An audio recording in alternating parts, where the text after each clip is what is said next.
Hello everybody, I'm Gibbles, and before you even click this video, you were probably wondering why the hell is it so long? So the answer to that is, it's to see if I can be entertaining for an extended amount of time. No, the real reason is that this is my first big content piece and everything, but December 3rd, 2001 is Jack and Daxter's birthday, so it's been over 20 years since this game has released. And what significance does that have to me?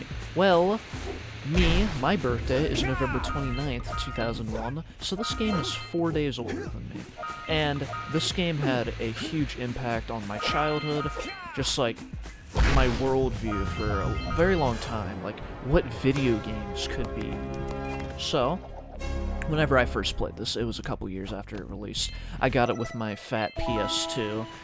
I'm pretty sure it was like, came with it, I think so. And it was around 2003, so I was 2 years old. And this was my first, like, real video game. You know, I'm not gonna count, like, Dora and Learning Games as my first video game. They don't exist, they're not. But this is basically my version of, like, Mario 64, Legend of Zelda Ocarina of Time. You know, this was my childhood.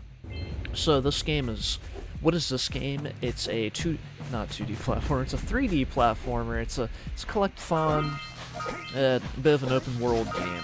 So, unlike Mario 64, this game was heavily inspired by Mario 64. The worlds are seamless. Everything is like interconnected. There's like no loading screens. Or if there are loading screens, they're masked by like different bits of gameplay. You'll see later on. But the world is like, it feels like a huge interconnected piece. Like, just like Mario Sunshine came after this game, this did what Mario Sunshine did as they put like different bits of the world like out in the open. Like, I remember whenever I first got into this, I looked out into the distance. I'd stand like by the seashore, and I'd look out there, I'm like, ooh, like, can I go to those places? And yeah, you can go to that over there. That's Sandover Village. That's basically like where the game started before the crew went to Misty Island. So I skipped the first cutscene because I wanted to start off with like gameplay to get things running. But basically, our first goal, this is like our little training area that Samus the Sage sent us onto. After Daxter got turned into an Ottsel, Daxter's a little orange dude, you probably knew that. He used to be a human, or whatever Jack's species is, basically. And he fell in a pit of dark eco and got transformed into that. So we're trying to change him back. And our first little goal, outside of getting through this training area, is to get 20 power cells so we can go through the lava tube. We're going to power up this zoomer so we can go through the lava tube, so we can travel throughout the world trying to meet Gol Acheron. He is the man, the sage, that can turn Daxter back into a human. So that's how this game is set up. And on top of that, we have some lore. You see this blue eco? Whenever we get blue eco, we can activate these things that have a blue lightning bolt. These are precursor artifacts. And basically these precursors are known for like their wizardry, their amazingness. They basically built this world. And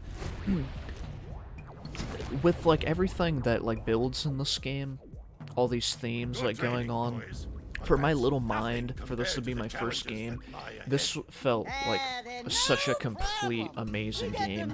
The possibilities felt like limitless. I could do anything. And me being like, I struggled, especially whenever I was younger. I struggled making friends and like connections with people. I was scared a lot of times. So this was basically my escape from the real world. This was my world. And just growing up with this game, it took me, I don't know how many years, but it took me like a good chunk of years before I could even like beat the game, and it took even longer to be able to 100% the game. And I've made it a little bit of a tradition that I don't do it anymore, but this is what I'm doing right now. I used to 100% this game like yearly. I would just like play through it, and it's not hard to 100% this game. As you can tell by like the length of the video, I'm gonna take a guess. Let's see if it ages poorly or badly, or those are the same words. It's gonna age both. This, we're gonna see like how long it actually takes me. I'm gonna guess it's like 5 hours. That's my little guess. So, our first little goal we can do, well, that I'm going to go through and do, is these yak cows. So if you talk to the farmer over there, he's like, hey, you gotta bring the yak cows back in the stand. And if you do that, he'll give you a power cell. So for my little 2-year-old mind, I was like, okay, cool. So there's like little things I can do in this village and they'll reward me for good deeds. And I was like, okay, do good thing. You get good thing, right? You get rewarded. And in the beginning of the game, Jack and Daxter, they were told by Samus not to go to Misty Island because it's a dangerous place. They did anyway, and look what happened. Daxter got turned into an Ottsel. So I was like, okay, do bad thing, you get punished. So the game formed my little mind. Obviously my parents helped form my mind too, but this game helped me grow as well. And just growing up, like, my parents tried their best raising me and everything, but it got to a point where things just, like, weren't going very well. Like, my parents haven't had the best marriage or anything, and that obviously negatively affected me, because things would be, like, thrown onto my lap as if things were my fault. So, growing up, this game was basically, like, my escape. Not only did it, like, help be my real world, I escaped into it as well. Ah, well done, my boy. You actually got those flea bags back into the pen. Now I can sleep in peace. Take this power cell. Yep, the Yakos are back in the stands. And if you think about it, how does this guy even sleep? It's like, they were closer to him out there, so, and they were obviously not bothering him or anything, so how are they, and they're not even, like, kept in there, like, I don't understand, but that's not the point. So, as you saw earlier in our little tutorial area, Geyser Rock, you get 7 scout flies, you get a power cell. So obviously in Sandover Village, there will be 7 designated scout flies for us to collect to get a power cell. But, heading on to our first big area, Forbidden Jungle, the scout fly we got back in Sandover Village, it doesn't carry over or anything. All the scout flies, there's 7 per area, they don't like add together or anything. Which makes things easier. It's like organized and everything. And you saw that snake fly down. You know in Mario 64, that big scary eel that comes out of Jolly Roger Bay or Dire Docks. I think maybe it's both of them. I think it's only Dire Docks actually. But the snake is basically my version of the eel. The snake scared me so bad when I was younger, because I didn't expect him to just, like, fly down. I didn't understand the concept of, like, oh yeah, there's these, like, little areas where an enemy will always spawn. I thought it was random. So it was terrifying to me for that snake to fly down. And eventually, after going through this area so many times, I've learned, oh, they will always spawn the same, like, area. So this is our little first platforming area across this bridge where you can actually fall. And, you know, I was young, so I was jumping. I was like, oh no, I fell, and look what I found. We're rewarded with the fisherman. Nothing to talk about. And this guy. This guy's my spirit animal. Another goblin up my catch. No matter what I try, I can't seem to catch a single fish in this river. And we're gonna help him fish. It's your breath. You think you can do better? Yeah, maybe it was the fisherman's breath, right? So this is gonna be our first mini-game. There's not too many mini-games in this game. So, the fisherman is going to explain to us that there's 1 pound fishies, and 5 pound fishies. Good fish to catch. 1 pound fishies and 5 pound fishies. And we're trying to collect 200 pounds of fish. If we miss 20 pounds of fish, we lose the game. If we grab a poisonous eel, then we immediately lose it because it'll poison the whole darn catch. The whole darn catch. Poison the whole darn catch. There you go. So, I have never gone through this, like, I always first try this, like, nowadays, but I've never gone through this without missing at least 1 fish. So I'm going to see if my 20 years of experience, 20 years later in Jak and Daxter, can I do this without missing a fish? And if you cannot tell by the lighting changing or anything, there's actually a day and night cycle in this game. which another thing just made the world feel alive. Okay, we're doing so good. We're almost halfway there. Let's see if we can do it without missing a fish. It's gonna be difficult. But I usually always miss about 1 or 2.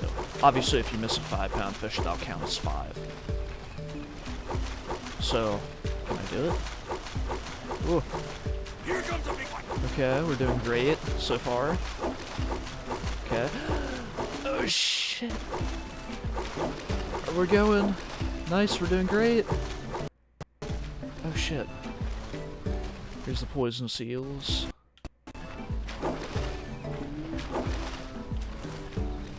Yeah, if you can't tell, I'm actually using an emulator, and this is the first... I've, like, practiced through this game, like, the first, like, 10 minutes or so, just a little bit to make sure things are working. This is the first time it's lagged that badly, and that's whack to me. But it hasn't affected us getting 200 pounds of fish. Can we do it? It's gonna be close. Hey, we did it without missing a fish. Nice. See, 20 years of experience, we got it. I'm making the game proud. And hopefully that lag doesn't happen again. I'm guessing maybe the going in the minigame while, like, the day's turning to night, like, fucked it up. Hopefully nothing like that happens again, because that's embarrassing. Okay, so, going upstream through here where the fish spawned, we can find there's more to this area. So, down here, we'll find more scout flies, and if you look over there, what we have another precursor artifact that we can open up with blue eco. And you're like, but where's the blue eco? That's how I was whenever I first played this game. So it shows that we gotta explore if you haven't got that vibe already.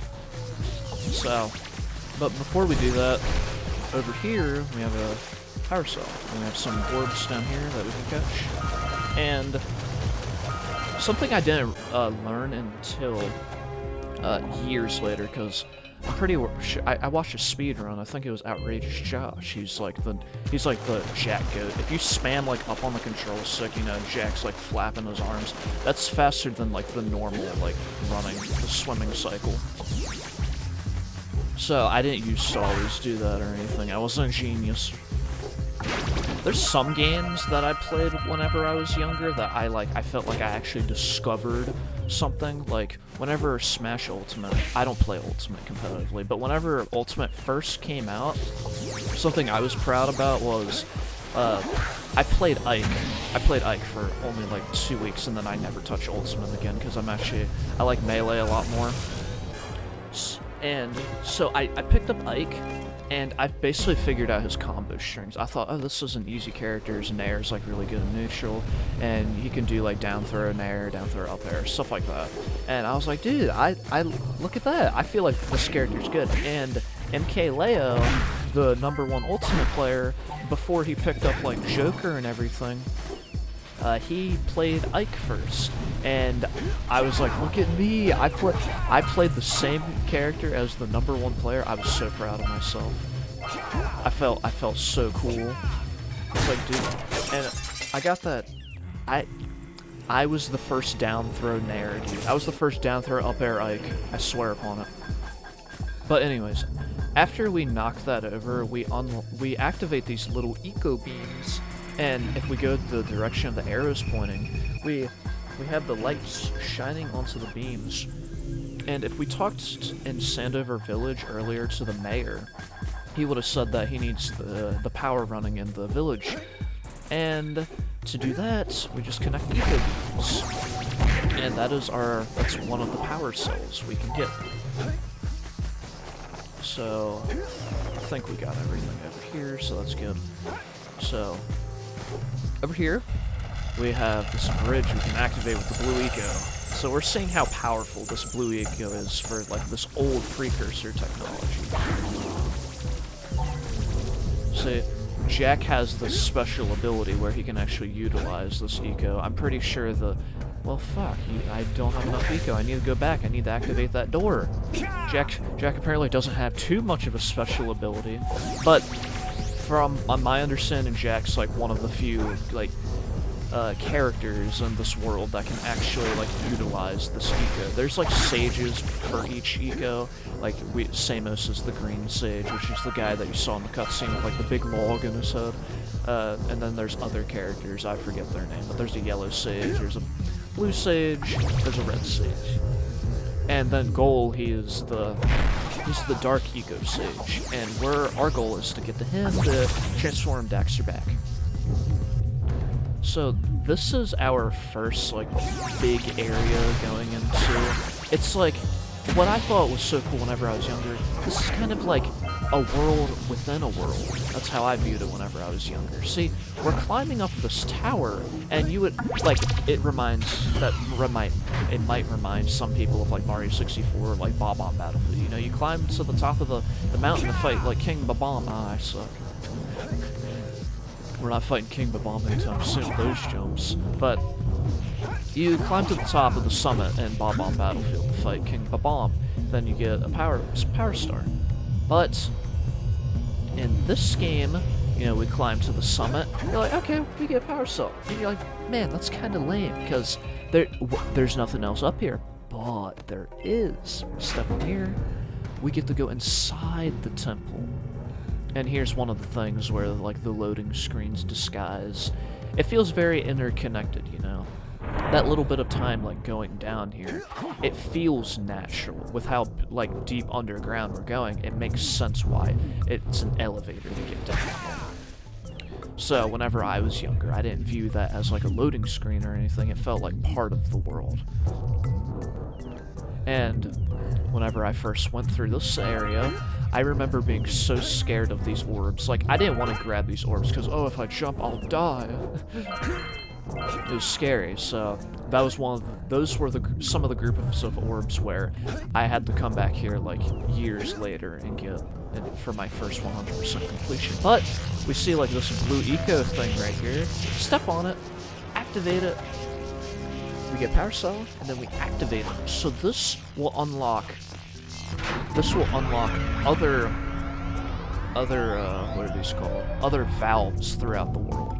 So why most people go to Sentinel Beach as their first area and not Forbidden Jungle, but the reason why we go to Forbidden Jungle first, if you want to like beat the game quicker without any backtracking at all, you go here first because you unlock the blue eco valve.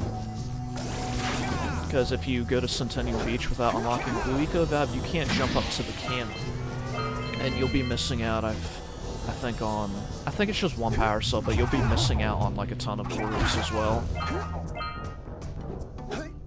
So, aha, there's our King Bob-omb in the form of a piranha plant. So we're gonna fight this guy. This is our first, there's not too many bosses in this game. This is our first boss. If we get too close to him, he will insta-kill us. He'll just eat us and we immediately die. So that's why we will be staying on the edge of the perimeter. When I first went through here, I did not understand that, and it's like, how do you dodge these green dudes coming at you, like, without getting, like, closer? It was a little bit of a struggle, so my mom, she helped me. She wanted to help me through a lot of things whenever I was younger, so this was one of them included. And we just kill these guys, and he'll reveal himself, his weak spot, and he's dead. 3 hits and he's dead. And his corpse falls in, and we grab the power cell. Now, I'm about to show you something that's pretty whack. So, if you jump on his corpse, orbs pop out, right? It's crazy, right? And you're thinking, that's gross. But, more importantly, it's really fucking annoying because, like, imagine, like, you play this for the first time. You're missing, like, I think that gave us 3 orbs, correct? It's like, you're missing 3 orbs, you have no idea where they are. It's like it took my mom having to look it up for me to realize, oh yeah, that's where those orbs were hidden, inside the piranha's mouth. Those are the only cheap orbs in the game, I feel like, but it's stupid. I wish there was more of an indicator that you could actually jump on it. Because shortly after, maybe a year, maybe 2 years after I played this game, I got another PS2 title that has a bit of like a more open worldish feel. It was Crash Twinsanity. It was my first Crash Bandicoot game. And if anybody remembers or played the game for that fact, there's this like rock monster, and after you kill him, like his corpse falls on the ground. And if you touch him, you can get you like take damage. And whenever I did that, I touched him, I died and had to redo the whole boss fight. And I was stuck on that boss fight for a while. So that was like awful. It was awful for me. So if you played that game, you're probably not gonna want to like touch any more monster corpses after that. So Jak and Daxter and Crash Twinsanity teaching you completely different lessons. And now that we got all the orbs in this area, we can actually... The last power cell we need is just the one from the eco beam. So we're going to connect all these eco beams, and then we can head right out of here.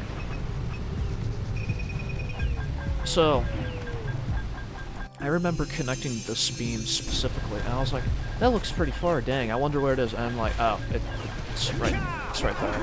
I swear, like, whenever you're looking through the goggles, it looks so much farther than what it actually is. Connect this over here. Like, this looks close, even though this one's actually farther away from the previous one. See, we have to, or maybe it's only farther because of, like, you have to, it's more out of the way compared to the first couple beams. So, we'll get to over here, and then this will be the one that connects the one right outside the jungle, and then we'll connect it to the windmill in Sandover Village, which I'd imagine, like, a ton of kids just like me would call it Windmill Village, because there's a big old windmill. And second to last one. And now we can restore the power back into the village. Just like, if you talk to the mayor, he would say that he needs the power on, and that's exactly what we're doing. He didn't even have to ask us, we're ahead of the game. The benefits of knowing what to do before you actually play a game, right? Crazy. But down here we have some sneaky orbs that is actually not connected to Forbidden Jungle, as you saw, since we already showed up that we already got all the orbs in Forbidden Jungle. So, connect the final beam, and we will see. Aha.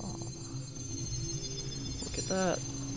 All throughout the village, the beam is connected to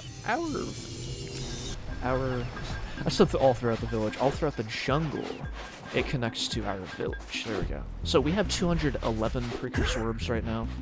In the first cutscene that I skipped because I'm a bad person, it showed that we could actually...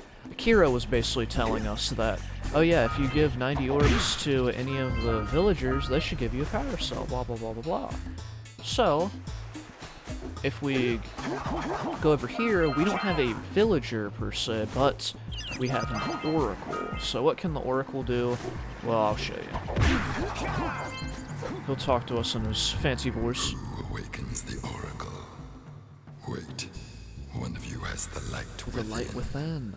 From before time, I have watched and waited for the true hero. So basically, Jak is the true hero. He's like the chosen one, which is like cliche and everything. And the sequels, a little spoiler, I doubt anybody cares, but in Jak 2, that's whenever like Jak is pumped full of like dark eco, and he loses the light within. So he's unable to actually like go through some of the things he was destined to go through because he's been corrupt with this dark eco. I think it's a little cool how they like kind of connected those loose plot points. Like whenever I was younger, I didn't really process that. I didn't like really understand or anything. So since we only have 100 orbs, we can't get the other one within the oracle, but that's fine. We'll go back to him a little bit later. Actually, I could probably go give... I think these... How many do these give? I'm not sure, actually. I think these always give the same amount. 15. I think they're all the same. Might be wrong. But... What the fuck? Jak fell. Did you see that? Okay. That happens. I don't know why. It's... For me, I remember when that first happened, I was so confused. It happened in that same exact spot. I don't know what triggers that animation. Just right, like, if you have blue eco, you run right there. Like, if anybody has this game and they want to test that out, like, you run into that area, you're probably not going to get the animation. I don't know what, like, is involved to actually get that animation to occur. That's the only area in the game I've had that happen. My only guess is it's like kind of like an unused animation. It's supposed to be used for like something else, and for some reason it triggers on that specific slope. Not sure. I'd imagine the Jack community, like online, has already figured that one out. But me, I'm not sure. So, should I get this power cell? You feel that was like a Mario Odyssey moon, right? Where it's like kind of like out in the open. I feel like Mario Odyssey has that problem where it just has like too many power cells, like too many moons out in the open, where there's 999 moons in that game. A lot of them are just basically scattered everywhere. A lot of them don't like involve like any complex objectives.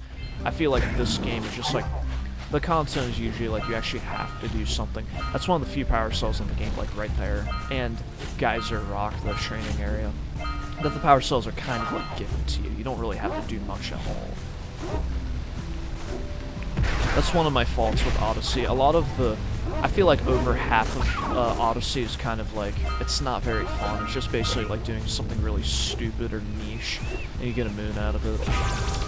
But I did 100% that game. It wasn't worth it. Don't if you're thinking about doing it, I don't recommend it. Even though I like that game, I just feel like doing all that's a waste of time.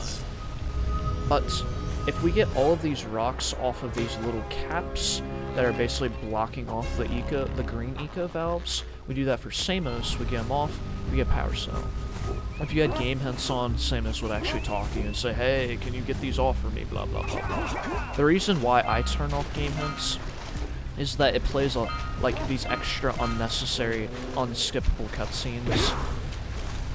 So just like save myself time, I just turn it off. I am a little sad that it does like turn off some of the extra dialogue, but like that's the price of freedom, right? And speaking of price of freedom, what I wanted to do with this like video and everything, I didn't want to just make this a basic like long play where I'm just like talking about purely just the game. I want to talk about what this game means to me and everything. This game, like, whenever I first played this, it was amazing. This game lasted me so many years, so much fun. It was always there for me, like, if I ever had anything going on in my life where I was suffering a lot, like, this game was right there for me. And a lot of times, whenever I felt like my family, like, wasn't there for me, they weren't, like, understanding me or anything, it's just like this game and a few other games were just right there for me. And the cool thing is, if you land on that lurker right there, you normally can't jump on these enemies in the game, but if you land on that like blue eco boost, you actually immediately kill them and get the power cell, which I think is funny. So, in elementary, I don't remember when I beat this game for the first time. It was probably sometime in elementary, so like a few years after I first started playing this game. It took me a good bit of time.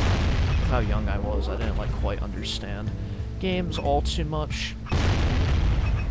So, it took me a while. And since I was very shy, I was very like self-conscious growing up.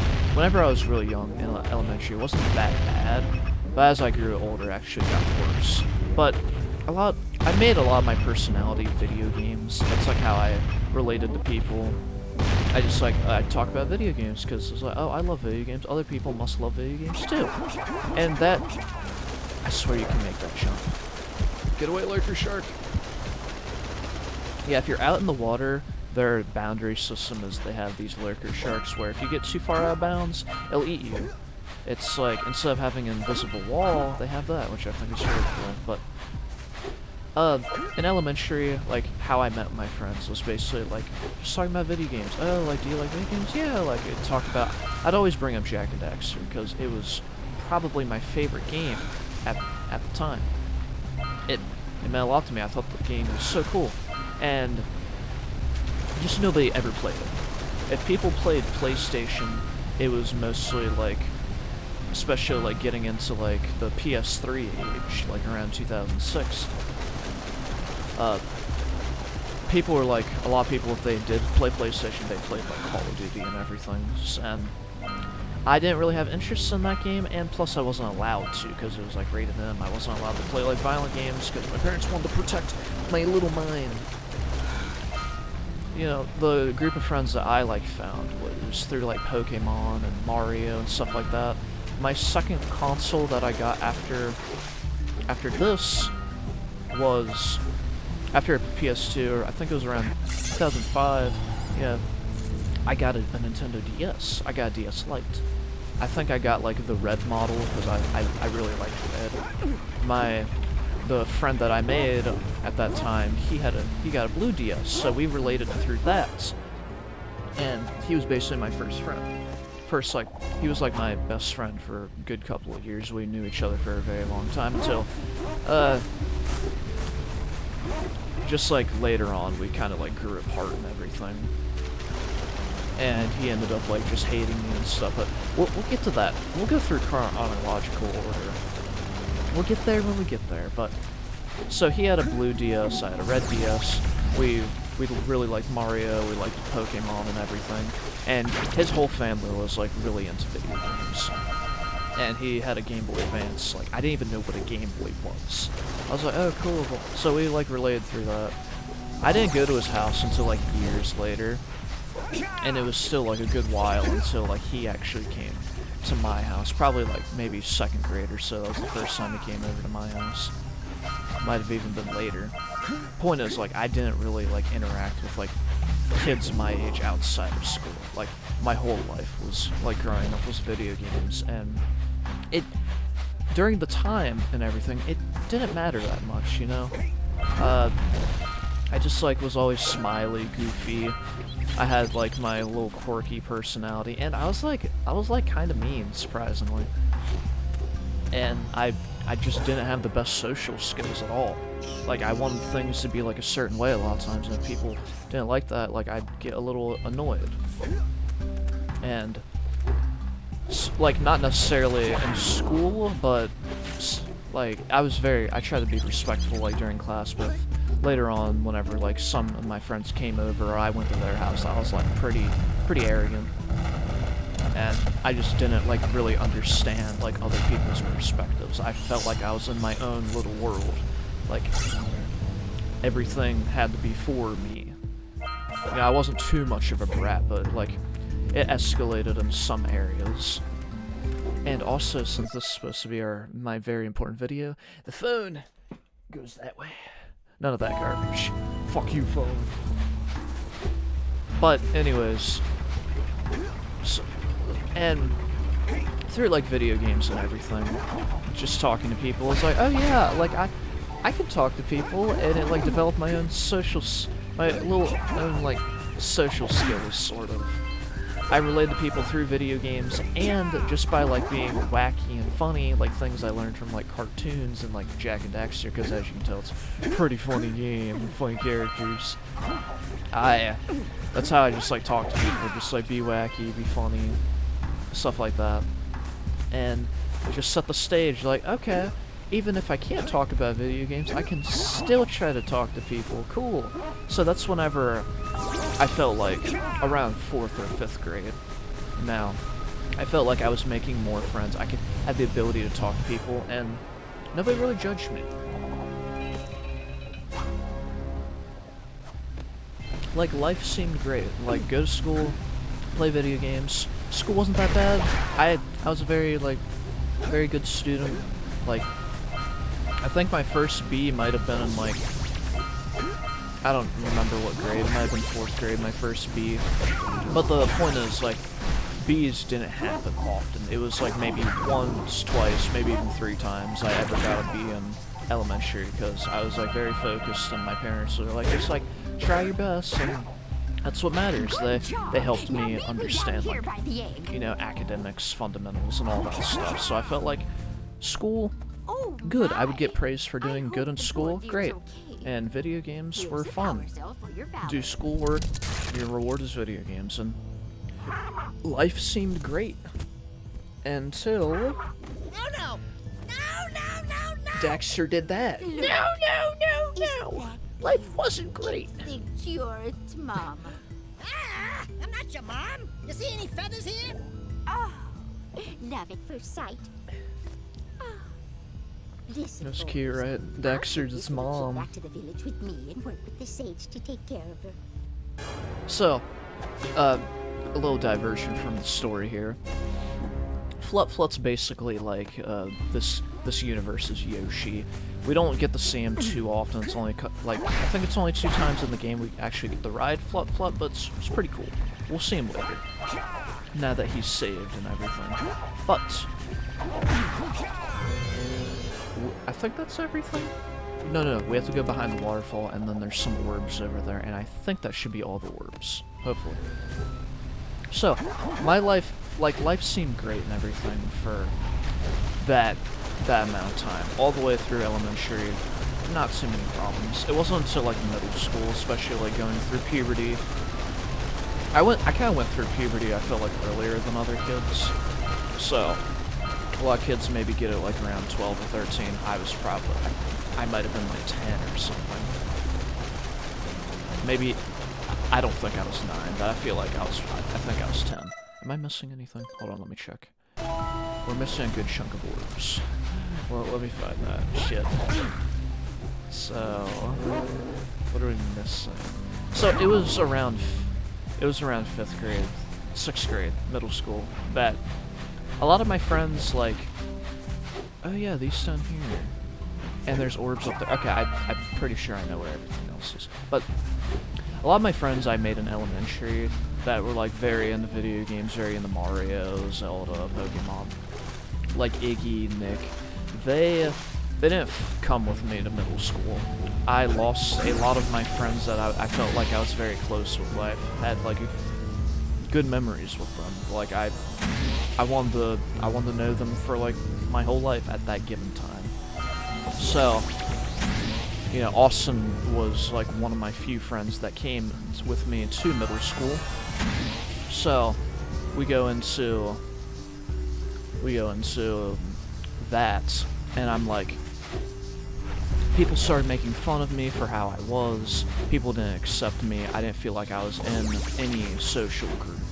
Like, I didn't feel like I belonged or anything. It was awful. It was a very rough time. 6th and 7th grade were terrible. 8th grade things started getting a little bit better, but during that time, I'd sometimes come back to Jack and Daxter just to, like, relive, like, these happy memories. I'd, like, just going throughout the world. I wasn't, like, amazing at this game. I'd still, like, forget where, as you can tell, I still forget where some things are, but I wasn't a master of this game or anything. And I'd just, like, roam around for just hours, just, like, collecting things, sometimes not even doing anything specific, and video games was basically my escape to get through all of that. Because I couldn't really do anything else. But we're gonna talk to this guy. He's our uncle. You've caught me at a most inopportune moment. So, if we give him 90 orbs, he'll give us a power cell.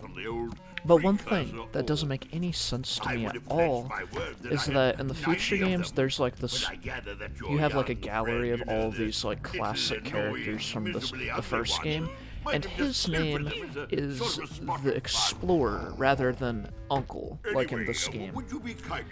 And the big reason I feel like for that is that they changed, like, the continuity. Like, Jak 2 deals with, like, time travel and everything. And if you actually go through that game, you'd understand it's not even possible for this guy to be Jak's uncle, biologically at least.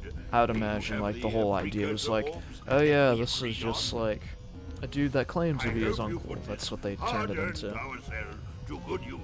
Cheerio, ta-ta, bye-bye. Cheerio, ta-ta, bye-bye. But just, I couldn't really be myself anymore whenever it came to being in school. In school, Edge, if you're following along with the story, that was basically my only time that I was social. I didn't have friends over that often, or hardly ever went to like friends' house. It didn't happen very often. Especially, oh, his eye is fucked up. Ignore that. Pretend it's not there. But I would just like go into video games and just like drift off for hours, and it's what made me happy for a very long time. Kids would make fun of me for like how I looked, what I wore. Like, I remember specifically I used to have this like Sonic the Hedgehog shirt, because whenever I got a PS3, I played Sonic 06, and I thought that game was a lot of fun. You know, nowadays it's obviously a terrible, very controversial opinion, because like, the game's shitty. The game is very buggy, its loading screens are very long, it's broken, the game's broken. But whenever I played that game, with how polished Jak and Daxter was, I was just thinking that, like, oh yeah, this Sonic game is just like, anytime I die, anything that happens, it's my fault. And that's why I, like, kind of looked past a lot of that game's flaws. Especially, like, whenever you're growing up and you're really young and you play a game, you're probably gonna view it as a good thing, because you cherish those games. Like, I bet a lot of kids don't get things for, like, very often, especially if you like come from my family dynamic where everything costs money, so you gotta like cherish what you get. So this is why another reason why this game means a lot to me, because this game was always there. So we're going to go to Misty Island as I talk about my childhood trauma. I had the Sonic the Hedgehog shirt, right? And I remember kids would make fun of me. Oh yeah, Sonic's so dumb, Sonic's gay. Like, gay was a huge insult back then. Obviously things have changed for the better nowadays, but you know, gay was like at its like prime time, I guess, as an insult. It's like, dude, that's so gay, blah blah blah. Nintendo's gay, Sega's gay, blah blah blah. The whole thing was like, kids played Call of Duty, and that was it. And on top of me not having very good social skills, because all of my social skills derived kind of like from video games, I didn't want to stand out anymore. I didn't want to talk to many people anymore. I was scared to talk to people, because people would just make fun of me. So I became a very reserved, self-conscious, I was isolated very much so growing up.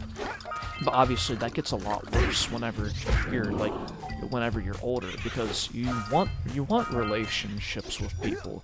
You want to talk to people. You want to feel accepted. You know? Especially with like how I was growing older, I was bullied a lot. I was very unhappy, and my mom and my parents basically, they didn't understand it or anything. And it's like, oh yeah, like, if anything ever happens, just like tell us, we'll protect you. That wasn't really the case, because like, I felt like if I spoke up, I would get bullied even more. Like, if I told a teacher, if I told my parents tried to get something fixed or anything, it would just like, the few times it did happen, it's like I would get made fun of more, because I wanted to be accepted, and then I'd have like large groups of kids, like I'm known as like the tattletale and everything. So, like, more kids didn't want to talk to me, because they're like, oh, yeah, you're just gonna, like, get you in trouble and stuff, even though I was just, like, I was very miserable, I was very sad. You know, I'd go home and cry a lot. I'm not trying to make this video very depressing, I'm just like, don't worry, it gets better, I promise, guys, I promise. But, starting about 8th grade, I felt like I met a couple more people, things were getting a little bit better, I felt like a couple people did like me for me. I didn't have to like fake my personality or anything. But at the time, I started getting more into like the internet and stuff, and I started watching like YouTubers. Like, I remember I loved Chuggaaconroy's Let's Plays. I'm pretty sure my first Let's Play I watched of him, it might have been Earthbound, his very first Let's Play. I'm pretty sure that's still on his YouTube, is his very first Let's Play. I started watching him, and I was like, I got into Earthbound because of Smash, you know. I'd imagine that's a lot of people's way of getting into, like, Earthbound. I'm killing myself, shit. Don't go down there, there's nothing down there, I promise. But I started getting into Earthbound, because of like Smash and everything, you know, Chuck Conroy, I didn't have the ability to play like Earthbound. I didn't really have a PC or anything. So what I did was I just watched him play the game, and that's how I got like more into YouTube, the internet, and stuff. And that slowly turned into, I'm not gonna play video games anymore. I'm just gonna watch other people do it for me. And you know, like I would, in my mind, these like people I would watch, these like content creators, they would basically be like my friends, because I didn't have anybody to talk to. And like these content creators, they didn't judge me because they didn't know me. And that's how, I really hope I don't die on this ambush, that would suck. But I basically, that's how I coped. That's how I made my own like mental and emotional relationships. I would basically just watch YouTube videos and be like, these guys are my friends, they're funny. Well, fuck, we died. And it was like that for several years. Better you than me. So, on top of that, I had more things to talk about with people at the very least. So it was YouTube videos, so there was a couple people that I talked to about like Chugga Conroy and stuff. And I remember getting into like Stephen Plays. I don't know why I stopped watching these guys. They still make content. I know Chugga Conroy, he's doing like Xenoblade. I think he just finished Xenoblade Chronicles too. And Stephen, I don't even know what he does at all. He's probably still does Let's Plays, but anyways, back to me, because I'm the star of the show now. They were very inspiring too. I was like, okay, cool. It wasn't until years later I started actually like doing anything off of it, but I thought the idea was cool. I was thinking maybe I could do it, but the big thing that was holding me back is like, oh wow, like if I wanted to do that, I need like money, and I need like, I don't have any privacy in my own house. And that was another big problem for me growing up. I didn't have any privacy at all. I was always in the same room as my parents. I felt very stuck. I didn't have my own room or anything. I was always stuck there, and it sucked a lot of times because I'm like, I want to do other stuff, but I feel like I just felt like I felt judged by like kids at school, and also I just felt judged by my own family. They weren't judgmental or anything, hardly ever, but like mentally it felt very daunting because I didn't feel super close with like my parents or anything. Because like a lot of my parents don't have like the best marriage or anything, so a lot of times if they had problems, it was made out to be like my problem too. There was always like yelling going on throughout the house. It was very, very traumatic, and it just like basically turned me into a robot, like barely showing my emotions. Still affects me to this day, but as you can tell, I'm doing better. But years of going through that, it just sucks. I love how Jack was like shooting upwards like that. So, I don't think I'm gonna reach this in time, but if we get this blue eco over here to this valve, we can open it. I didn't make it. But if I get these enemies out of the way, I should be able to make it. Just, I didn't want to die. If you grab 50 like green eco particles, you get health. That's great. And for some reason, this is one of the few games you do not spawn with full health. You only spawn with 3 ticks of health, but you can get all the way up to 3 ticks of health with 50 green eco particles. So you can actually have 4 health. Can I not get this? I know you can, I'm just sucking really bad. I don't know what the intended method is. Oh, I'm stupid. Wait, there's more blue eco back here that I can get. Oh, and speaking of that, down here, there's orbs. Just like in Geyser Rock, there's like a secret area down here, which if you couldn't imagine, like, wait, did I even get them in Geyser Rock? Oh shit, that might be something I need to get later. I don't remember if I got it or not. Let me look. Please say I did. Okay, we did. Okay. God Gamer, of course. I never forget anything. But just like Geyser Rock, that took me forever to find. Every time I missed orbs from Geyser Rock in this, and Misty Island and Geyser Rock were the 2 last areas where I could not figure out where the the frickin' orbs were, precursor orbs, and I was like, what the hell, this is whack.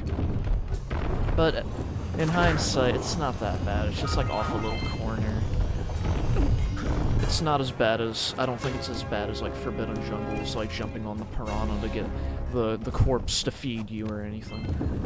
But we have a Donkey Kong minigame up here. So as I watch YouTubers and everything, it was a lot of fun.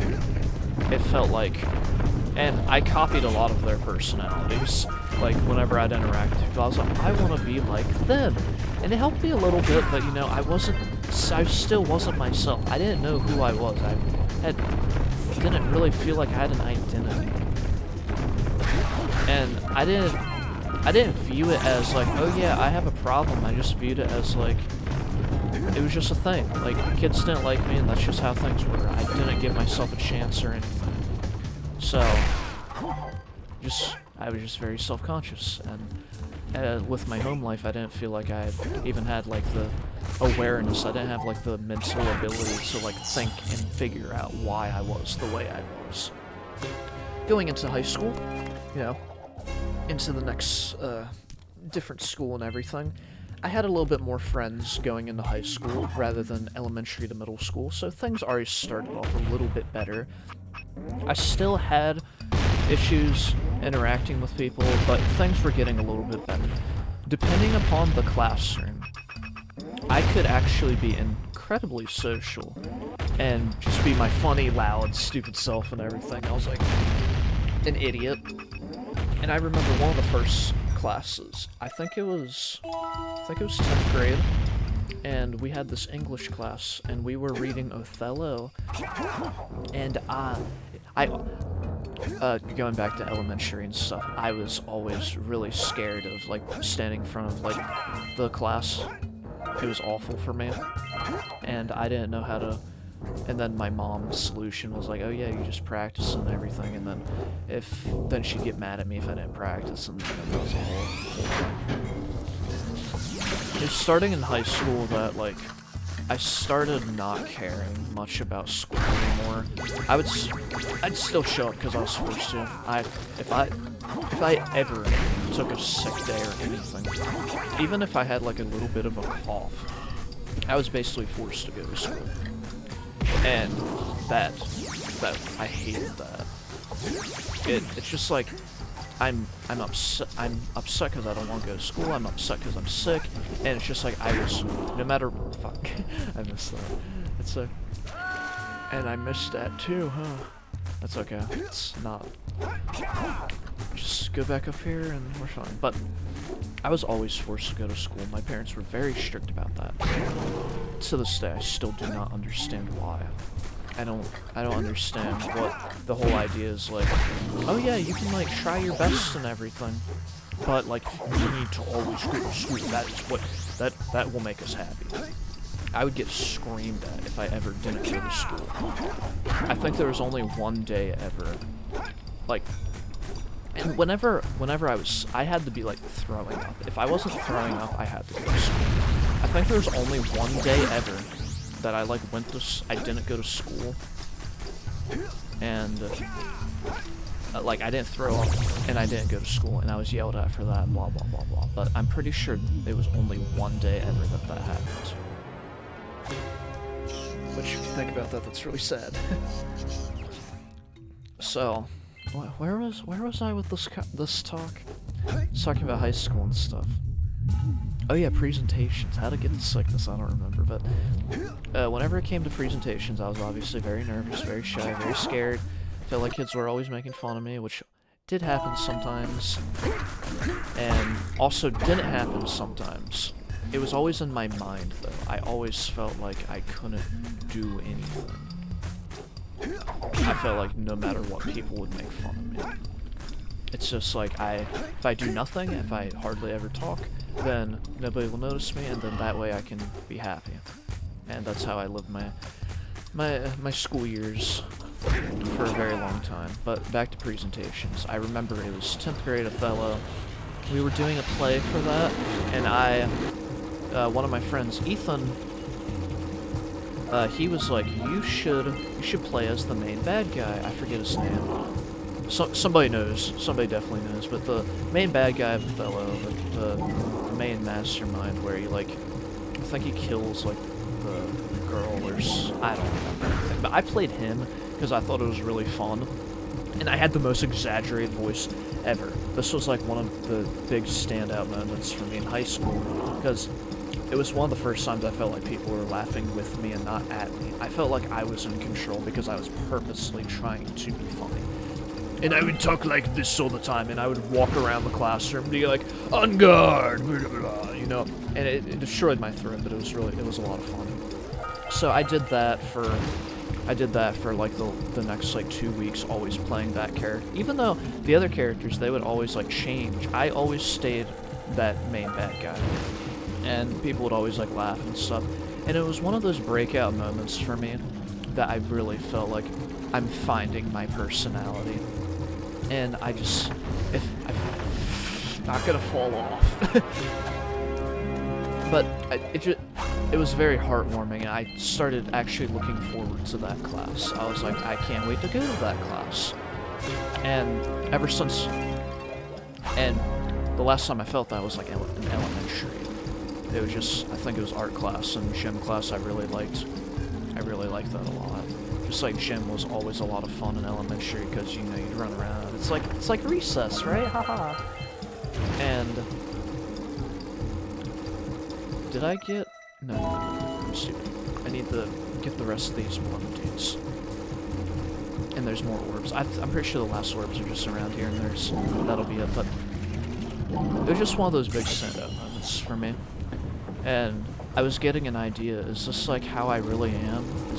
Am I like this like really funny, like loud, outspoken person? You know, I didn't know. I would assume so because I liked it a lot. It was a lot of fun. And it was just like one of the first times I felt like in control. So, now on the flip side of that, wait, I think there's some, is there some orbs over here? Yeah, okay. These should be the last ones, I believe. Oh shit. This always sucks. One. Damn it. I'm going to go back up here to just double check, and then I'm going to, I don't know where to go. I'll find it though. Hopefully it won't take very long. There's nothing here. Okay, but anyways, on the flip side of that, I was still struggling a lot. So, know how I loved gym and like elementary and everything.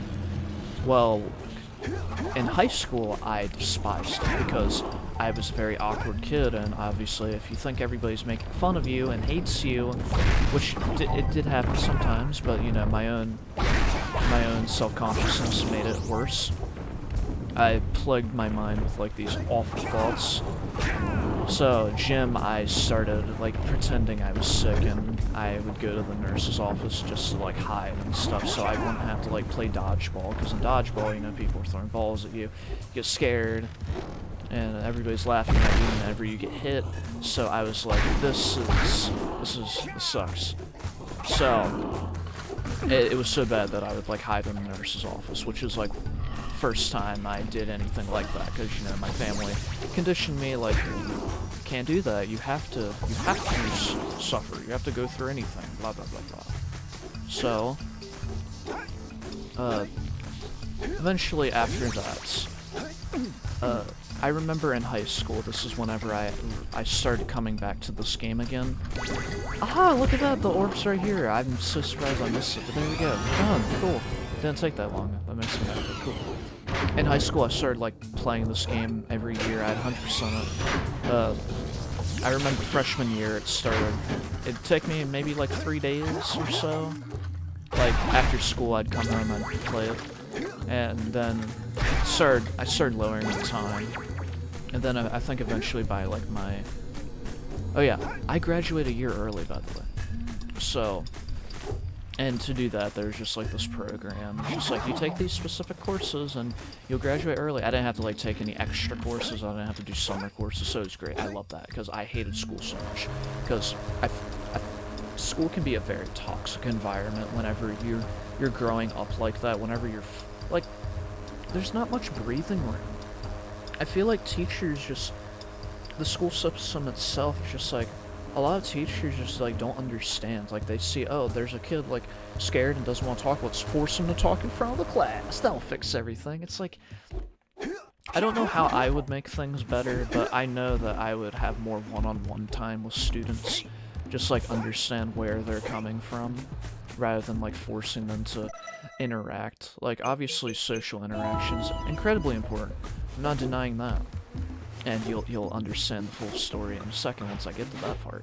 But it's just whenever you're forcing these kids to be in this environment where if they're getting made fun of and everything, a lot of times, or if you have like a fight at school, like a physical fight, but usually both kids got in trouble. At least like the school I went to. It's like, what if one kid's like wailing on the other kid and then the other kid's like fighting in self-defense? Why should he get in trouble? It doesn't make sense. It's just school forcing you to be like a certain specific way, and it was awful. I didn't like how I was always around people that didn't understand me. I was scared of them. There wasn't enough like, there should be a class on social skills really. I think it'd make things better, but I think we're missing 9 orbs. To be honest, I don't, wait, they're probably up here I believe. Okay, I think we're ready to go into the next area. I think we're good. I'll check back later on our menu, but anyways, besides my little aimless tangent on school, it was around graduation. No. Let me pull out this cutscene. Like fire cannon, go. Great! You have the 20 cells. So we have to power over my 20 shield. cells. Now be careful. The shield will only protect your zoomer till it reaches 500 degrees. So try to keep her cool. 500 Flying degrees over sounds like open a lava lot, will right? Definitely heat you up Especially fast. going over lava. Hit 500 degrees and it's So over. there's like these cooling balloons we run through so we don't blow The up. fire cannon gets So I pretty might hot. die a So couple keep a times lookout going for through jumps here to just keep you trying to off get hot everything, ground. but I've it's also very released possible to several go blue through this cooling balloons fire you can use canyon to without drop like the shield's having to temperature stop quickly. or anything. Oh, Just like I'd and when you imagine get I'm across, gonna miss some don't stuff. forget to activate the teleport gate in the Blue Sage's lab. Then we'll be able to teleport over and meet you. Okay. Good luck. So this is one of 3 areas that it's oh yeah, I never even explained the zoomer back in Misty Island. Whenever I first like got on the zoomer and everything in Misty Island, I was like, that's so cool, because I was terrified of Misty Island. It was very scary for me, especially like I couldn't get the MUSE. That was another power cell that my mom did for me. She got the MUSE. It took her forever to do it. I remember her showing my mom like a couple years back, hey look, I can get the MUSE like so quickly, and it just blew her mind. But what was I even talking about? I hate how I'm getting lost. But where was I? Hey, my imaginary chat, help me out. But fuck, what was I talking about? Oh yeah, if you go into the lava down here, like it heats up very quickly. If you stay on these rocks, it doesn't heat up as quickly. I think we got everything, I think. Yeah, we got everything. Cool. For sure. Didn't have to stop or anything. Nice. But it wasn't... Oh yeah, I was going to talk about me getting a phone for the first time. So, I'd admit, like, my friend currently at work, her name, Monica, she has a daughter and stuff, and she's very young and stuff. She's still in elementary, but she has, like, a smartphone and everything. Me, growing up, you know, smartphones came out in, like, I think 2009 or so, something like that. I never got a phone until I was 17 because I wasn't allowed, which I think inhibited my social skills even more. I didn't feel close with anybody, especially now that social media was out there, people were talking to each other on phones. You know, I would go home and I wouldn't talk to anybody. I had no outside connection. So it made me feel even more like disconnected with the world. It was really rough. And I had, as Jack's looking at Kira's ass,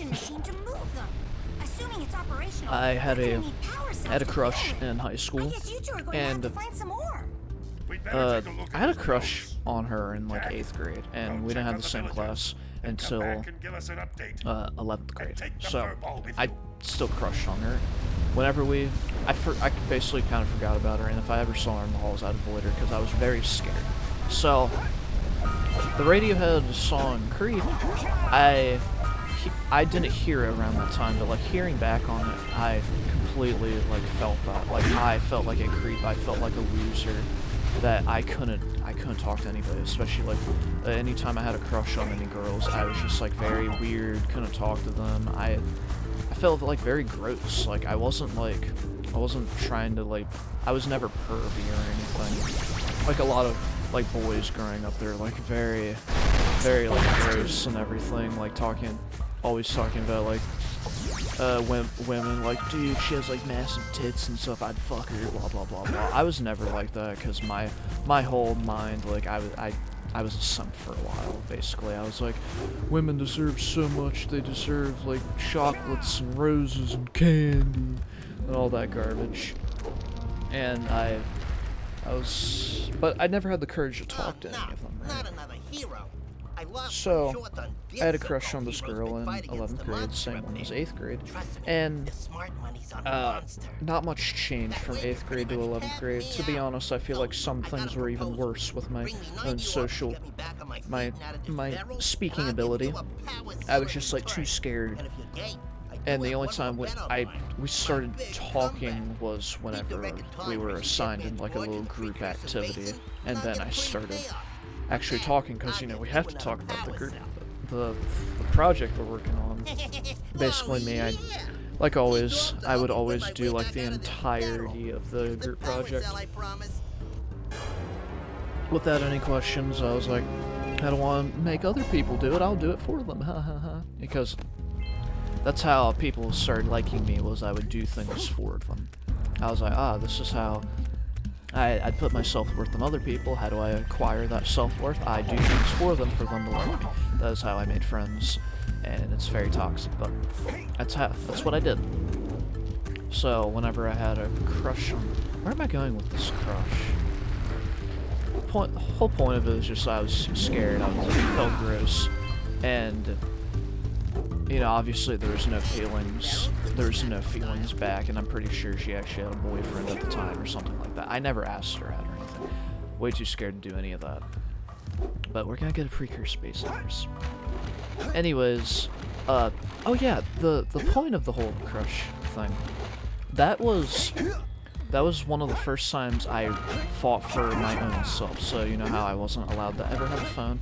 How did I get a phone to begin with? Well, I was 17, and I knew she asked for my number, I'm pretty sure for like the group assignment. She was like, hey, can I have your number, like Snap or something like that. I was like, but I don't have a phone. And I was like, I wanted to talk to her, so I asked my parents, can I have a phone, and blah blah blah blah blah. And they're basically, the first thing they say is like, oh, it's because you want to talk to a girl like that, and blah blah blah. It's made me feel, like, just basically making me feel guilty and stuff, and I basically fought left and right. Like everybody has a phone, like I want to have a phone, I'm tired of like being disconnected from the world, let me have a phone, I'll pay for it, blah blah blah blah blah. And that, I had so much money built up from like all the years of like birthdays, Christmas, from family, from my grandparents, stuff like that. So I had money to pay the bills and stuff. So I got a shitty Galaxy S7, I think it was an S, yeah, it was a Galaxy S7. That was my first phone, and that basically the girl I like, she made me, because I was a simp, it made me like, oh yeah, to talk to her I need a phone, so I got that, started talking. A lot of times the conversation didn't go anywhere, and I was just very weird. I never asked her out or anything, because I was way too awkward to do that. And then I started, one of my other friends at the time, his name was Matt, he basically was like, dude, get snaps, snaps cool, blah blah blah, because he was like a social media person.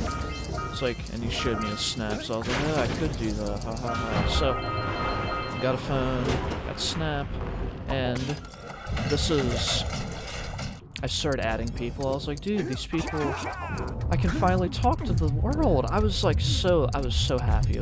Like the gates like blew open. I felt like I was actually doing something with my life rather than just being like a robot going through the same program every single day. And it was fun for a little bit, but it quickly turned into this toxic cycle of I would post something on like my story and stuff, and I would want attention. And whenever I didn't get the attention, I didn't get the validation, it made me feel awful.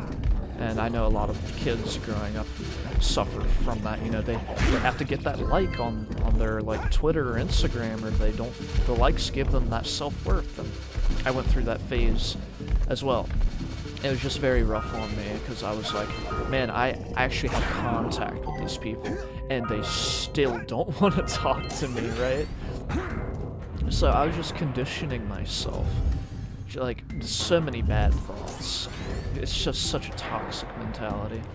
And the whole reason why I'm talking about this is I want to talk about what I've gone through, and if anybody like watching this like has gone through anything similar, feel free to talk about it too, or if you still suffer from some of this stuff, go ahead. Like, I know exactly what people are talking about whenever they have like no motivation to do anything, they just feel down about themselves. I've gone through a ton of it, and that let me complete my whole character arc first. But eventually, you know, I graduate, and I realize none of these people are worth talking to. A lot of these people are not gonna talk to me. It made me feel shitty, made me feel sucky. I just felt like, man, nobody likes me, I suck, I stink, I smell, I'm dirty, gross, dirty, poopy. And I was like, okay. Eventually I started deleting like a lot of people off like Snap, or I blocked people on my number eventually one by one, so I didn't even have to look at them. And I was deciding like, I'm gonna try to be a new me. So I got a job about a few months, like my parents said, if you're not gonna, my parents forced me to get a job, and kind of happy for it, but I'm also not happy how they did it. I was yelled at all the time, like, you need a job, like, you're gonna have to pay for living here, and blah, blah, blah, blah, blah. So I still live with my parents, by the way, so I still have to pay to live here. But I got a job, and I worked at Walmart for a while, and this was the first time I was in a social environment where I wasn't necessarily forced to, right? You know, obviously you're working, so you're sort of forced to, but, you know, I made the choice to get the job, per se. So I felt like I had a little bit more control, and, you know, I'm talking to all these individuals, and a lot of these people, they aren't judging me for, like, how I look, what, like, clothes I wear, how I'm not fitting in with, like, these different groups of people. Like, it's not that school, like, archetype wherever it's like, we have this class system and you have to fit somewhere or you're gonna be an outcast and blah blah blah blah. There's so many different people, so many ages. You know, I talked to a lot of people, and I was still nervous, still shy, but things were actually getting easier. And I felt, for a little bit of time, I was like, I want to keep going to work purely just so I could, like, talk to people and everything. And this eventually led to another bad habit, but I'll get there in a second. And my first job, it was a very shitty job. I was a cart pusher for Walmart. Very bad job. I don't recommend it to anybody, especially because they only paid, like, when I first got it, I think it was only like $11 an hour. It was awful. And this was just 3 years ago. No, I'm pretty sure I got my job whenever I was 18, actually. I'm not sure. Yeah, I'm pretty sure I was 18 when I got my job. No, I was 17. I was 17. But, can I make this jump? That. Fine. Okay, we're gonna get back on those floating platforms so I can get the other scout float. But, flash forward to, like, I met met another girl, and I had a crush on her, and she actually showed feeling. She like reciprocated my feelings and stuff. But I was too nervous to ask her out, and turns out she eventually stopped liking me, and another phase in my life where I felt awful about myself. I put all my self-worth in her, you know. I was a simp and stuff, so I was like, man, she doesn't like me, nobody likes me. But for some reason in my brain, I was like, I still have a chance. I'm still gonna try, so I basically did everything for her. I would buy her candy, I'd buy her food, because she basically had like an eating disorder and stuff, so I'd like get her some foods that she actually could eat. She had a terrible home life, so I felt bad for her and all this other stuff. Wasn't taking care of myself, I was only taking care of her. It was really stupid. And it felt, at the time, it felt like, oh, this is a person that actually likes me and stuff, so like I have to do things for her so she likes me back, and da-da-da-da-da-da-da. And she worked at Walmart with me, and I'd basically like spend all my breaks with her and all this other garbage. And it went south because I cried many times over that. I was like, because I'd do so much for her, and then something really stupid would happen. Oh yeah, see, the Dark Eco doesn't actually transform us into an awesome, but I just point of the story, just like, don't put self-worth in other people. You have to love yourself before you can love other people, blah blah blah blah. Don't try for other people whenever they don't like you, da da da da. But it wasn't until like a while after that. This was like a year-long thing. I didn't learn my lesson, and then eventually we kind of grew apart. I was maturing a little bit, but she was like, we were still in each other's lives. And she started like basically using me. She would like ask like me to do something and I would do it. And because I was stupid, I was like, oh, that means she likes me. She's asking for my help. But she used me for a while. It wasn't until I started like saying how she was like pretty not a good friend and all this stuff, and then eventually she blocked me. And I was like, well, damn. But at the time I was like pretty mad about it. I was like, wow, I did all this shit and look what happened. And later, I got a crush on a different girl, and a sort of similar cycle happened, where it was more reciprocated this time, and she basically like led me on for a very long time. This would probably another year.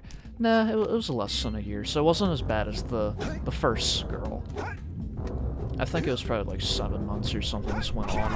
And then eventually shit happened. She stopped working there. Good for her.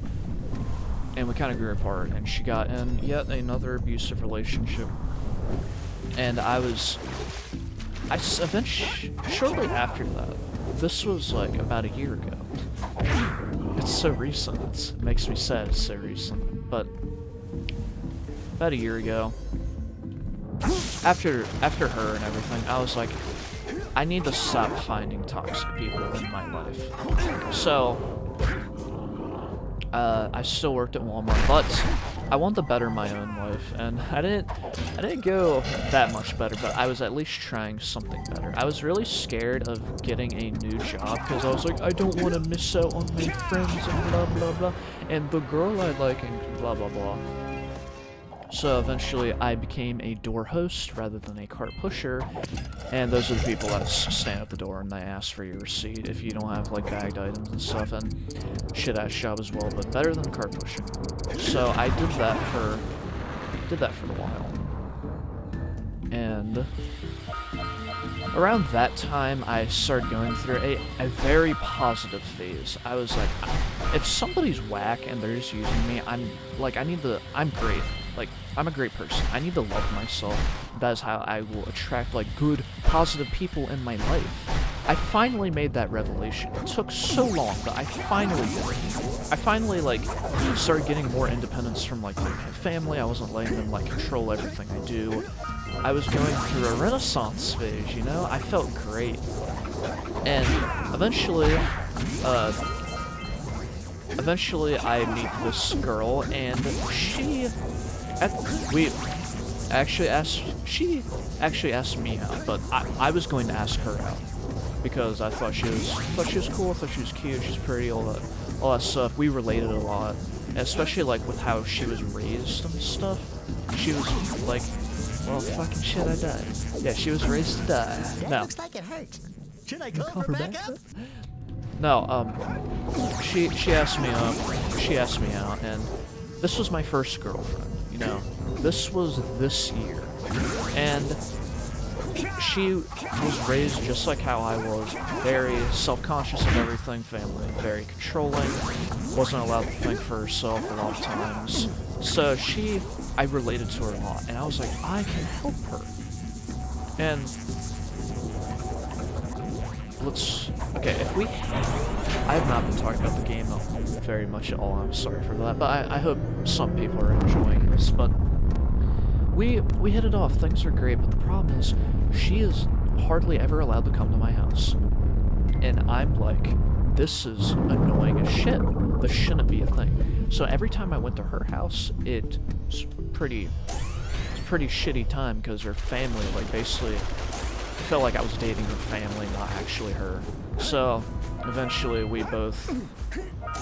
she broke up with me because she felt bad. I don't exactly like how she handled it, but throughout the relationship, I'm glad we broke up and we're not seeing each other anymore, but I can't fucking make it up there. I swear this jump is hard to this day. As a kid, I could never get up here. As an adult, this still sucks. 20 years later, this jump sucks. There we go. Double jump and spin, that's the way. But throughout the relationship, I was like, with how she was, I gained a lot of knowledge. Don't kill me, Lurker Shark. I was trying to find the way back into the capsule. But throughout the relationship, I realized that for this relationship to even work, I need to love myself. Like, I need to be strong. I need to, like, do things on my own, not for other people, just for me. Because I need to be a very strong person. I need to be a role model for her to follow. Like this. Because if I stayed the same way that I was, things would not work out. Like, if you have two super shy, awkward people that, like, hardly ever talk and don't know anything, not know anything, but if they don't have much life experience, it's not gonna work.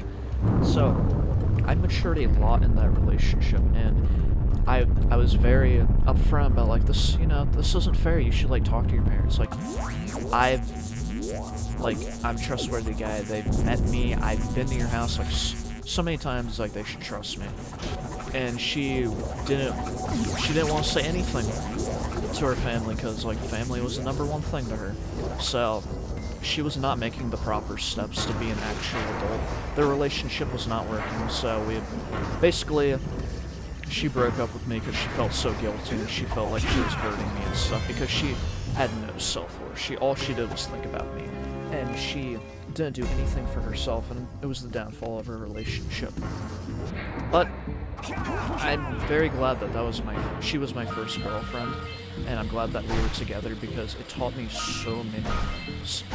Not just about, like, relationships or anything, but just about my own self. Like, I am very much, like, the person I am today because of that relationship. It matured me. It is what I needed. So I started loving myself. I started, like, looking in the mirror, and I started smiling. I was like, wow, like, look at me, I'm cool, I'm hilarious. And I just started complimenting myself, and I was like, if there's something in life that I want, I need to actually pursue it. Right? And that's a big reason why, like, I started, like, streaming on Twitch, like, going back to, like, me watching, like, Chugga Conroy and all that stuff. I would watch, like, I started watching, like, Twitch in high school, started watching streams. I got, like, really into, like, competitive Melee and stuff that didn't really pan out to anything. I still play it, though, I just don't go to tournaments anymore. I just didn't find it, like, that fun. But because I started believing in myself and believing that I could actually do things with my life, it gave me the encouragement that I needed to say, what is stopping me from, like, making content, making online content? Nothing, it's just myself. I am the only person that is preventing me from doing this. So, on top of all that, this is probably the happiest I've been in my entire life, if you could not tell. I've made so much progress. I'm not super happy with my social circle. Like, I have a couple friends that I'm like proud to be friends with and I like them a lot, but I still haven't met like the right people in my life that I'm like, I want to know these people forever. And that's okay. Because I'm just 20 years old. There's so much more life out there. There's so much more things I can do, so many more people to meet, so many things to do in my life. I have a better job now. It's Amazon. It's truly not the best thing in the world, but it's better than where I came from. And I've made so much progress, not just in the past 3 years, but in the past year. I've just become so much more mature. I understand things a lot. I don't understand where the fuck the precursor fucking orbs are, though. Fuck. Where are they at? Shit. But I've grown a lot, and I'm very proud of myself. I'm not proud of me not knowing where these precursor orbs are, though. Where the fuck are they? I'm trying to think. Is there a room I missed? I don't want to go. Let's just backtrack. But I'm very happy with the way I am. But not only that, I have the ability to learn. I didn't make that shim. Fuck. Ooh, here. Come here. I didn't even realize this was here. This will give me like 5 orbs, I think, maybe. Hey, come here. Come here. 2. But on top of me, like, just loving myself and being I feel like a great person and everything, I have the ability to learn. You know, just like how I was talking about earlier, how Jack and Daxter's, like, taught me a few things, like how in the beginning of the game you do something that is bad, like going to Misty Island and falling in the dark eco is stupid and oh, the orbs are up here, you get blue eco, yeah. I'll show you guys what I'm talking about in a second. So up here, hopefully I don't actually die, but there we go. I think this is all. There we go. Nice, cool. And we're where you should be out of here. But I keep getting stuck on what I'm trying to say. But I have the ability to, you know, actions do have consequences. Always learn from your mistake. Do not punish yourself. What I learned is do not punish yourself for your mistakes, for being different, for experimenting. Learn from it and better yourself. And just because you don't have, like, people on your side or anything, doesn't necessarily mean it's, like, that's, like, wrong or it's stupid what you're doing. You know, understanding your own morals is very important. Understanding, like, what type of person you want to be. It's so incredibly important. And it may be very simple to some people, but it's like, all of these lessons, it took a very long time to learn, but I'm happy I learned. Especially in such a short amount of time, I feel like. Based on, like, how I was brought up and everything, I'm very happy for how I am. I'm not 100% independent, as you guys have paid attention to. This is, like, my room in my parents' house, which is fine.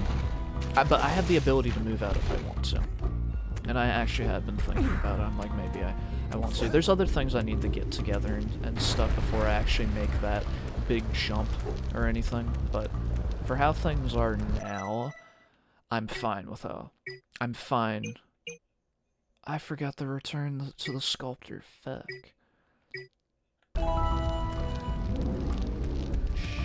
I'm gonna do that right now. No, I lied. I'm gonna do that later. I can get this though. But anyways, I'm just very happy with how much I've grown. Oh, my aching. Now, this warrior represents how I used to be. Walk it off, tough guy. Oh, sure, I was tough once. Maybe even the toughest of them all. I single-handedly defended this village from those horrid creatures I for climbed up almost the a mountain. year. Then that horrible He monster pounded arrived me into and the commenced ground. the boulder bombardment. So, full of valor. Oh yeah, since it's it's 9:30 right now. My dad goes to sleep at 9, and I have to cover up my vent because my voice goes up into his room, so I'm gonna go cover that. Have you tried attacking him with your melodrama? Cause it's killing me. After my last stunning failure, he sealed the passageway to his roost with a 30-ton boulder, leaving no way for anyone to challenge him again. So, our sage, a master of blue eco and a mechanical I haven't quite genius, decided what I'm gonna like devised a name machine this capable video, of and lifting maybe the some people are boulder thinking, out of the why aren't you way? just like live streaming this? But Well, with like all the alas, subjects I want to talk about, like I felt like it'd just be a lot easier for me if I just recorded it rather than live streaming, because like whenever I'm streaming, I get more distracted by like chat and everything, and I just wanted to like stay a little bit more focused on what I was talking about, and so this doesn't take like 8 hours to do rather than like the 5 hours. But, we're gonna need you to put him back and stuff. Yeah, put the Oh, bridges sure, back. and seal my doom. I feel like I'm probably gonna name this video. It's not gonna be like simple, like, oh yeah, Jack and Daxter, Longplay, blah blah blah. I'm gonna say something about like 20 years. But I'm not Gonna be like, to fight that what, monster again. Jack and Daxter 20 years later, something like that, or I don't know. I'll figure it out, and you guys will see the YouTube video name already, and my past self doesn't matter. He's dumb as shit. Don't ask me to get involved with that creature again. Right, yeah, so we have to beg the warrior to put that stuff back.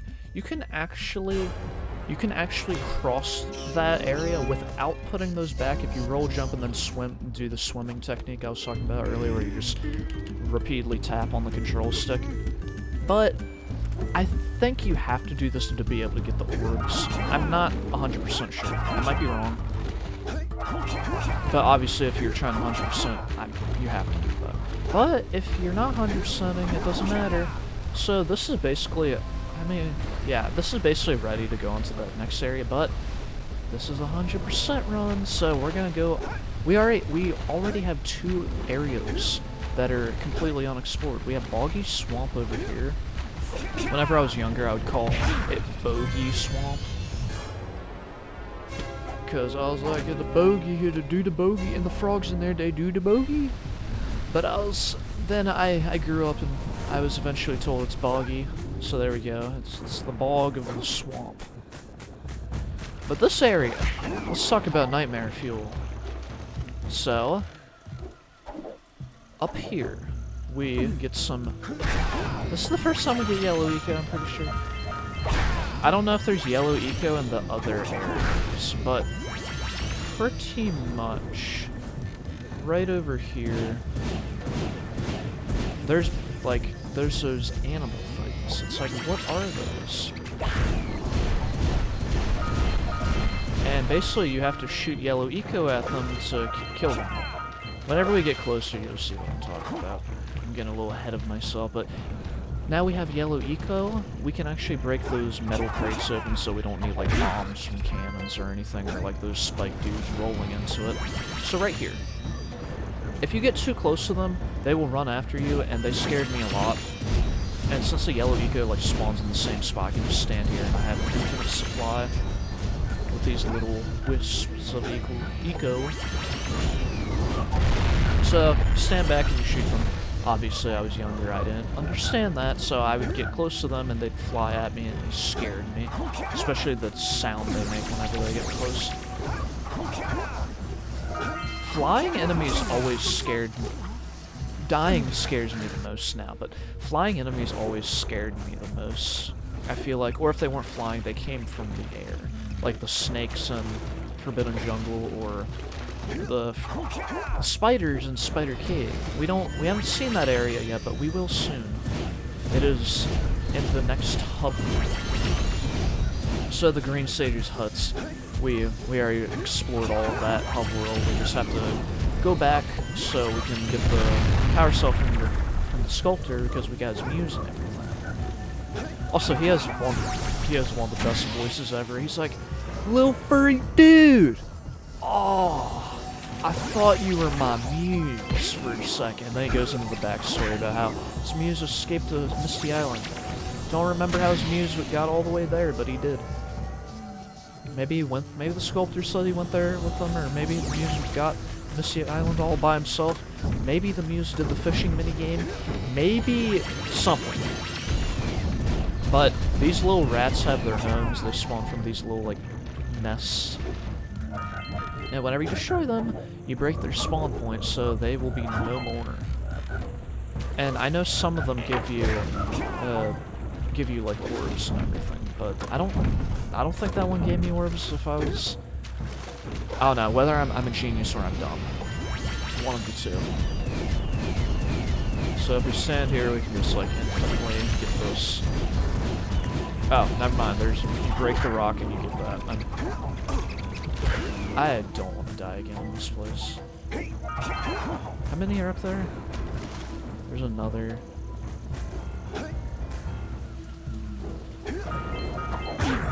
Oh shit.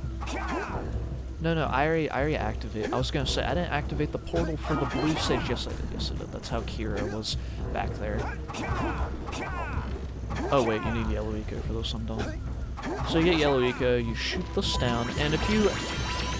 I don't remember if it happened in the cutscene, but if you talk to go back to the blue stage, you talk to Samos and Kira and everything, Samos basically tells you, like, hey, there's like this...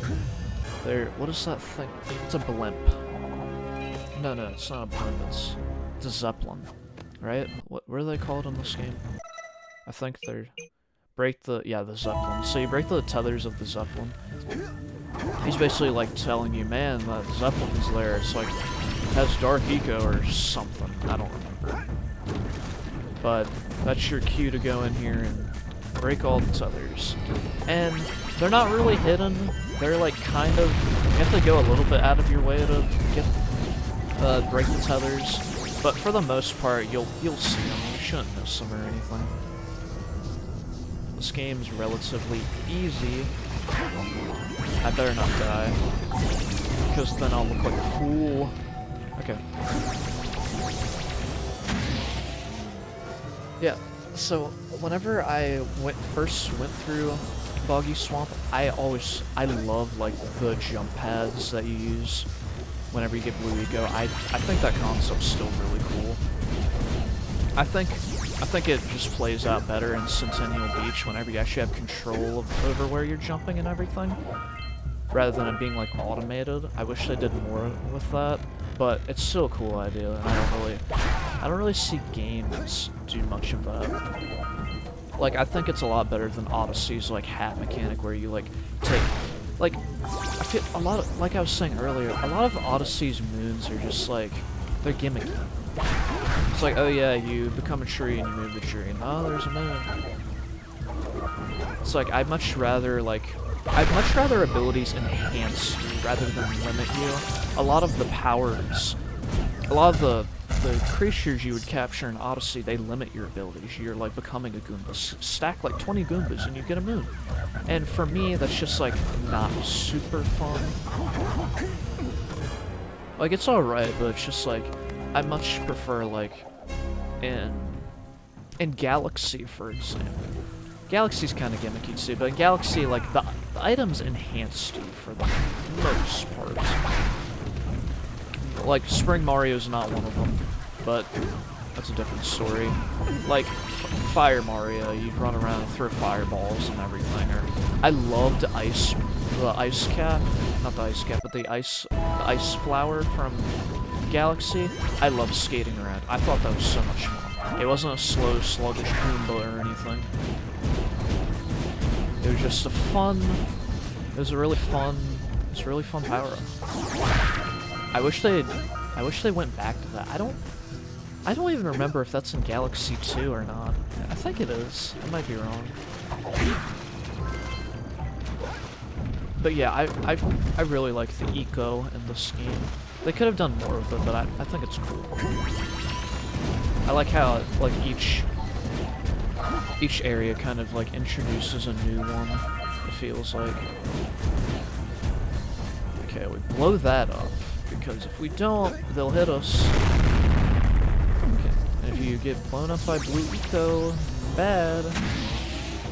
So, right here we have another ambush situation. It's only 2 of 2 of the entire game, just like on Misty Island whenever we had a bunch of enemies like around us. But this one I feel like is just easier. You have yellow eco, they spawn on like the perimeters. The area is a little bit smaller, but I like yellow eco a lot more than red eco anyways. They're both relatively easy. Whenever being a young kid, I was incredibly overwhelmed by so many enemies.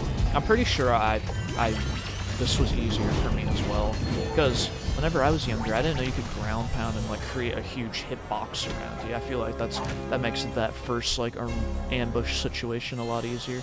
But a little thing right there. You see, we can't actually get that.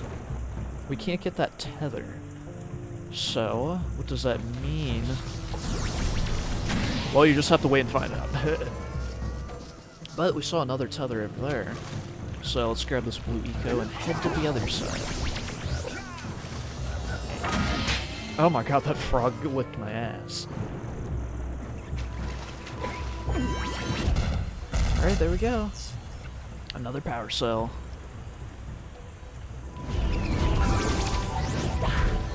Yeah, this area and Lost Precursor City, which was the previous area we were in, they're on the more on the linear side compared to like Forbidden Jungle. You still have like a little bit of freedom, but it's more linear. You have your set path you're supposed to go down.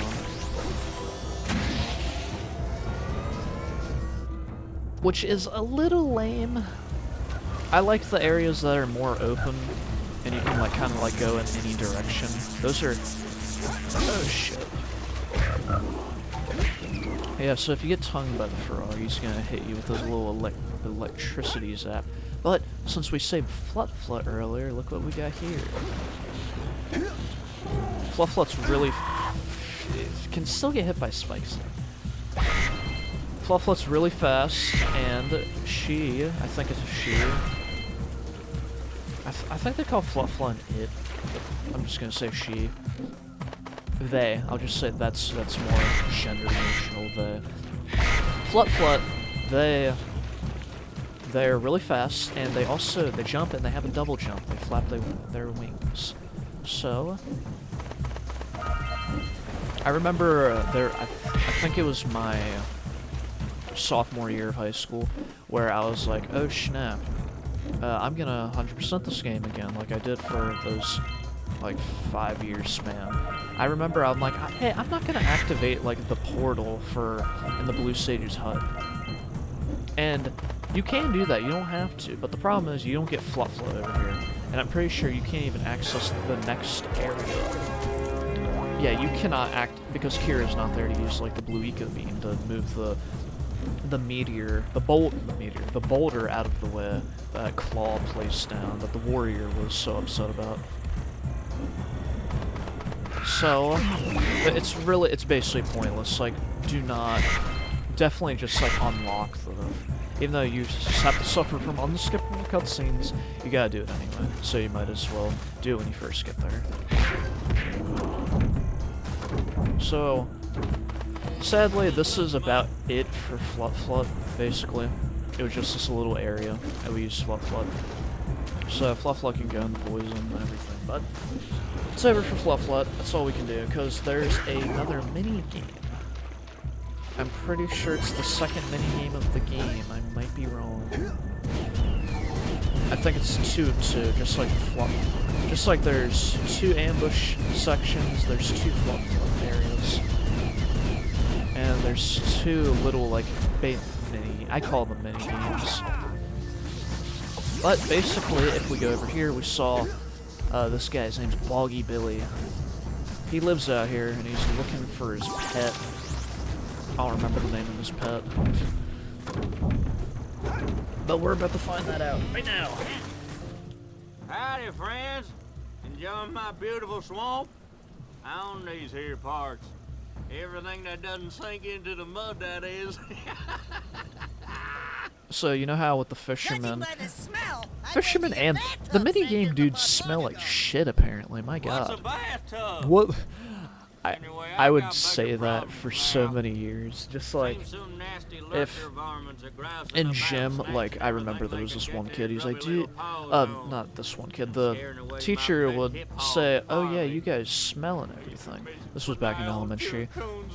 It's like, and I'd be like, what's a bathtub? Stealing it from Boggy Village. Keep stealing them. Him and the fisherman have just really quotable lines outside the minigame and during the minigame. Yeah, I can help you out. Good. Those rats will be back any time. Shoot all them rats. Keep them from eating at least one of So them rather than snacks. fishing, we have a shooting game. So I'm not very good at this compared to like the fishing game. So as we're shooting, just like the fisherman's like, here comes another one. Steady boy. With Boggy Billy, we have. Yee-haw! And where'd the other thing? Oh, he's like, more. Get him. More. And just like the fishermen, I love their lines. They're so funny. So we're basically just trying to make sure we kill all of these rats so they don't get a single piece of food. If they get one, we fail. And we're basically trying to do this because he's trying to lure his pet back here with the food. So if the rats eat the food, the pet can't be lured back here. And I think there's one more round after this. Yeah. These guys are faster. Increasingly gets more difficult. Oh shit. Gotta watch out for the side. Ah, get away! Get away! This is the part where I fail. Okay, we're fine, I think. My aim's not very good, but I think we'll be okay. Because if you miss so many times, they're just giving them so many opportunities. Okay. Almost failed that. He was like doing that eating animation. I thought I lost. So, can't quite see it. It's like, what's he doing over there now? Look, his pet's back. Isn't it cute? Yeah. Probably about like my 5th playthrough through this game, I'd always come back to these certain areas and I'm like, do they do any, I would like theorize, like what are they doing? What do they do outside of the little time we get to see them? I just like imagine all this stuff. I'm like what is their life outside of this? Like, does he actually not have a, I guess he doesn't have a bathtub in his little hut? And what is, besides like the bait he was trying to get his friend with, it's like, what else does that creature eat? I just like think about all this like really stupid things. Hey, it's a good question. See, I was a fan fiction writer before fan fiction was definitely around for a long time, but I was the first Jack and Daxter fan fiction writer. I would think about like Jack and Kira's relationship. The like little cues where like Jack's like looking at Kira's assets and everything. I never saw that as a kid until I was much older. I'm pretty sure I saw it whenever a YouTuber pointed it out or something. So I need somebody else because I was such an innocent-minded child. Like, I would never look dirtily at a woman. I'm simp. Women deserve literally everything, and they wouldn't want that, and blah blah blah blah blah. But we're almost out of this area. So this is the last tether of the Zeppelin.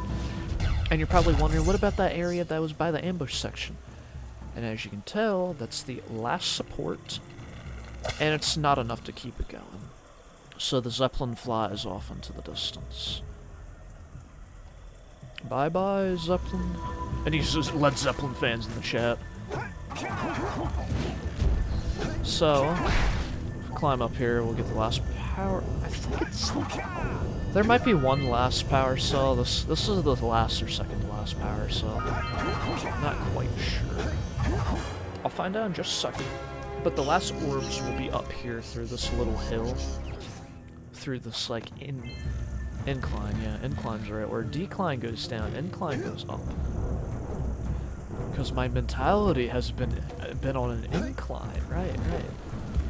So, it's like, oh wow, look at all this shit. And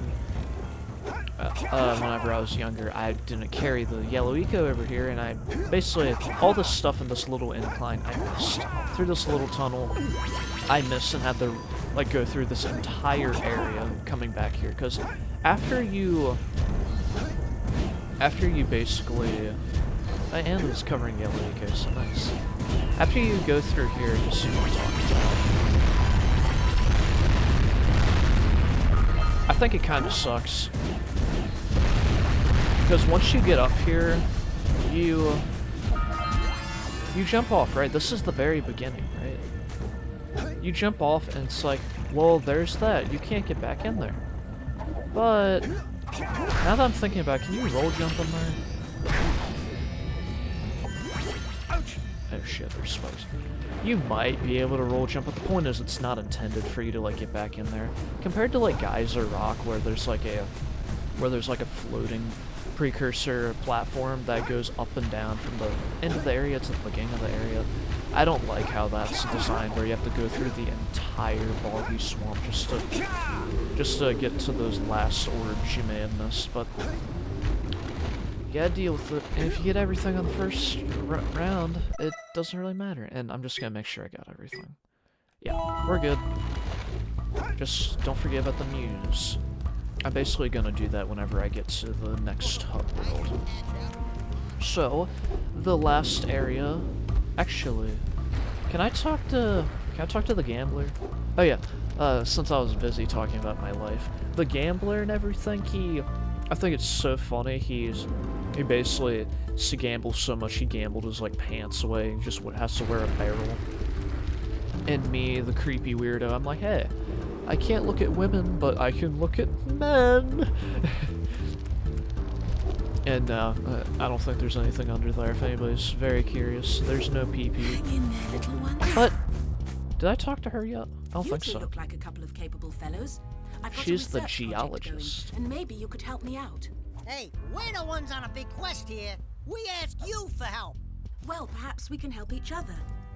I've been studying the burrowing habits of lightning moles in the Precursor Basin next to our village for years. But now those awful lurkers have scared the moles to the surface. And since they're blind as bats, they can't find their way back underground. I might get water later. I'm gonna If you could dehydrate head them myself. back into their burrowing tunnels, you might just save their But lives. I've got a power basically, cell that says you can do it. We just have to. Lightning These moles. little moles are, like, blind and everything. Maybe for 2 power cells. 2 powers. Nice try. Yeah, But I would be sadly willing there's to not part with really another any. power cell if you two find me There's a 90 couple precursor orbs things for in my this game where research you might get 2 out of Fair doing enough. one thing. It's not really doing the same exact thing though. But Oh, you have the orbs. I remember when I Here's a was power younger, I cell was we like, agreed I upon. do want 2 power cells out of one objective. Come on! I always loved Daxter's little dance. I wish there was more, like, different animations though. I think that'd be really cool. I can't remember. Did I get this? This over here? Let's see. No, I did not. So, I may. Oh, I can get these 2. Beware of the dark light, for it has twisted the fate of one of you. Bring me What was I keep 120 forgetting what I'm precursor talking about. orbs for each power cell I contain. But yeah, basically these moles, it's a whole level where you're just on the zoomer. And whenever I was at Misty Island, I always wanted to take the zoomer, like, outside of its, like, designated area whenever I first found it. And then whenever I found this, I think it's called the Precursor Basin. The Precursor Basin was so cool. I wasn't very good at it or anything. And there's actually one part that did scare me, because I'm scared of everything apparently, right? but I'll show you guys in a second. But let's try. This took me years trying to get this one. You basically have to get the blue eco all the way over here. It's not super hard, but it took me a while trying to figure out how to actually do it. I was like, I have to get the blue eco from here to there, so I would like run from here down there. And obviously you just like do a little circle. It's one of the more difficult like precursor caps, orb caps, whatever they're called, to get, but it's not that difficult. So these right here are the moles. And that's what happens when you die in the super. Fuck. Yeah. If you have game hints on Daxter, like, what did I tell you about running into the dark eco boxes? So, how do you get the moles in their hole? Honestly, I still kind of don't understand too well how it works, but you basically just go around them and you like run. It's kind of like the yak cows. You just like run them into like, you can't hit them or anything, so you don't worry about animal abuse. They kind of just like go in their hole. Did both of them go in at the same time? That's sick. I think that's what happened. That's sick. That like hardly ever happens when I play. I think it's just this one left, right? I believe. I think there's a way to get like them on it. I think speedrunners do that, like Outrage Josh. I'm pretty sure they get like one in, not one in, but like one in. What am I trying to say? They get multiple in at the same time. And obviously I did too. I think they usually go for like 3 in 1 and then they get the last one. I don't know. Maybe they go for all 4 in one time. I haven't watched a Jack speedrun in a long time. But these flying lurkers, I think the geologist was telling us that they're scaring the moles and everything, and now they can't like find their hole. So we get all of these lurker dudes, and we get a power cell. So I guess if you want to think about it in story context, you're getting 2 power cells out of doing the same thing. You're saving like the moles and everything, but not really. It's 2 separate objectives for the common good for the moles. So just run behind or fucking fall like me. This isn't as hard as I'm making it look to be. It's just like the MUSE basically. Like if you go fast enough, like you'll get there. It's not difficult. I think there's a. What if I take a short? Nope. Can't do that. Yeah, their little diaper, I always, for some reason, I thought was gross whenever I was younger. I was like, ew, grody, they wear diapers. They're like little, and then I was like, wait, am I killing babies? And then I had an existential crisis about that for a while. So, I'm gonna get these orbs right here. Right here. I'm pretty positive that one of the missions will lead us there later, so since I miss it, it's fine. I'm not gonna do it. I'm too cool for school. But, get this diaper boy. I was gonna do you see the pink portal up right up there? I was gonna do it now, but I'm probably gonna leave that one for a little bit later. Because I don't like it. It's just one of the more, it's fine, I could probably first try it, but it's just one of the more annoying ones. I just want to like get through the entirety of the area first. Or maybe I'll do it right now, I'm not sure. Can I catch the freaking diaper? Come here. Come on! Yeah, there we go. I think there's 2 more. I'll do that a little later, it's fine. So, fuck, my orb, come back. Watch, I'm gonna complete the area. It'll be like, you're missing 1 orb. But, there's more orbs over here. Aha. So, we're about to run into dark eco plants. So they sound scary, they're not scary. They don't eat you, they don't do anything. They're not like forbidden jungle scaries. If you run into them without green eco, they can't hurt you. So, the Samos was also talking about how there's like these dark eco plants that you gotta get rid of. They suck, they're tearing up the environment, blah blah blah. So you go through this area with the green eco, and this is how you kill the plants. But they will keep growing. So you see how you don't have to one and done it per se. You can, it's possible. I'm not good at it. But basically, you have to do this fast. You can't just like take your time or anything. You have to get every single plant. And another one of the missions in this game that took me forever, whenever I was younger, was this, and this is not going too well, but that's okay. We might be able to get in the 3rd round, maybe. It usually takes me 3 rounds, but I'm getting stuck on like the rocks and everything, which might lead to a 4th round. It's just like how these are positioned in the middle, and it kind of sucks. Is that it? No, there's one more. And there's gonna be more if I take too long. Nice. There we go. 3 rounds. Not that bad. And it makes us a pretty little flower. Just like all of you watching your beautiful flowers. Never forget. Especially if you made it this far in the video, dang. I don't know how long I've been recording this, but it's been a few hours. Yeah,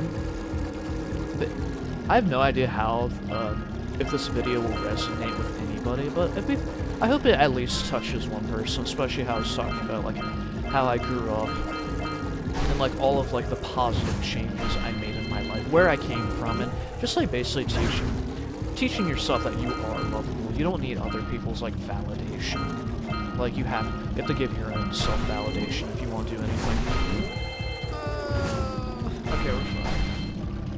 It's more tricky going through this area whenever you're trying to get these boxes. I can like easily jump across things, but right now it's a little tricky. But our reward for this way is missing the power cell. That's the reward. But that's okay. So just try one more time. Actually, yeah, I'm alright this far. Also, I remember there's Scafly right over here. Don't forget that. That's one of the ones that I tend to forget, but I remembered, all because I failed. See?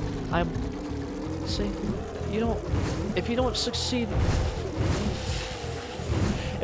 if you don't succeed, try again. Always learn from your mistakes. Sometimes you can't learn without making mistakes, you know? And by making that mistake, look at the little happy accident, you know? Bob Ross song.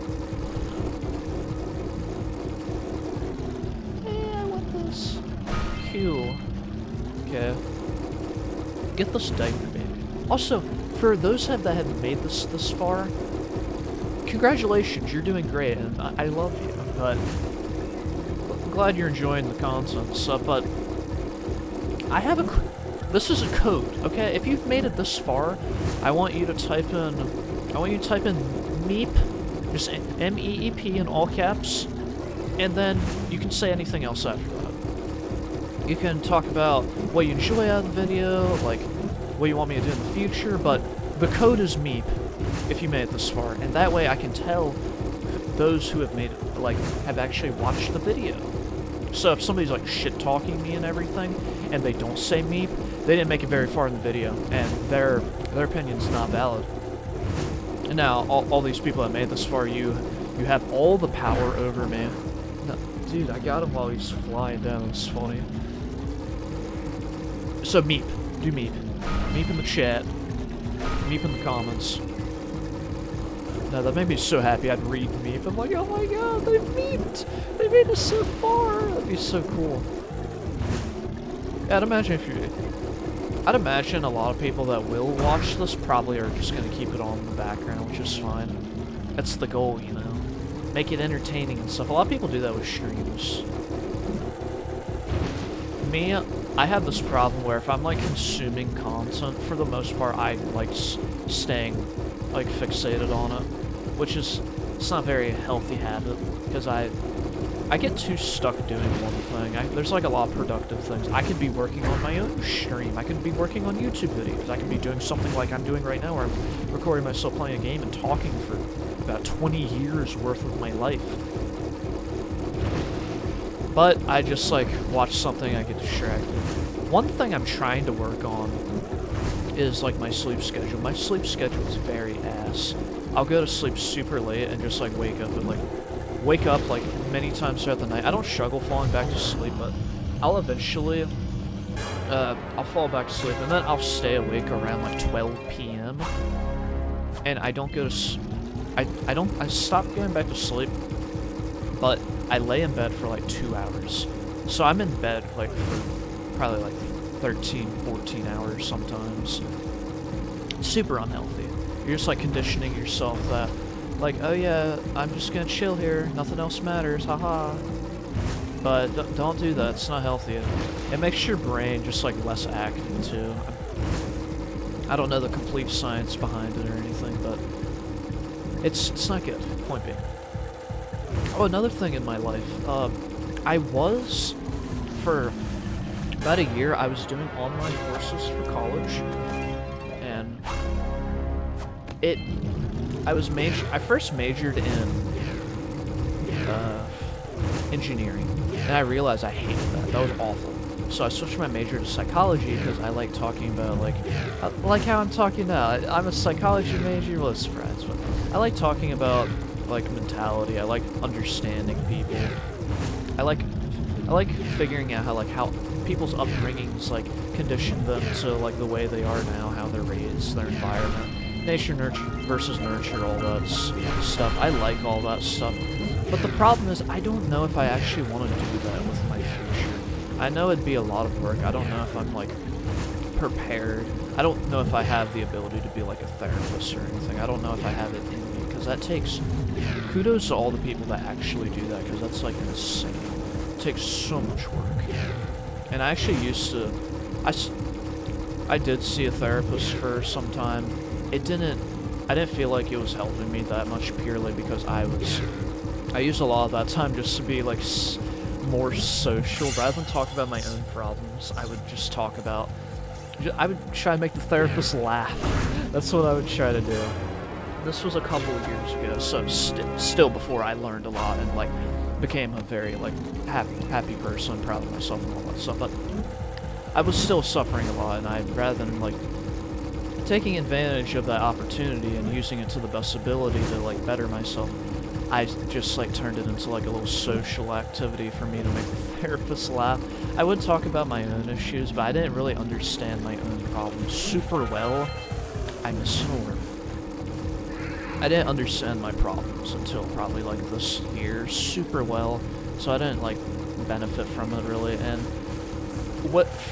I don't blame my therapist, but I don't really think she did a super good job. I felt like sometimes she was actually encouraging my bad habits, like, because I was basically putting my self-worth on other people, and I would do things for other people so they'd like me.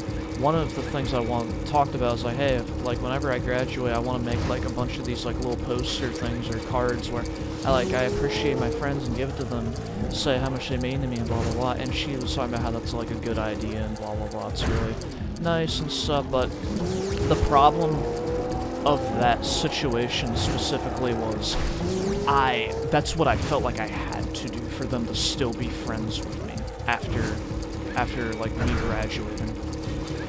Okay, I almost lost the race, but we won in 2 seconds. 2 seconds ahead of the new record, so we can go back to the gambler and do that. You only have to do the race once. But we have one more power cell, and it's the blue rings, but basically I felt like that's what I had to do for my friends to remember me. I felt like I had to do these nice things for them to like me. It's just like, it's cool to do, like, nice things and be nice as long as your heart is in the right place. Do it for you, not for, like, other people. Do it because you want to, not because you feel like you have to. So she basically, like, encouraged me to do that, and it just, like, set me up for failure, because a big problem, after I graduated, I had the same issue as, like, whenever... Also, this is so cool how you go, like, outside the Precursor Basin to get the rest of these rings. It's so cool. But, I had a similar issue to whenever I first got a phone and everything, with, like, Snapchat and, like, wanting attention, wanting people to validate me. I had the same problem, like, after I graduated high school, because none of them talked to me, and I felt like, wow, I'm so unlikable, they don't like me, all those memories wasted, blah, blah, blah, blah, blah. I was like, fuck them. Like, I wasn't happy with myself back then. If they didn't like me, that's fine. I'm a much changed person now. I'm happy with myself. If people don't like me now, that's their fault. I'm badass. So, I basically took that knowledge with me. It took me a while to get there, but I basically learned that, and I was like, I'm cool. Who cares what these other people think? And I carry that with me. It's like, if somebody doesn't like me, that's whatever. There's plenty of people that do like me. If I like myself, that's all that matters. And we can make this. There was one time I did the blue rings, and I missed the very last one, and I was so upset.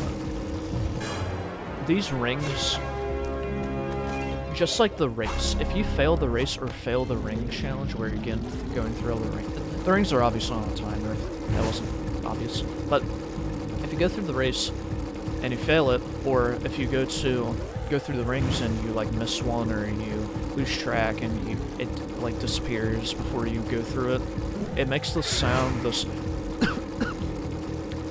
failure music sound, and it made me feel so bad. Just like in Ratchet Deadlock, there's the sound, the challenge failed song for some reason scared me whenever I was younger. Now the challenge failed music in Deadlock's super cool. I love it. Just like the challenge complete in Deadlock's really great. Soundtrack in Deadlock's one of my favorites, by the way. Somebody wants like good video game music, that for sure. But basically the mission failed or whatever, and this mission failed, we'll get them next time, is it's like this really low like tuba thing going on. It's probably not a tuba, but it's like a horn of some sort. Great moves, kid. I knew that time record would fall. Now here's your power Yep, cell. we got the power cell for beating his challenge. I think we got everything. I'm gonna double check right now. Rock Village, yeah, fuck. Rock Village, Fire Canyon. Let's Precursor City. I'm pretty sure we got everything. Yep, we have everything so far except the MUSE. The MUSE power sign. I'll get that a little bit later, don't worry about it. But, what was I talking about? I was talking about something stupid. The rings, oh yeah, the failure music, whatever.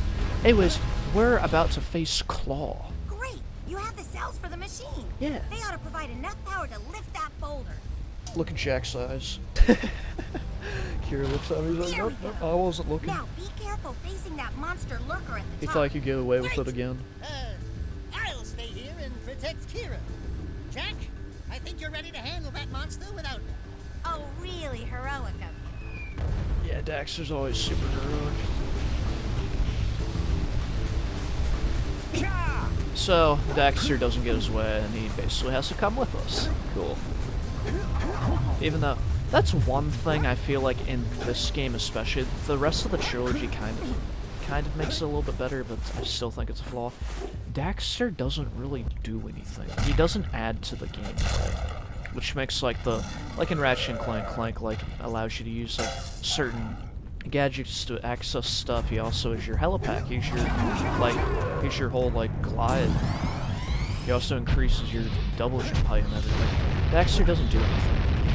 But here is our second boss of the game, and this, I remember clearly, absolutely clearly, how I beat Klaww for the first time. I didn't do it. So my next door neighbor, Timmy, we fell out after that.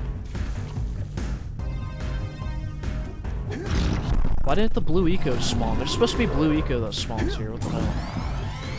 And whenever you get the blue eco, it activates the bridge. Well, I hope it spawns the next time. I hope it's on emulator or shit. There we go. Why didn't it do it the last time? It wasn't there, right? Or am I crazy? So you get the blue eco, bridge spawns. Then you get here.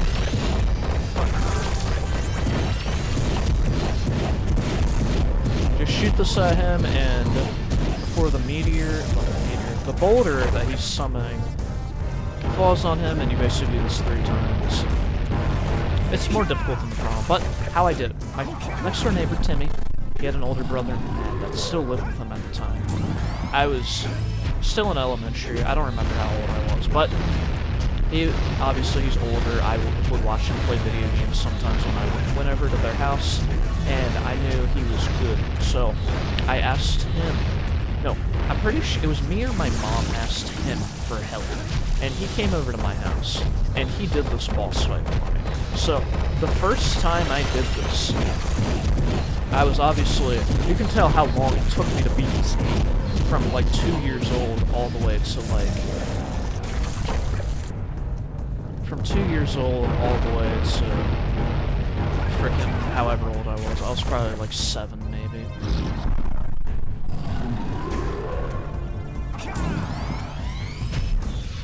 So he came over, he was in my living room, and I remember the PS2 and the CRT was moved into the other, we had 2 living rooms, I know it's weird, but it was moved into the other living room. It used to be in the bigger living room, it was in the smaller living room, so he came downstairs and he was fighting Klaww for me.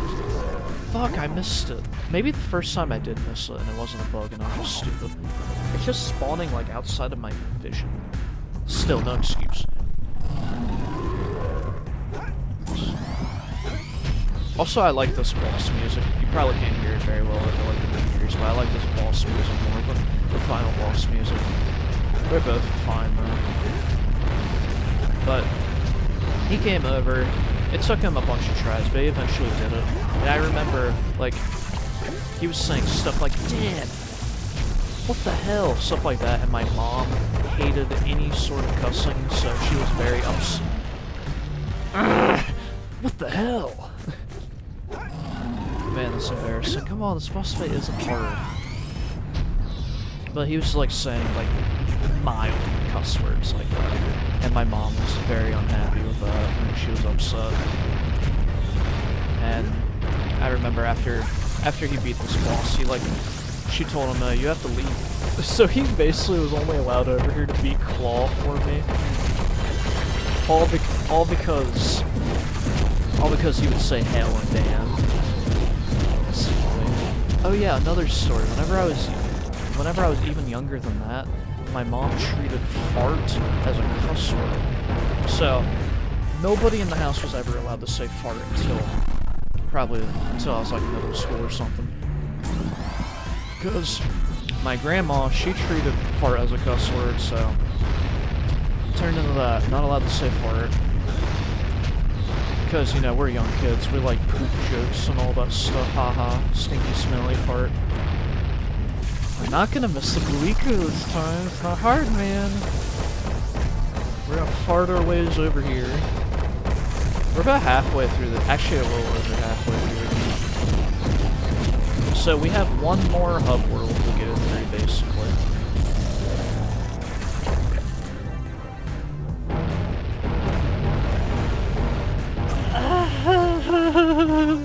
Why did I roll jump? This isn't hard. I usually first try this guy. Why do I... Entertain the audience. Entertain the audience! It's... Okay, third time's a charm. Right. Easy. That phrase growing up never made me feel better. I still felt like a failure, because every time the third try would happen, I would have expectations. Oh, I should be able to get a third try, and it would make me more upset that I didn't complete it the third time. I'd be like, but third time's the charm! So I'd be like, no, fourth time's the charm, fourth time's the charm. And it would go from there. 122nd time's the charm, let's go! I love how the music gets all shitty on the simulator because of the lava effects, I guess. Oh, speaking of lava, if anybody watching has ever had Domino's, I'm not a huge fan of Domino's, especially because don't die! My mom would go through these phases where she would have the same food. She'd get the same exact thing for sometimes months, so every single day, same thing. My parents do not cook. So we would always have stuff like fast food every single day. Sometimes my mom would go through phases. Domino's was one of those phases. And I grew so sick and tired of Domino's pizza. I still don't like it that much. It's okay. but it's been ruined for me. But something I still love to this day is their lava cakes. Their lava cakes are so good. Actually, I'm probably gonna get lava cakes tomorrow now that I'm thinking about it. I'm gonna get that. So if there's something I've learned from this video is I'm gonna get lava cakes, and I love them because Klaw's a bitch. I'm gonna turn Klaww into... Klaww would not taste good in lava cake. He has like all that hair on him and stuff. Oh yeah, speaking of which, if anybody who's watching this has played this game, if you bought it like, if you had the original PS2 copy and stuff, it came with like a manual, but like his little death animation.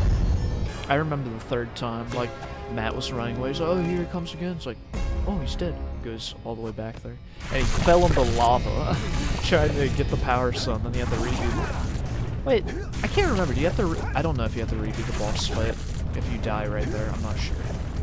I feel like the answer is no, because this game is usually generous. But we have these lurker dudes, and without game hints, you don't know what these guys are doing. So these guys are basically racing us to the end of this this valley, mountain pass. Like, we're racing to, or we're dying. We're racing to the end of Mountain Pass because there's a bunch of dynamite and TNT over there that they're going to explode. So it's a race, and for the majority of the race, we're going to be behind them. But nearing the end, we start passing. So, as long as you don't, like, hit too many things, this is, like, not very difficult. Like, we'll be fine. That's just a little annoying. The more annoying thing is whenever you miss orbs. I won't. I'm gonna go back here and then I'll kill myself. There we go. Okay. That's the only annoying thing. I think 100% the area is more difficult than the actual race.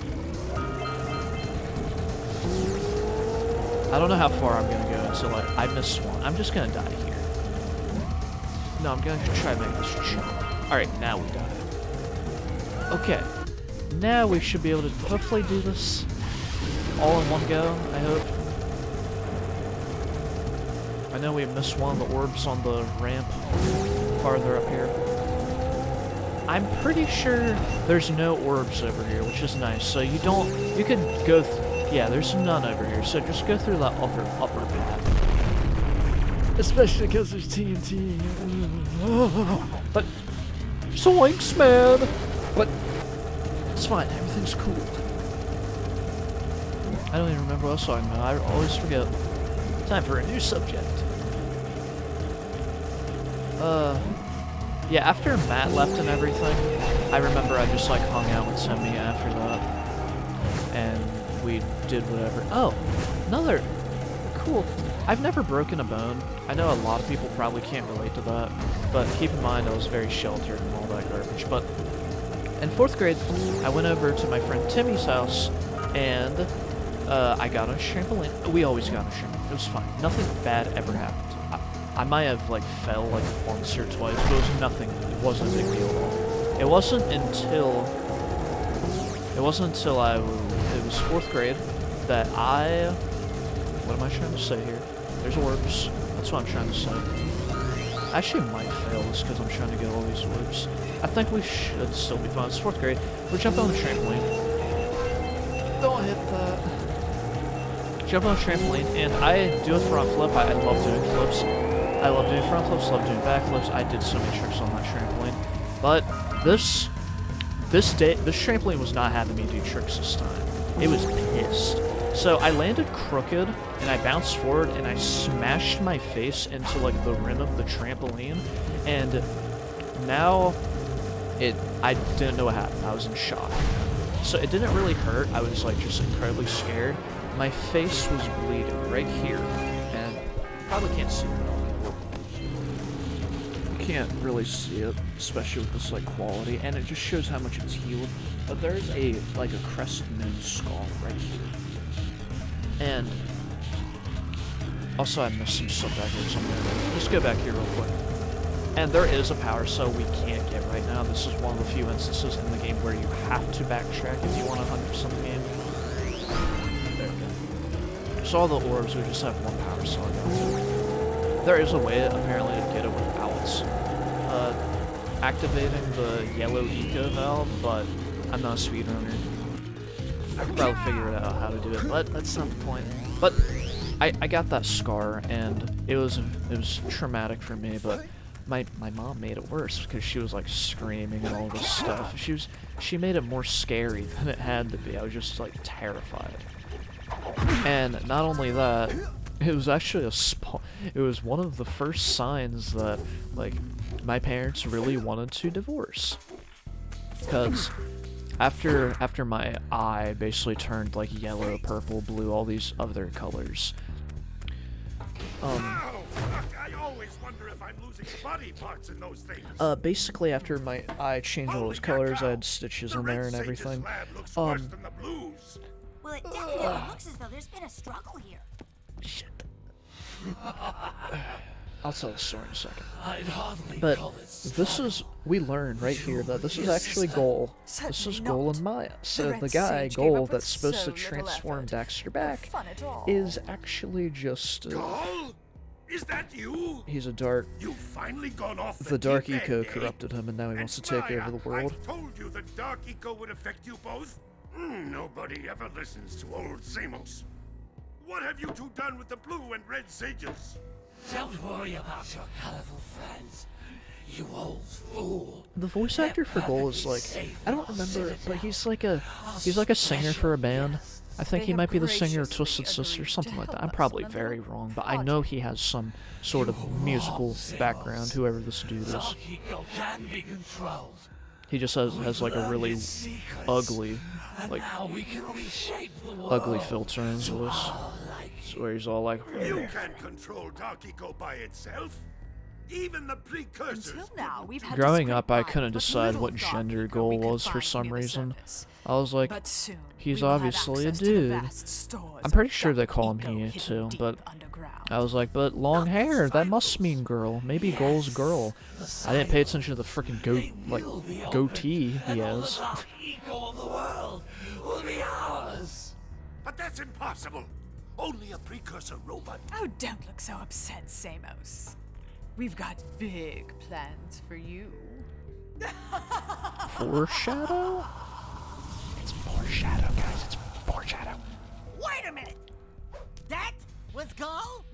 The same Gull who's supposed to change me back? Gull is the guy trying to kill us? I'm doomed. I'm doomed. We may all be doomed. We gotta save the world now. So this elevated from just trying to change Daxter back to saving the world. We simply must get to their Citadel to stop them. The fastest way there is through the lava tube at the bottom of this Fire crater. Canyon, lava tube, sound familiar.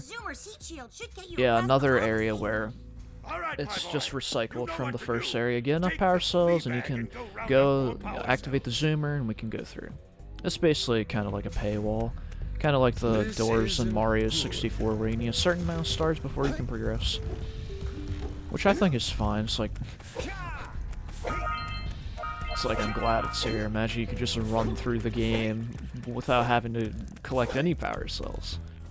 Hey, Gordy, I think we got Yeah, these guys are knockoffs of Mario and Luigi. Willard, howdy, strangers. Passing through. Us too. Well, we gotta be moving on. Nothing to see here. Yeah, he has a candle brain, and he has a bird brain.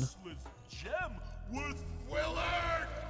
Actually, we want power cells, not gems. We got 4 of them. You want them? What Bird Brain here is trying to say We'll is sell them. we may have a few power cells laying around, and we might be willing to part with them for 90 orbs each.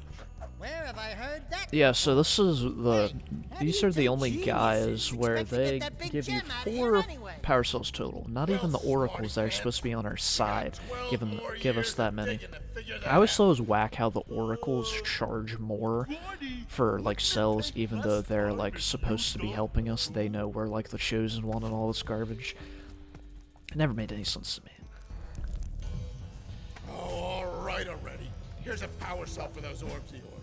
Yeah, we're gonna be hearing that a lot. Back to my story about my scar and my trauma. Whenever I had to get the stitches removed, we all went to the hospital, and the nurse, she was not using like the proper like tools to like take out the stitches. It was like way too big for my face, and like it hurt a lot, and it's not supposed to hurt like hardly at all. And there was like, it was just ripping from my face. So my scar, even though you can't see it like through the camera quality, it's not big at all, but it could have been even smaller if it was taken out properly. And as they're like taking them from my face, my mom was so upset. She was like very upset with like the, here's the power cell. Yeah, what he said. You did it, dude.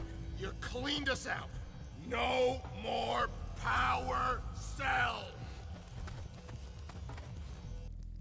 Alright, got the power cell soon. But basically my mom was very upset and that they're ripping the stitches from my face.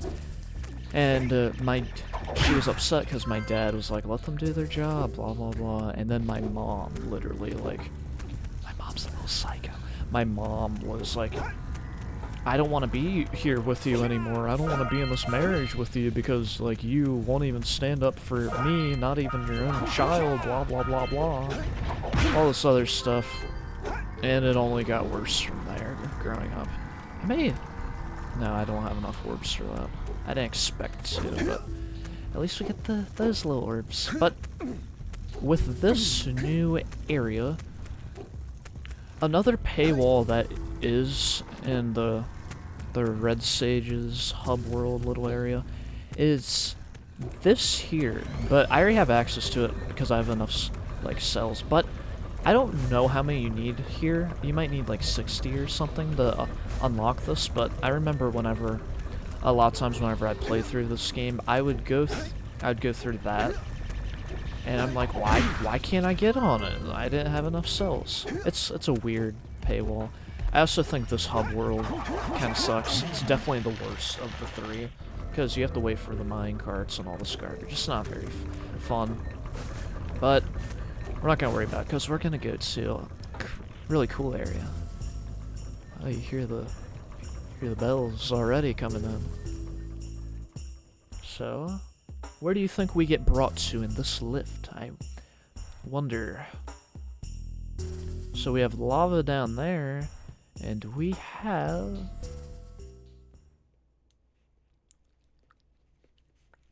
snow up here. So this is Snowy Mountain, and this place is kind of cool. I don't think I have any trauma from this place.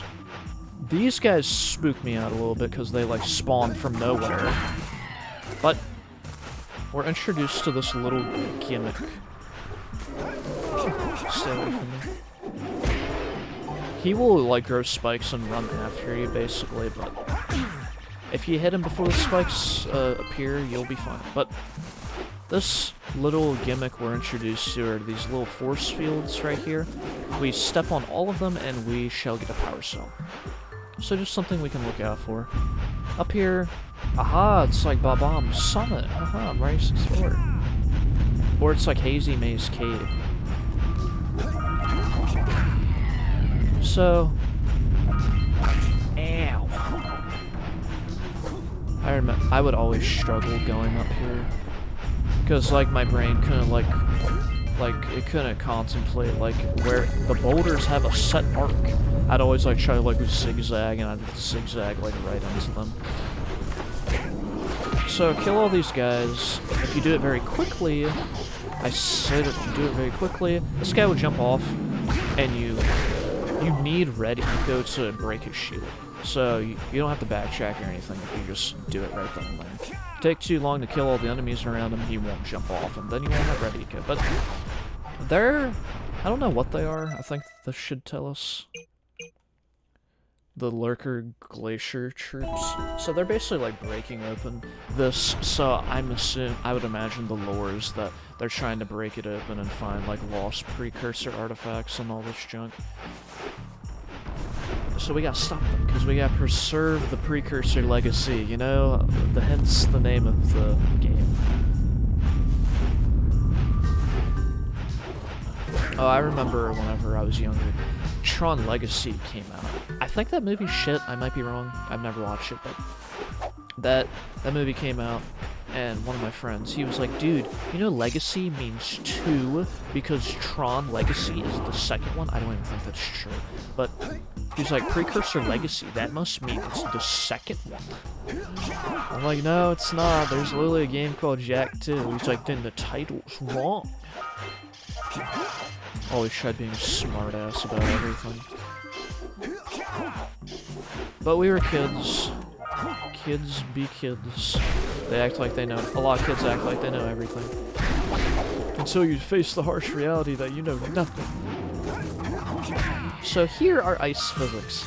As you can tell by Jak's animation, slippy sliding. So it's harder to control this. So it makes it more difficult to get on these. But it's not hard. And let's get all these. Yeah, if you punch, you can obviously like shift your momentum a little bit too. Makes things easy. I said easier. Dickhead. But over here we have another one of these guys. What does that mean? We need red eco. So we gotta go back into red eco. But I want to kill all the enemies first.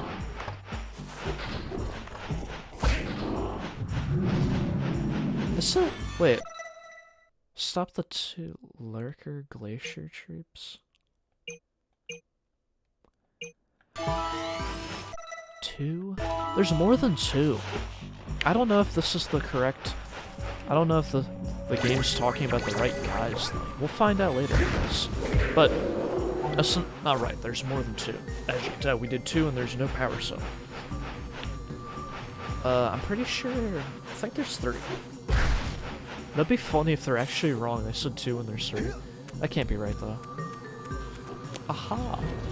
The second flut area of the game. You click on that, you hear the clock, there's a timer. Little platforming section.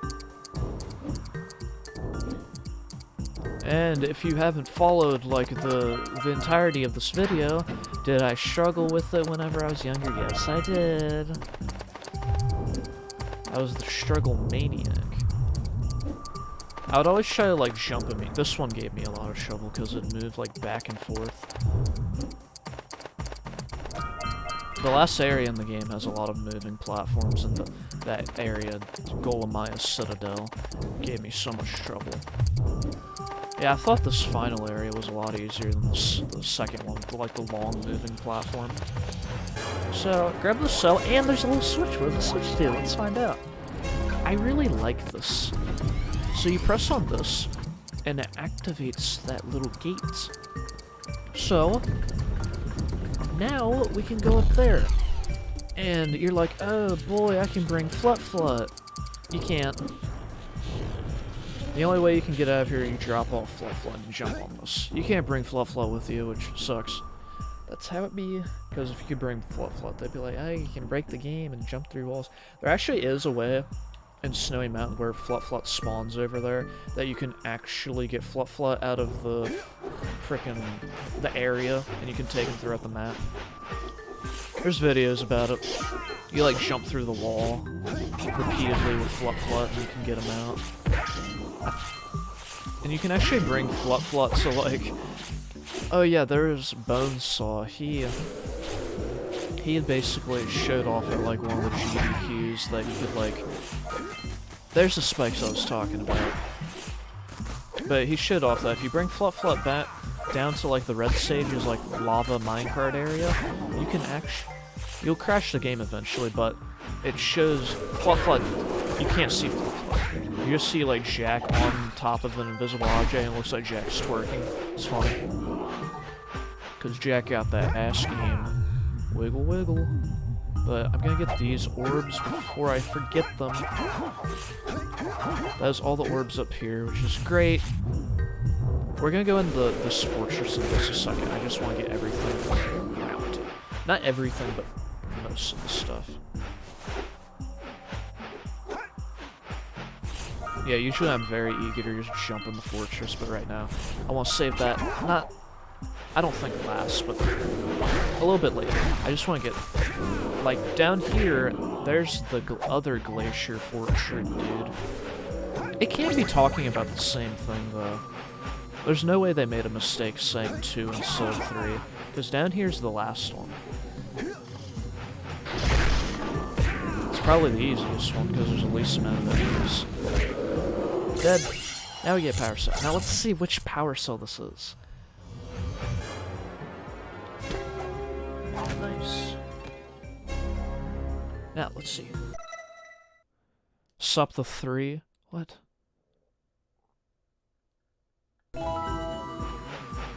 Does it change the number based on whether you discover them? No. Is that really an error? Did I just discover that for the first time? Maybe it updates. It might fix itself whenever you get the actual power cell. That's weird. I've never noticed that before. Maybe I did whenever I was very young. I was like, but it's 3. Maybe that's why it gave me so much trouble in the past. I'm not sure.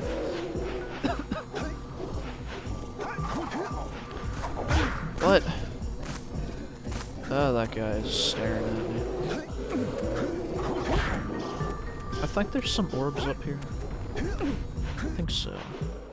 Yep, there is. Get them right now.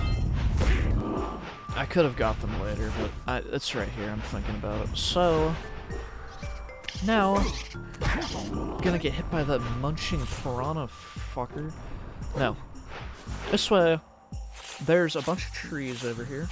And my friend Cameron, he tried playing this game probably about a year ago, and I made fun of him because he was so lost in Snowy Mountain, and he said it's a terribly designed area. I was like, dude, and I just made a meme out of it, trees and switches. Like, dude, find the switch to activate the yellow eco, and just look for the trees. You'll see trees, and it leads to this underground cabin. It's so obvious. And anytime he or I mention Jack, and he never finished the game, but anytime he and I mention Jak and Daxter, we always say trees and switches, and it just makes him mad. He's like, dude, fuck this game. The more times you say trees and switches, the more I'm not gonna play the game. And he never came back to this game, which kind of sucks. He's a baby, even though he's older than me. He's one of my actual friends these days. I know I would keep talking about all the friends I don't have anymore and they were all shitty, but he's one of my good friends. So down here, wee, slide. Whenever I was younger, I'd always try to jump up this thing. It's possible. I've speedrunners do it, but my younger self was on to something at the very least. Okay, now let's go through this cool area that we unlocked with the flut switch. So I love this area. I think it's so cool. I love whenever there's like mini sections within bigger sections, like the temple and Forbidden Jungle, this little fortress in Snowy Mountain. These I like. It's so cool. We have a ton of orbs down here.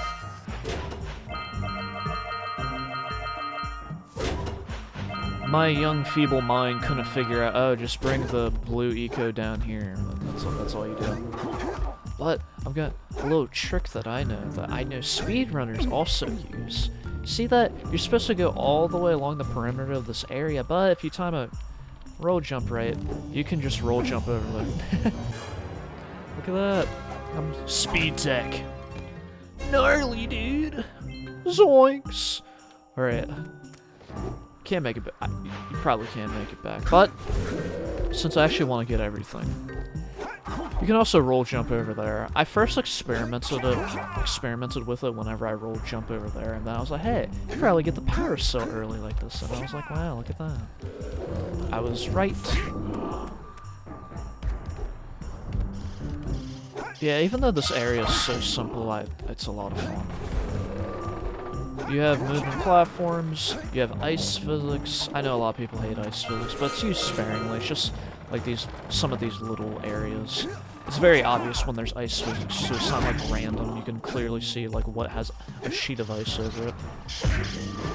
But Naughty Dog was so kind, they gave us a little switch to activate, so we can get up here anytime. Wait. No, I was gonna say, you can just... No, you can't high jump up here. For some reason I thought you could. I was like, but it's pointless, you can just... There might be some little... There might be another area you can jump up here easily, but not here.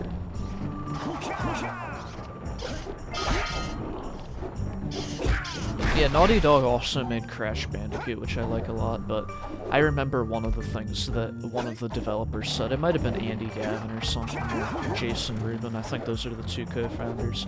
They left shortly after the first Uncharted, I believe, or maybe even during the development of Uncharted. But one of the things I said is, like, it took us a whole extra console generation to make basically our version of Mario 64, which I think is like, it's a big wow factor. It just like makes your eyes open to like how revolutionary Mario 64 was. Even though N64 did not sell anywhere near like the frickin' PS1 or anything, it was still a huge step into 3D gaming. Did it a lot better than other games. And a lot of people like look at Jak and Daxter as a forgettable, like not as good Mario 64 clone or whatever. It's just like, I think it has a lot of charm. I think it does some things that are better than Mario 64. I think the whole idea of having the world seamless, like, there hasn't been a Mario game that's ever tried to do that.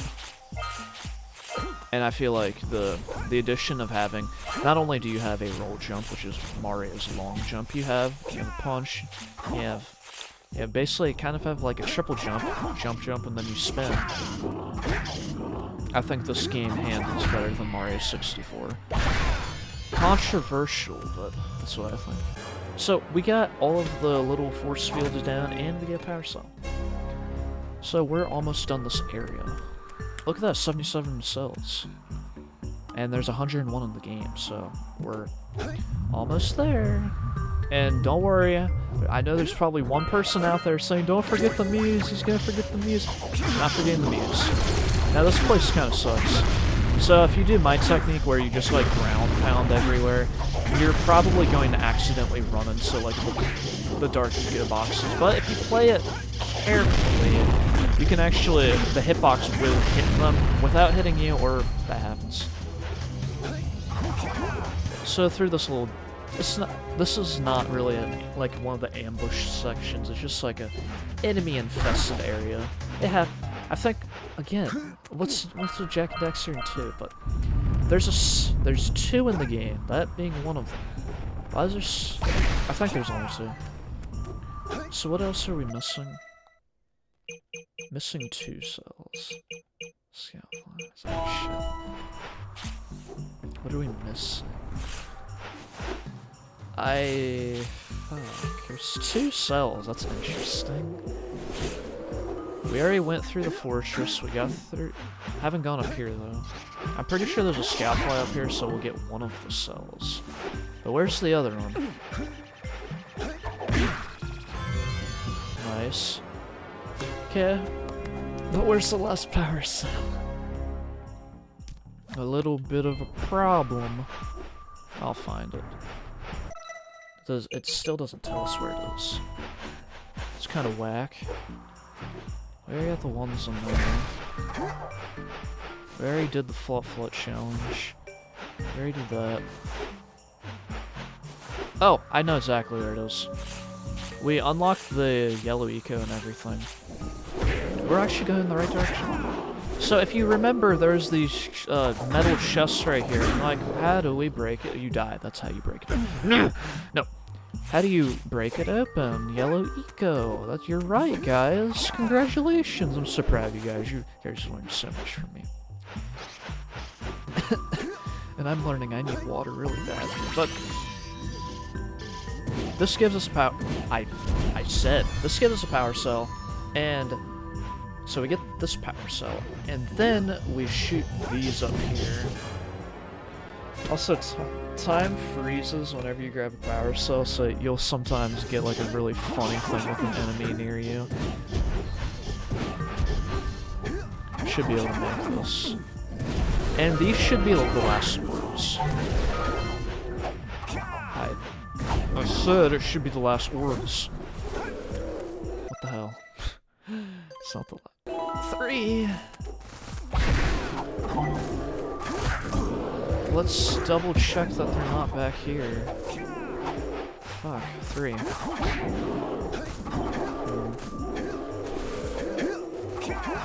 Got everything up here.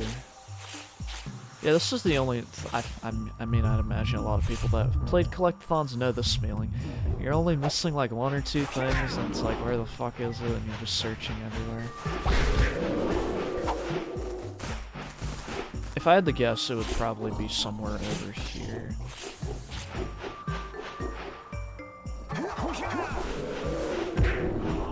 I won't be surprised if there's like orbs hidden in the snow that I somehow forgot about. But that's okay. Hey, this should motivate me to think about a story or something. Not probably. Every area in this game, whenever I first played it, there's always... Every single area, I would miss out on orbs, and I'd forget about it, and then I'd come back whenever I wanted to actually 100% the game, and I was like, where are they? It took me so long to find so many of them. The orbs, I think, are more difficult to get all of than the power cells. At least replaying the game, I get that feeling. Maybe whenever I was younger, it was harder to get the cells or something. Can't get up there, what the hell?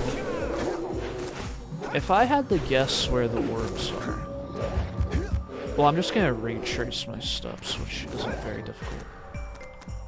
It's probably gonna be up here. If I had to guess... No, I already crossed that bridge. We already got the orbs at the very beginning. I don't think they're at the... It might be in the fortress.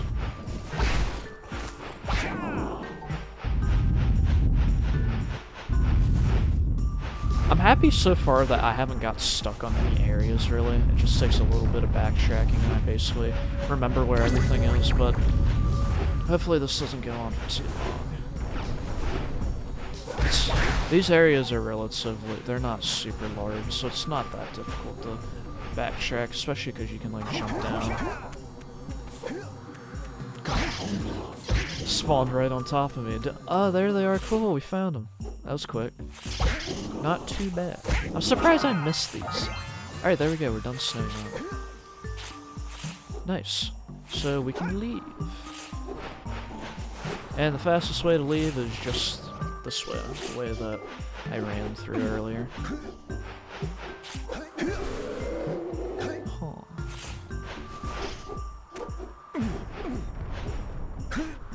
Oh yeah, I guess another thing I could talk about, since I was talking about like my evolutionary growth and everything.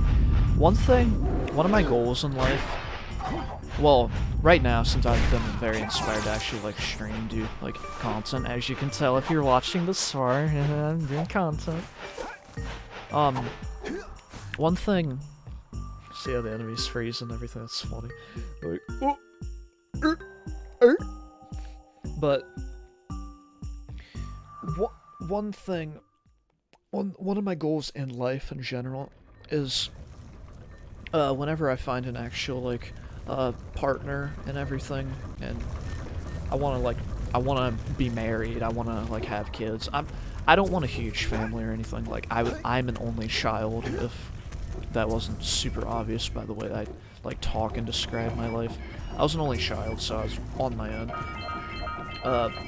So, since my family feels like very detached and not very loving and everything, one of my goals in life is like, just have a family that I'm very happy with. And I want to just raise that kid and just like help them understand to just love themselves. It's okay to make mistakes. And just like give them nice guidance. But I don't want them to feel like super pressured that they have to talk to me. I don't like having pressure on anybody. It's like, you can, I'm always here for you. And if I parent, obviously I'm not going to be perfect, but if my wife and I parent correctly, then they should feel comfortable in coming to us whenever they're going through hardship. Maybe not all the time, because, you know, edgy teenagers and all that stuff, they want to do things on their own, but if we parent correctly, they should feel comfortable, like they can actually talk to us, not that they're forced to, or not like a last resort, that always here, always here. Not always there when I die in the lava. Fuck. That's why the minecarts suck. You can actually jump across these areas if you're very skilled at platforming. You can just jump on these planks. It's not that much faster, if faster at all, but we're gonna get these orbs on the way back.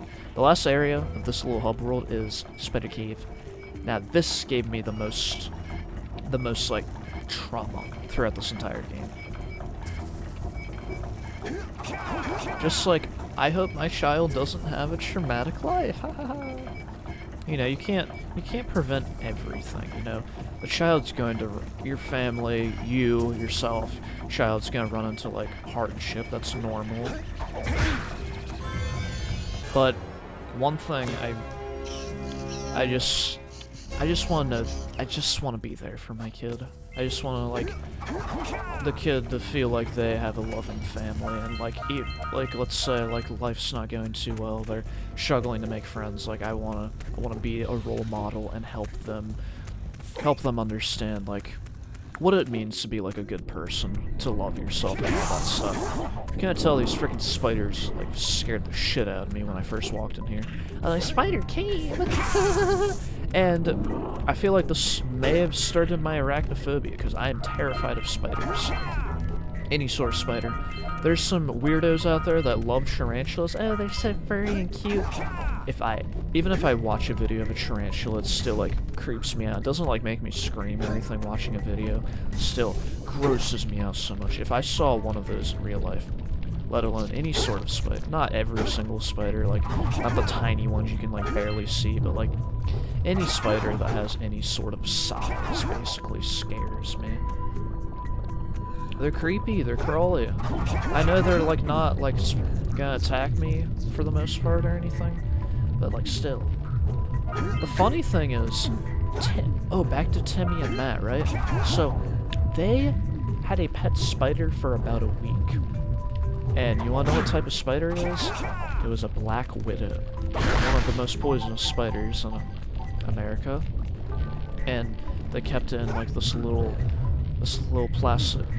For some reason, their dad, Kirk, he really just wanted to, he saw it at work and he decided, oh yeah, let's keep it. Like, insane. For some reason, since they normalized it so much that this was fine, I wasn't scared of that spider, really. And they kept it in a plastic container, and Timmy and I, we would go out and find bugs for the spider to eat, and we would watch the spider, you know, put its web around and stuff like that and eat it. I was really young, so I guess I didn't develop, like, the conscience of being too terrified of spiders just yet. But these worms. So the Mario brothers earlier, they were talking about how if we kill all these lurkers in these trees, these, like, parasite dudes, we'll get a cell. And I don't think you need to go back and talk to them. It's just like same as talking about the Zeppelin. It's just like, oh yeah, you can do this, blah blah blah, help out, blah blah blah. So every time you break them, orbs fall down. And some of the ones that are on the other side I know are a little bit more difficult. But every time you kill them, orbs fall down. I don't know what, like, determines how many. I think they might all be just one. I'm not sure. I don't think so. I feel like there's some that, like, drop more, but it's just this little room where there's just these dudes. What are they called? Let me look at their name. The Gnawing Lurkers. So the Gnawing Lurkers. You have to get in your... If you press triangle to go into your scope, and that's how you aim, and that's, like, really the only way you can actually do this mission. There's probably a really difficult way to do it without going into the goggles, like jumping around like air shooting, but we're not doing that.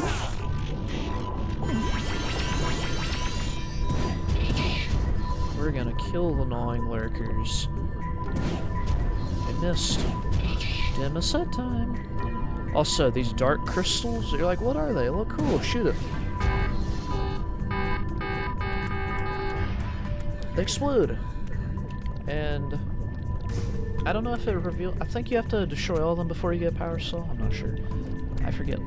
I'm pretty sure you have to destroy all of them before you get Power Cell. But, anyways, we gotta get the rest of these annoying lurkers. Okay, I have.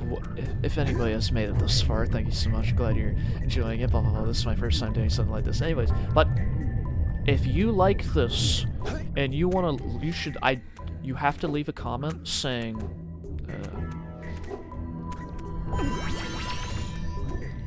say bones. Just say bones. So earlier, if you made it that far, you'd say meat. Now you say bones. And you can, just like last time, you can say any sort of comment you can find, but say bones. I have to know that you guys are paying attention, okay? If you're not paying attention, what's the point? I'm not gonna make more content if my viewers don't watch. God, you guys expect so much from me. I'm expecting 1 million views on this video. Minimum. Nah, I don't really... My goal isn't really to get any sort of amount of views out of this. I'm just trying to make... I want to make this for my own self. Like, I want to be able to, like, go back and watch this and, like, just see how far I've come. Especially, like, with all my life talk I was having earlier. I'm gonna get closer. And to get closer, we go this way. Now we can jump down here.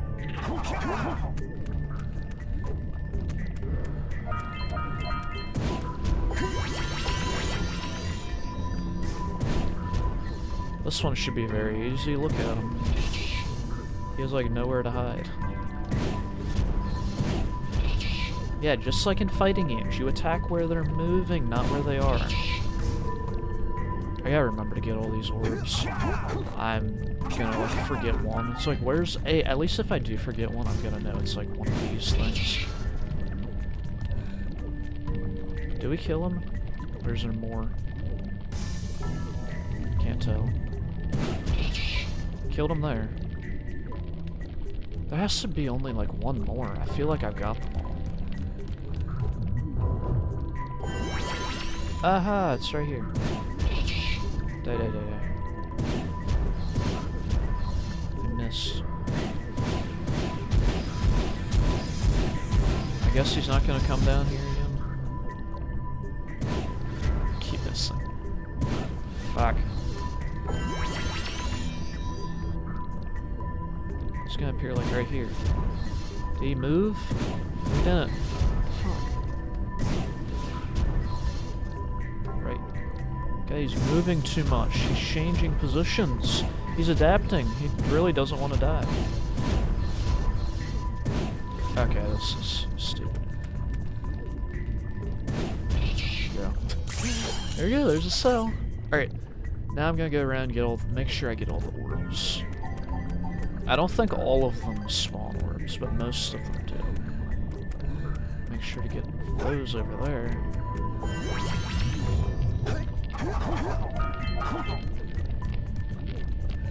What else should I get? Oh, I didn't get my roll jump. Yeah, if you don't do your full roll animate. I like how you saw the cell popped out. It still has that spawning animation. It's cool. I forgot that did that. You don't get to see that really whenever you're playing in real time. Maybe if you go in like the debug menu, maybe more of them like do that.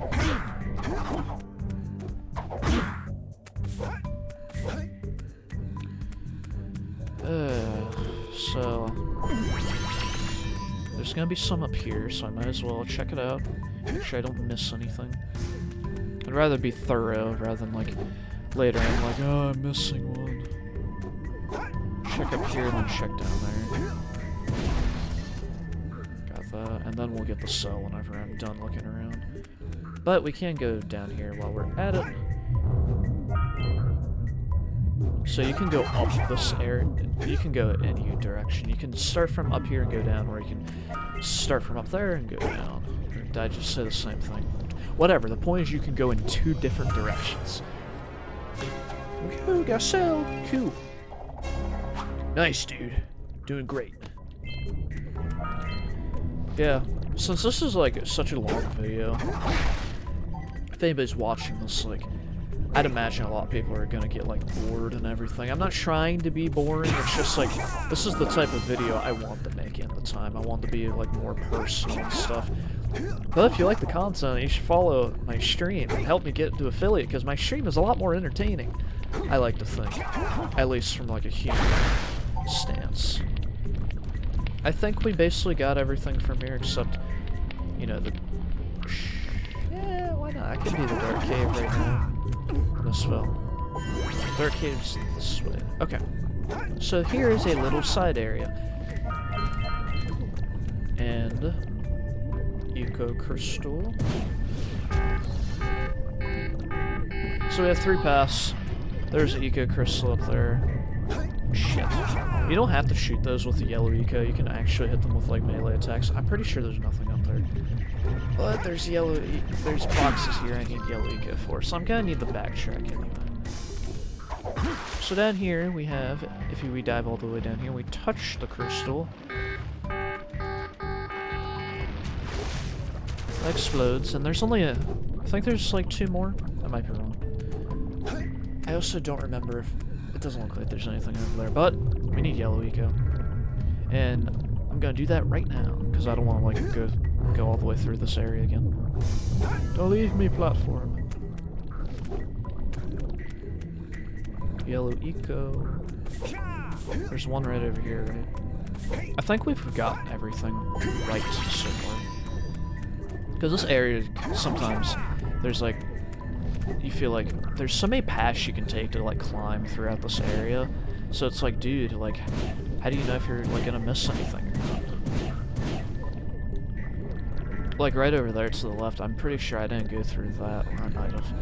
And I'm pretty sure there's not any orbs over there. But if there are, we have an idea where they could be. But we have these orbs right here. But last but not least, we have this cool area that I was very scared of whenever I was younger. I would literally, I couldn't do it for the longest time. So, you see the like creepy crawlies in the dark. Basically light up these crystals, and that's how you see.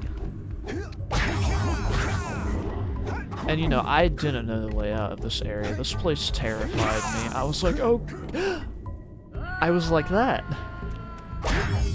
And you have to go through here one time. I'm pretty sure there's no checkpoints. It's not that long. But still. It was another reason why it was very scary. Oh god, this is giving me trouble all these years later. Oh yeah, if you didn't know, the roll jump has a hitbox. Cool. Imagine Smash games if you could like roll and it would hurt people. Roll would be broken. But a dark crystal I missed for a very long time was this one down here.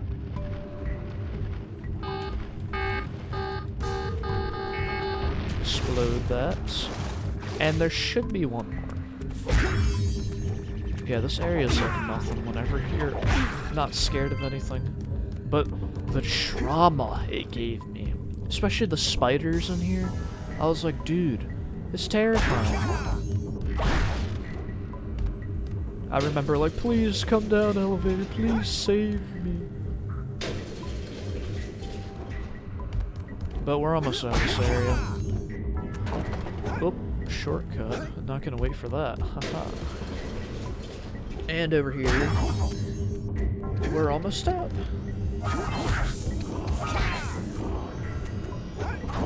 Jump up here, and here's Mouse. I think this specific area has a name. I've always called it the Dark Cave. Does it have a name or anything? Yeah, it is called the Dark Cave. Cool, I was right. I don't know if I made up that name or I actually read it. I'm like, that's Dark Cave. That's cool. So if we go down this elevator, it puts us right at the start. See, just like that. I'm pretty sure. Yeah, I'm pretty sure I got everything. Now there's one, like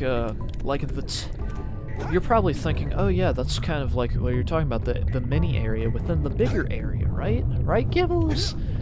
That's like, no, not really. That's not the mini area of this area. There's another place that I think is the best part of Spider Cave. So in that cutscene earlier, Goal and Maia were talking about taking over the world and all that shit. But Samus was like, that's crazy, you need a precursor robot. Huh. It's like, what's a precursor robot, right? What the fuck's that? And we have to find out later, but fuck. That's fine, we can jump over here. I think that's the last one. Yep. Cool. So I'm pretty sure if you break like one of the crystals underwater, the cell will spawn underwater too. But this right here is always the Dark Eco crystal I have last, so I don't... Whenever I was very young, I had problems with it, because I couldn't find the one that was in the Dark Cave, but... And in my memories, what I can remember, that's always the one that I leave for last, so... I don't know, I'm pretty sure it'll spawn underwater. But, wait for the drill guy to turn around. If the drill's not working, it's mad, kill him. Because we don't like Bob the Builder. What is that? It looks like a statue. But it has like arms and stuff, so... And there's like miners, they're trying to dig it out. Huh. Is that the Precursor robot? Maybe. Couldn't tell you, I don't know. Never played this game before. But what I do know is this is a pretty cool area. Yeah, so I want to get this first. I like going this direction.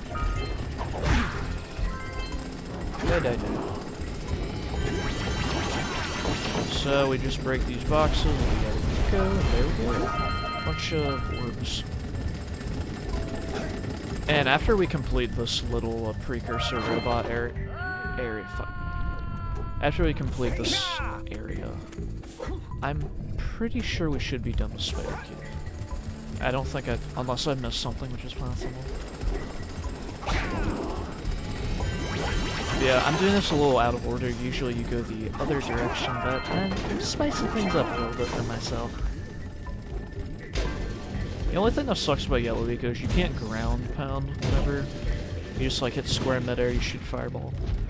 That's alright. So, the way you're supposed to go is like up here, but we haven't gone the correct way yet, so we need to backtrack a little bit. Kill him before he looks at us. They call me Speed. And we have all these, and we have that's probably the most freaking metal chest you'll see in one area. Ow! Oh, my toes.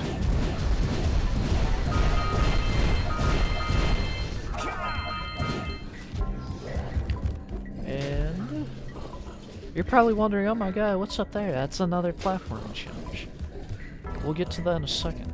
Does this thing not come down here? I forget. Yeah, I guess it doesn't. Which is cool.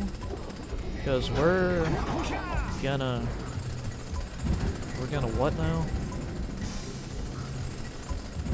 We're gonna go this way. This is the way you're supposed to go. I think I got everything over there. If I miss something, it'll be over there though. I don't think there's anything past those like drill dudes.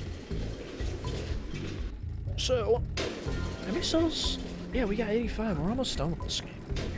I'm very curious how long my playtime will be by the time I'm finished.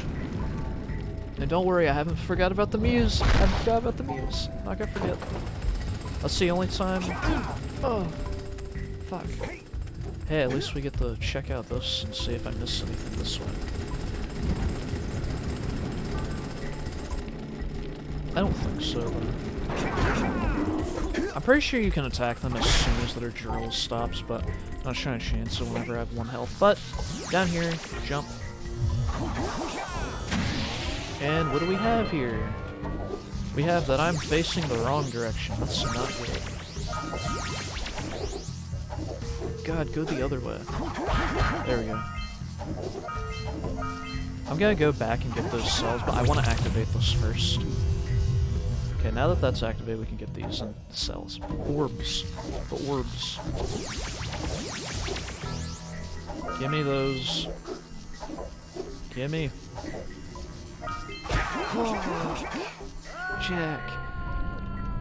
The way to fall down like that is you have to do it like before he even is landing down, so like at a whatever angle that is. Before Jack is like down, you have to press the button. So you're never gonna fall down like right whenever you're actually wanting to fall down. You can't fall straight down, which is stupid. A little bit of bad design. Are you serious? It didn't. I activated it once. I guess it only permanently activates whenever you get the power cell. Interesting. I love how they shake whenever you're near the blue eco, but there we go. Yeah, there. You got the cell. Cool. Daxter with thrust.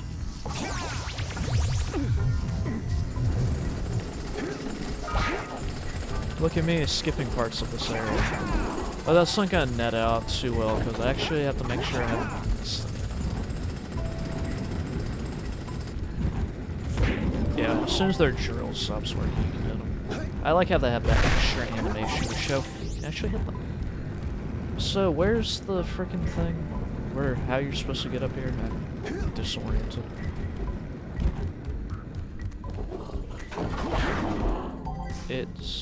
Isn't it like right here? Am I wrong? I feel like I'm going the correct direction rather than like the backwards direction. Yeah, this is the way. And I did miss orbs, like I thought. Here's Scout. I think it's above us. Jack cannot stand on spikes even with invincibility. Okay, so we came from down there. Yeah, so I just missed those. Green Eco can despawn like that? Completely forgot that was a thing. But it's neither here nor there. We have 2 health, we're fine. Or 105 green down. Can I make swag jump? Urgh. Up here. We're getting close to the top. Cool, right?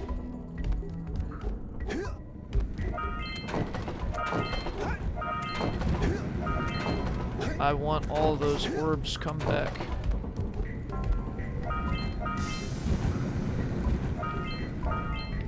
Oh, another thing whenever I was younger. Whenever I climbed up here, those orbs up there, that's what I missed. Somehow.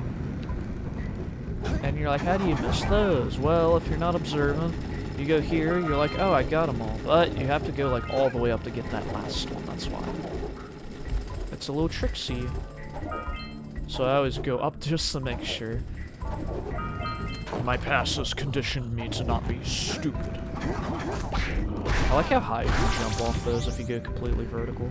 And since you have a double jump and a spin, you can do a lot with that. I'm pretty sure we are good so far, right? I think so. I would imagine so. But we have that down there we need to get. Made it to the end. Nice. On top of the maybe Precursor River, maybe. I don't know, I'm not spoiling anything. But if we got that, let's check out down here. Almost missed that jump. How do you you go across, not to get over here. I'm surprised there's no orbs, they're just the scout flag. Not the last one. Huh. Wonder. So to get out of here, you're like, oh, just come from where you... Just go where you came from, right? Nope, nope, nope. There's this down here. And remember, like, all those, like, musket rat... what did I call them? Piranha munchers? Toe biters? We have a deal with that. Oh, spiders. As you know, I hate spiders. So this area freaked me out whenever I was younger. And they are Black Widow spiders. So how did I come to terms with, like, help growing a Black Widow spider? I couldn't tell you. No idea. My child mind more scared of, like, the false reality than the real reality. Oh shit, I bumped my head. There we go. Get me out of here, what the fuck? You're supposed to get me out. Okay, we got no, we're missing a scout fly. Huh. So we got all the orbs. That's the first time I think I've got all the orbs before all the power cells, so that's a nice change of pace. So where's the last scout fly? I'd imagine it's in this main room. Probably is. Because where else could it be? And isn't there one up here? I think there's one up here. Maybe I already got him.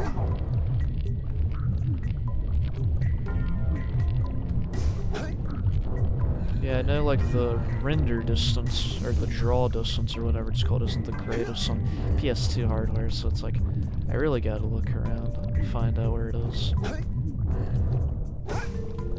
That's fine. Almost fell anyway after I made it. What's another story I can tell? Gotta entertain the few people that have made it this far.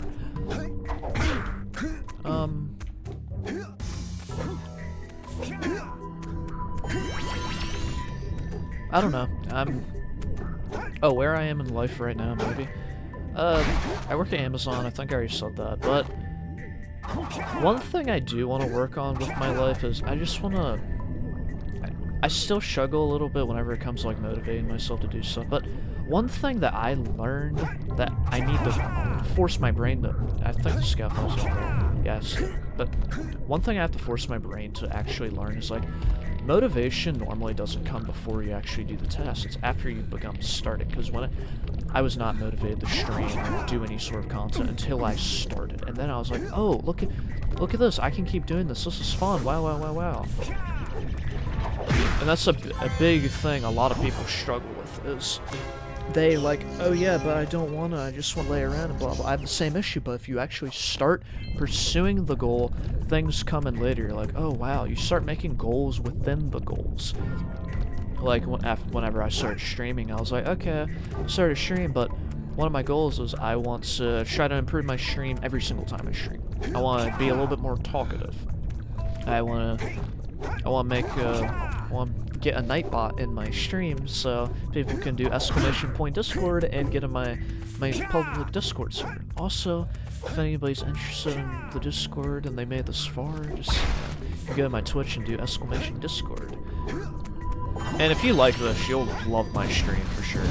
But one thing I have to figure out, how do you leave this area? Not that I need to know exactly where I am, but I kind of need to... Okay, exit's right here. So, you have to run up here with this yellow eco. I don't think I showed this off whenever I first got in this area, but there's a metal chest right up here. And this is the only way you can do it. Fuck. And I miss very badly. So, see that metal chest? That's how you get one of the cells for fire... what is that area called? Whatever that fucking thing is called. Volcanic Crater. It's one of those secret ones. So, go back, try this again. I should get a second try. But yeah, motivation, everything. A lot of, like, you're not gonna, like, a lot of times you're not gonna just randomly get motivated to do blah blah blah. A lot of times you just have to pursue it, and then everything comes in later. I was so scared of streaming. Where am I going? Yeah, I was so scared of streaming and so scared of like freaking falling in dark eco. Like, I'll have you guys know that this will probably be the one that's going on YouTube. I've tried recording myself probably like 20 different times, and it didn't make it that far or anything. But I would first I was showing off the first cutscene, and I just realized I was struggling to like come up with like good words to say until I was actually completely start playing the game. So I decided it's very boring just watching the first cutscene. Most people that are watching this probably already know what this game is all about and stuff. But fuck, I don't think I'm gonna make it in time. I need to hurry. Yeah, there's no way I made it. I keep going to a different yellow eco spawner too. Fuck. I gotta go the one that's right above my head. But there's a bunch of attempts on this. And my farthest attempt I got was like the end of Forbidden Jungle, so the end of basically the first area outside of Geyser Rock. And I missed one single Precursor orb, and you know what it was from? It was from the freaking Piranha boss, dude. And it was only one. So I was like, how did I not get him all? So it took me maybe like 10 minutes to find it. And I was so ashamed of it that I ended stream, because I was like, okay, what I'm gonna do is I'm just gonna edit it. Even though I didn't really want to do edits for this, I'm just gonna edit it. It's not gonna be that bad, it's just so there's like not all this dry air and stuff. And I just like self-destructed. I was like, nah, it's bad. But I gave it about a 30-minute rest, and after that I was like, no, I really want to do this. I was thinking about streaming instead, but I was like, I really want to do this. There we go. You don't even need the aim to get it. That's why I failed the first time, really. I made it more complicated than it was. But we got that. And with all our Precursor orbs, you can talk to the Oracle, and he should be able to... whatever it is. They should be able to give me more Precursor... Power cells! That's 2, like always. Like balls. People have 2 balls, you know? That's where P is stored in the balls. I didn't learn that until middle school. But, I'm just happy that I got up here and I started recording this. After all those, like, there probably wasn't 20 takes, but there was definitely probably 10. A lot of them, they didn't make it very far at all, because I didn't know how to start this, but I was like, if I just get past this little starting point, I'm just gonna, like, keep talking, it'll be a lot of fun. And I just want this out here. I hope, like, some of the stuff I have said so far has helped some people, or even if some people, like, relate to it, and they've already gotten over it, but they relate to it, like, I would love to hear everybody else's story, too. Like, trust me, if you've made it this far, you're probably super dedicated and everything. And I would just love to hear anything you have to say. I love hearing about other people's like lives, how they feel, where they've come from, stuff like that. The answers reside. I try to be a very open-minded person. Unlike these freaking oracles where they're like, you have to give us 120 Precursor orbs to get a power cell. Like, dude, you're supposed to be on our side. Like, what the fuck? Why are you charging us? So, I think this is the last cell of the area. I'll double check, because as you can tell, we got the notification that we got all the orbs, but they don't give you a notification for getting all the cells, which I think is sucks a little bit. Yeah, we got them all. Nice. But we have 2 cells we need to get. One, the MUSE, as you guys keep chanting, you're right, the MUSE. We need to get the MUSE. We need to give the MUSE to the sculptor. Think about that. We still have the MUSE on us, apparently. So imagine we get the MUSE, we just keep him, give it to the sculptor. So, first. Maia and Klaww have gotten in over their heads. Yeah, they have.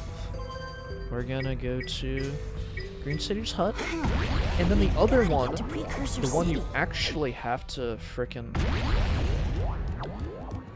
Oh yeah, this guy right here, he's an enemy from Crash Bandicoot. He's like on Crash Bandicoot 2, I think. That's kind of cool. But it's nighttime. That's one thing that's a little saddening. The later areas, they don't have the same day and night cycle going on.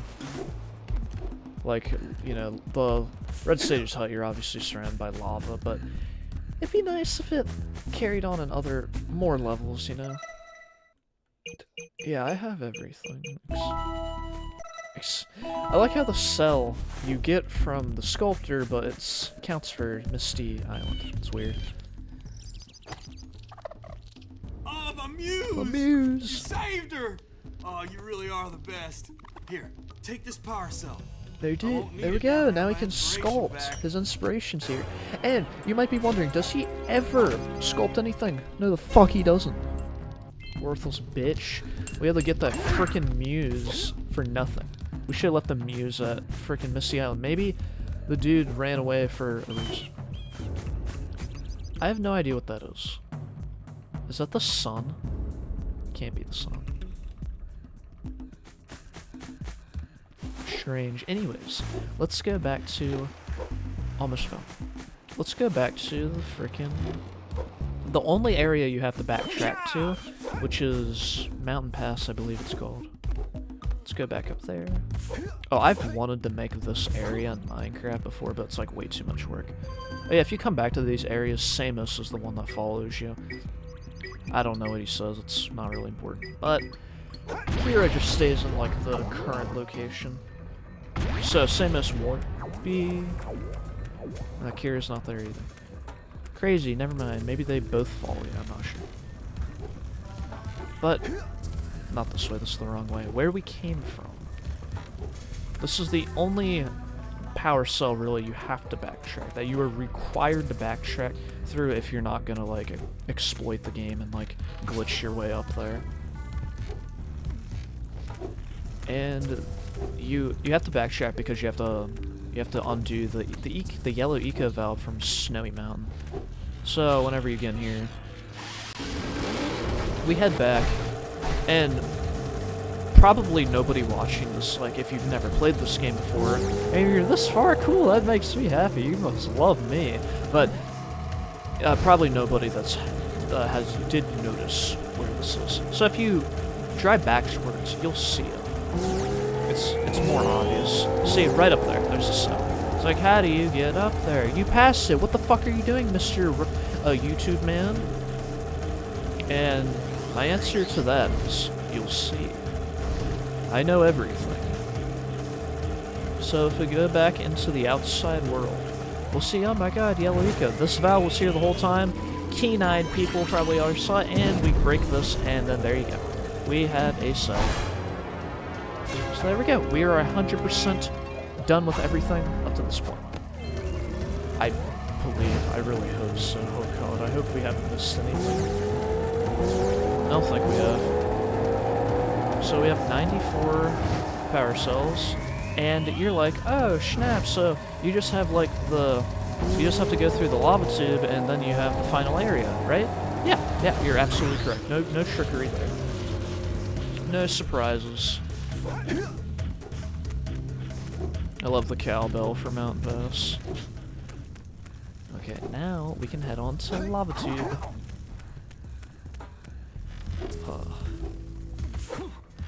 I really need to drink water. But if I do that, I have to edit the stream. I mean, not the stream, I have to edit the recording, and I'm too lazy to do. I'm not lazy. I want it to be seamless, just like this, just like Jack and Daxter is, right guys? Gotta make this playthrough seamless. But I remember whenever I was younger and the paywalls you had to, can I make it past? I can't, I probably could if I timed it right, but I'm just gonna go the normal way. Whenever I first went through this area, I didn't like it then, I don't like it now. It's just like, any area that you have to like wait on like objects to go, it's different if it's like moving platforms and it's like involving platforming. This is very like, This is why it's by far the worst hub. You feel very claustrophobic. You don't have much ability to run around. Like Sandover Village, by far is the best hub. I like how Jack did not move. He did a sonic spin dash there. But now, here we go, Lava Tube. All right. With these additional power power cells, I should be able to supply the heat shield with enough power to stand up to this lava. Nice. So this basically implies the lava here is hotter than the lava in keep an eye on your gauge. I don't want to think about Fire what those Canyon. temperatures would do to your zoomer if the shield gives out. Daxter, pay attention. Yeah, the heat. What? The zoomer? Hey, what about us? Yeah, exactly. Don't you think we could look for a safer route to Gull Citadel? Look, This is the only way. I released more cooling balloons into the tube, so you can use them to keep the temperature down. And don't forget to activate Did Jack do the this? teleport gate Did he do in like the this? lab. Or am I crazy? We're counting on He's you. like, groovy, groovy, man, zoinks. He's like, dude, wicked. Dang, Jack's a legend. Also, the reason Jack doesn't talk in this game is Jason Rubin, one of the co-founders of Naughty Dog. He was very adamant about, like, he wanted the main character just like crash, just not really have a voice at all. He wanted the player, like, he didn't want Jack to say something and then the player's like, I want to have said that in that area or whatever, in that situation. So he was adamant about Jack, like, not talking, and obviously that changed in the sequel and stuff. I'm definitely gonna die, but that's fine. Just trying to make sure I get everything. That's still scary. Because I think last playthrough I did of this game, I missed Precursor orbs on this and I had to like go all the way back. I missed them like on the side ramps, like right up here, how they were on the side and everything. I missed those. Are there any over here?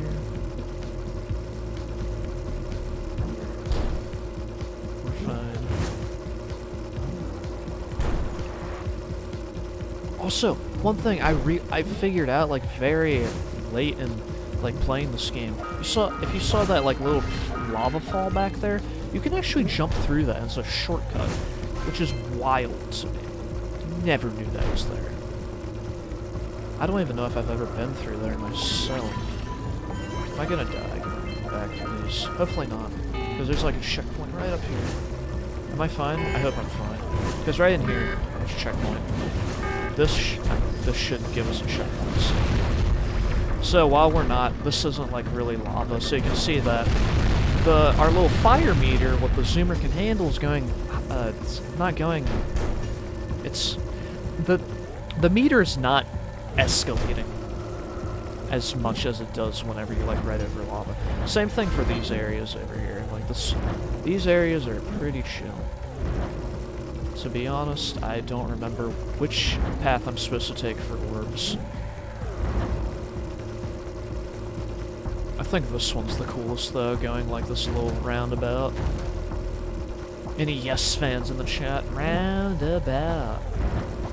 So we're almost to the end of the game though. I hope the people that have like made it this far are like enjoying themselves. Gotta talk about funny stuff. Recording has been too depressing. Something I love to do at work is remember how I was talking about the Othello play, how that was one of my first moments where it's like, oh, I like being loud and funny and stupid. I do that to this day, absolutely.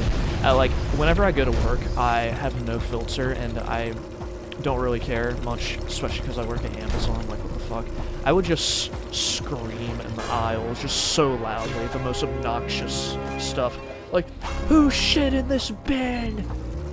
And I'll sometimes have people scream back at me to respond. Wait, did I come from here? No, I didn't. I was about to say, did I come from here? No, we're good. I think, did we get everything? How did I miss orbs? What the fuck? What the fuck? Okay, whatever. We'll have to just go back through that area. Shouldn't be a big deal. Hey! Where's old Short, Green, and Wrinkly? This is terrible. Father is missing. I think Gall and Maia may have kidnapped him as well. Oh no. Relax, sweetheart. I got everything Yeah, we under got the control. moves. Under control? Lurker armies continue to grow across the land. The sages have been kidnapped. Gall and Maia have gathered enough eco. Yeah, that's what's happened with the rest of the sages. I'm pretty sure the last cutscene they told us that, but yeah, The sages' areas look real trash because they got kidnapped. They weren't having a party or anything. My father before it's too late. And Jack, be careful. Yeah, we will be. Damn. Damn, a little flirtatious stuff going on. Maybe a connection, sort of. I don't know, you can't really tell. How can you be attracted to somebody that doesn't talk? No, I'm gonna get roasted in the comments like, excuse me, my first boyfriend, he didn't speak at all. Very much in love with him. Where's the fucking orbs? Oh, maybe they're like in that first area. The one where there's a bunch of the bombs rotating around and we have to destroy them to unlock the path further. Maybe they're there. I really need a cooling balloon. It'd be nice if there's a cooling balloon, but there's not gonna be because I already took them all and I don't think they respawn. Okay, now the cooling balloon should be there. Yeah, that's my little guess. I believe that the orbs are probably in that first little area. Shouldn't take that long, and then we're on to the final area and we're almost done. I bet some of you guys are like, finally, it's almost over, thank God. And I get present the question to you, why are you even watching? If that's how you feel, what the fuck? Fuck, man. But we should be out of the woodworks soon. I usually don't have to backtrack and go on my Citadel, but there's a first for everything, right? There's always a chance I can fail. But there's always a chance you can succeed. Yeah, I don't think they have any orbs on these because there's multiple. Fuck. Good thing there's a checkpoint. How the fuck did that happen? Apparently if you don't jump right there, you just die. Whack. Yeah, we're going this way this time. Fuck that path, what the hell? Oh, we're not even... Wait. Dude, I'm going... Fuck. Whatever, I'm gonna go to the very... I just realized I'm literally going back to, like, the end where you're supposed to go. So, I'm just gonna... So, after we get to the end, which is right over here, I'm just gonna teleport to the Red Sage's hut. No, that's gonna take so much longer, though. Whatever, go back. But if we go to the Red Sage's hut, then we have to go all the way on the frickin' mine crates. It'd be faster, even though I've already backtracked twice. It'd be faster just going this way. You know, there always if it was super easy and I knew literally everything and didn't miss a single thing, it wouldn't be that interesting, right? You have to watch me fail sometimes. And we're testing my ability to see how long I can actually be entertaining. This is hard, because right now I need water, but that would involve editing. We don't want to edit.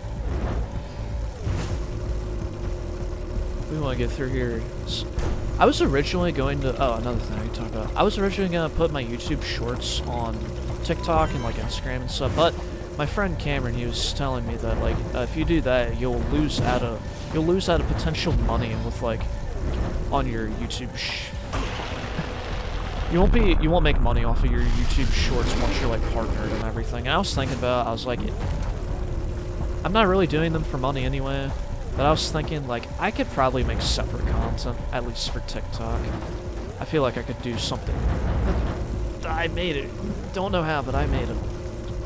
I could probably make funny stuff on TikTok. That's not just, like, rebranding my content. Like, my YouTube shorts are mainly designed to put my Twitch clips on YouTube to reach a larger audience and everything. So, I feel like doing that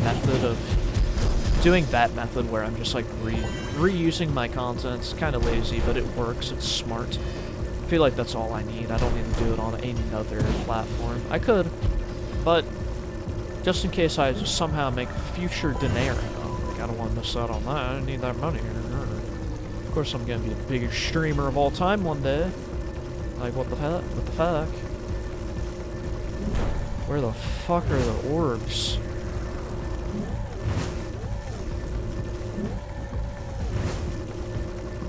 Get a cooling balloon. I'm afraid I'm gonna die. Cooling balloon clutch, please.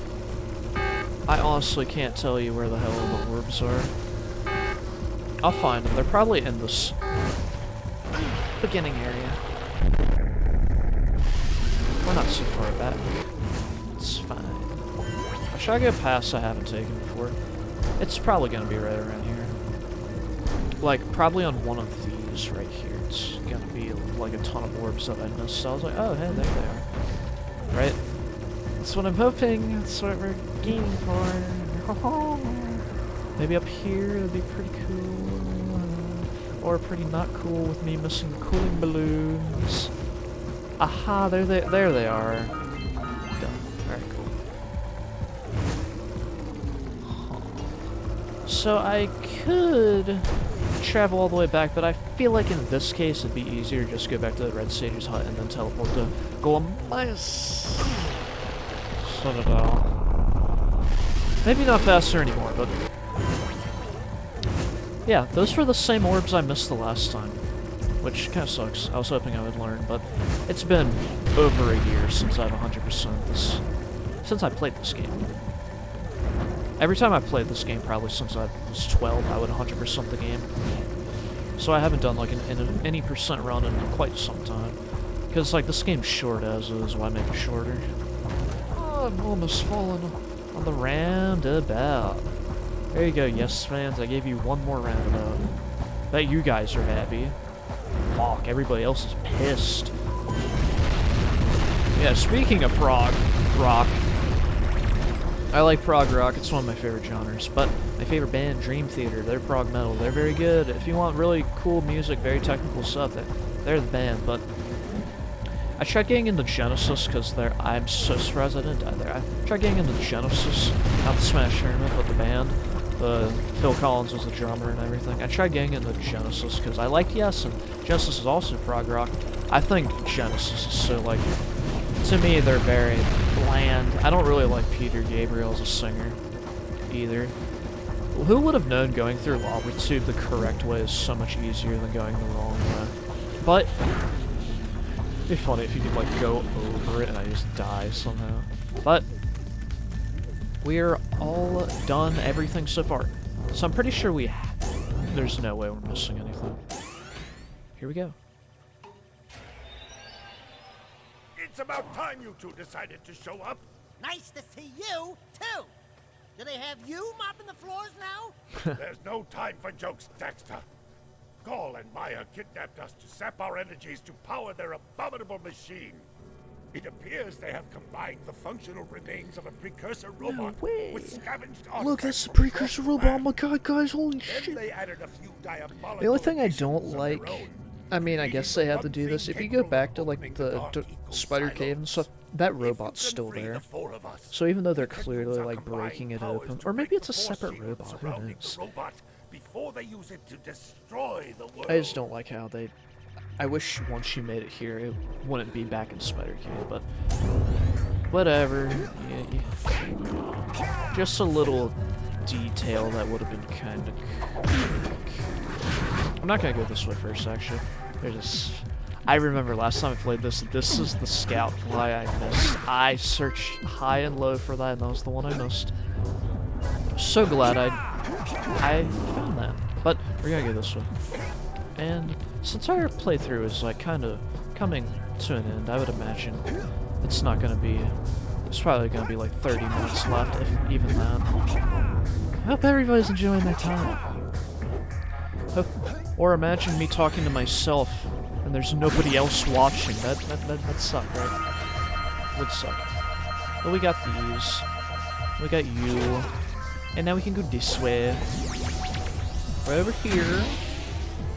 This is such a cool idea. Remember how I was talking about back in Boggy Swamp, the jump pads? I like it better whenever you're using them on the platform and not like these automated sections. Here it is. This is the final level in the game, and, you know, with the final levels in these, like, big 3D platforming...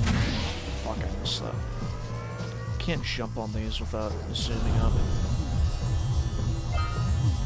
But what am I trying to say? Oh yeah, this. Final level quirks in these types of games is that, like, oh yeah, the final level's gonna throw everything at you. Does this game do the same thing? It does, and I'm happy it does. So, a lot of the platforming things you've seen throughout this playthrough, you're going to see it later on too, which makes me happy because I like this stuff. I think it's a lot of fun. So, there is a blue eco thing right there. I don't think I'll be able to get this. Get that. Maybe I will be able to. Oh, can I even jump that high? I don't know. I'm gonna miss. We made it! Cool. Because if you miss this, you have to, like, go back through this area. You can't jump back there, obviously. So, up here... So, you would honestly think that, like, if we went through this blue eco maze, right? So, who's the sage we're gonna save? Who would have thought I'd He's live yellow. to see the day when I needed to be rescued by a boy and his muskrat? I'm gonna give Gall and Maia a little payback for this embarrassment. And we'll see about cooking up something. So you're probably wondering where the Yellow Sage's hut even is. The teleporter right at the beginning of the Citadel, that's where the Yellow Sage's hut was. But, go on mine short. But it's so weird. You go through this blue eco puzzle and you get rewarded by saving the Yellow Eco Sage. Never made sense to me, but that's fine. I don't remember the other ones either. Like, maybe they're mismatched. Oh, that's it's fine. We spawn right here. Maybe the other ones. I think all of them are mismatched, to be honest. Also, there's no green eco puzzle. I don't know how they would have done a green eco puzzle or anything, but there isn't one for all the green eco fans out there. I'm so sorry. Samos did. Playing like doing this like shit, being stupid. Gotta be patient. I would always call these pizza platforms, especially because I watched like Toy Story around the time I played this game. I'd call, Pizza Planet, pizza platforms, all that stuff. They look like pizzas. Like, and then whenever I got a little bit older, I'm like, oh, they're like books. They're not books on those platforms. I have no idea why there's like random metal. It's like, it's not doing anything. The metal's not helping anything. Look at how like disjointed the platforms are. I don't know if there's... Okay, I made that. Surprising. I'm not gonna... I made that too, sick. We broke that, we saved time, so we can go down here. So if you step on those, step on green, green's fall. If you step on blue, etc. Interesting little mechanic that I like a lot. I think it's cool. So we already went that way. So let's go on to the next stage. We're working clockwise. We can see the red sage up there. Who's up here? I think that's the blue sage. I missed. So they're working their way trying to get the defense shield off of the Precursor robot so we can destroy it. And I fucking suck. Yeah, this area, the checkpoints are fine and stuff, but like, compared to the rest of the game, this probably has the least forgiving checkpoints. It's not bad at all, trust me, but it's just like, anytime you go throughout these, like, if I start here, I'm going to spawn at the... I am sucking, what the fuck?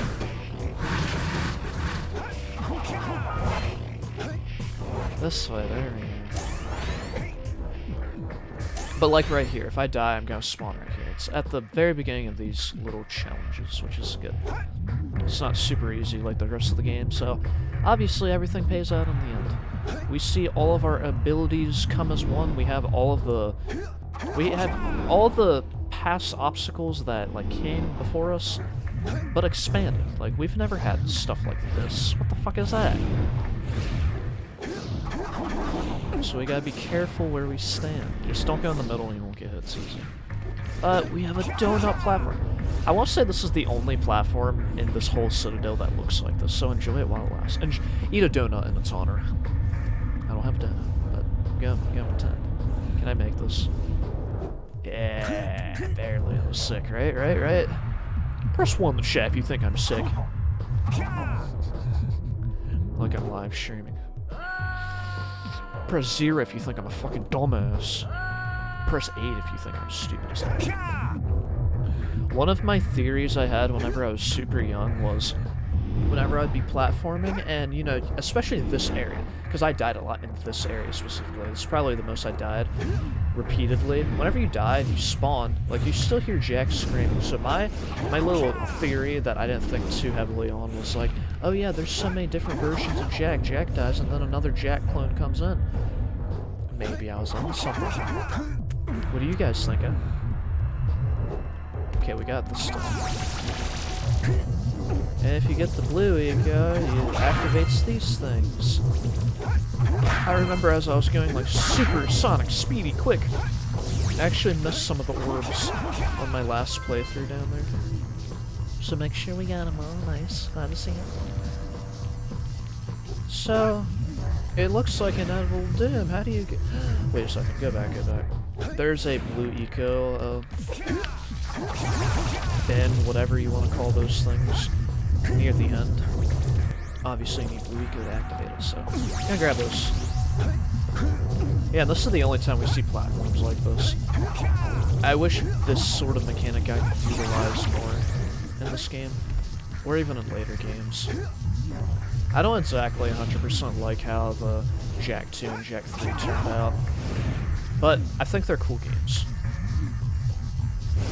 Am I gonna miss this because I'm... Okay, I didn't miss it. Cool. Nice. I don't like how Jak 2 and Jak 3... I like the shooting mechanics, I honestly do. I like all the extra stuff they added, but I feel like some of the magic that made Jak 1, like these big open worlds where it's a collectathon and stuff and so much to explore, I feel like Jak 2, Jak 3 kind of missed out on that. Samus was right about you. Great piles of precursor metal.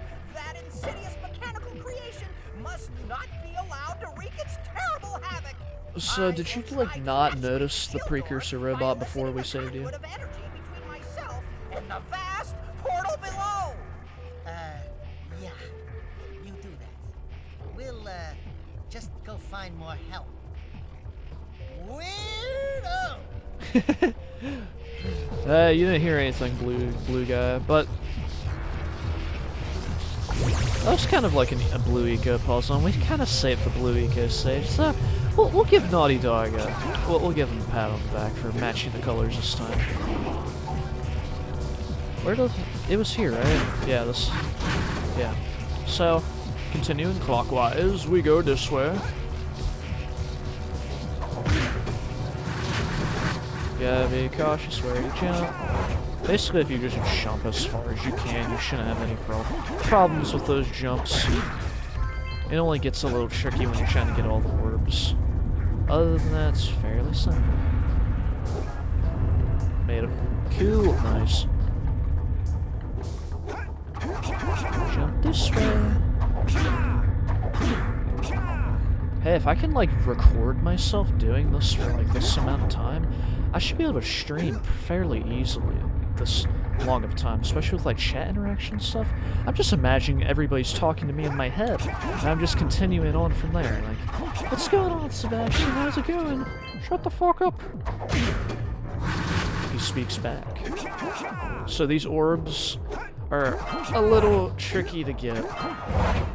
See, I usually have to kill myself like 1 or 2 times to even get all this shit. This is the hardest puzzle. Like, little colored platform puzzle. But, we only had to kill ourselves twice. I mean, once. Man, I can't even count how many times I killed myself. What the fuck? For most people, it's 0 times. But, we just spam yellow fire eco balls of hell and should get through it fine. Or not. This area gave me trouble whenever I was younger, but once I discovered this tech, I usually don't die. Don't change that for me. Oh, you got me. I'm like, such a... Alright, whatever. It's fine. One, and it spawns you here, so you have to do this fun puzzle yet again. That was easy. Okay, now let's do this. Man, it plays a cutscene every time. Why can't I get through? Yeah, and if you have game hints on, Daxter says something funny about, look at all the fuckers. Yeah, he says that, but rated E game. This game's rated E, right? Probably is. Maybe later releases it may have E10 or whatever. Oh, fuck, am I gonna die again with this shit? Don't die, don't die. Just gotta kill all these dudes. And then we're home free. Just don't fucking... Yeah, we're fine. They kind of get attracted to you, so it's not like there'll be one down there. They follow you. But we have a little area, a little platforming. When I was younger, I was like, oh, this one is... not only was the last one trouble for me, this one was a lot of trouble for me too. There's so many... After, like, I did that, I was so proud of myself, and then I saw that little platforming area, and I died. I was like, no! But I guess there's, like, a little Redika, so we got the Redika sage. You finally come to rescue me. Do you know how long I've been in here? What took you so long? What are your names? I feel like he has the quietest voice out of all of them. He's with me. Good job, Daxter. You're a real hero. You've got to stop Klaww. The only time throughout this whole entire game Daxter gets any sort of credit. I was like, but I did it, I'm Shaq, I did it. Daxter didn't do shit. What the fuck? But after we saved all the sages except for Mr. Old Samus Green Man, we can go to the top, but we're not ready because I'm pretty sure I missed a few orbs down here. I'm just gonna double check. I think there's one path that you can take, and I didn't go down there yet. I already got that. Maybe I'm wrong. I'm just gonna double check just to be safe. I think I got everything. How many scafflies do I have? I have 6 or 7. I'd imagine the one at the end is at the very top. But look, it's Samus. There he is. We gotta go say, hey, there is yeah, orbs. Nice. Look at that. Me being observant and just double checking that everything is all good in the hood, where I'm rewarded by not having to backtrack, hopefully. We're not out of the water yet, or whatever the geyser says. Yeah, if you grab one of those, you're pretty much dead. And you get spawned at the very last sage saved. And I think there's just one more orb too. That sucks. Whatever. It's not gonna. You can't kill me twice with those platforms, even though I already died one time. Anyways, we're almost done. 99 power cells. I would say like another thing for people to comment, but we're almost at the end anyway. Just, I was about to say just 3 more notes, just 2 more. It's 101, 102. So let's head on to the top of the Citadel, or almost die, but fine. So, our last platforming objective is right up here. Oh my god, does this game have a final boss? Does it?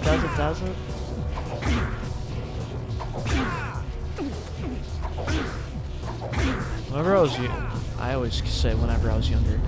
When I was knee-high to a Deku Sprout, knee-high to a Sand Mouse if you played Ratchet & Clank, but those platforms for some reason gave me the most trouble.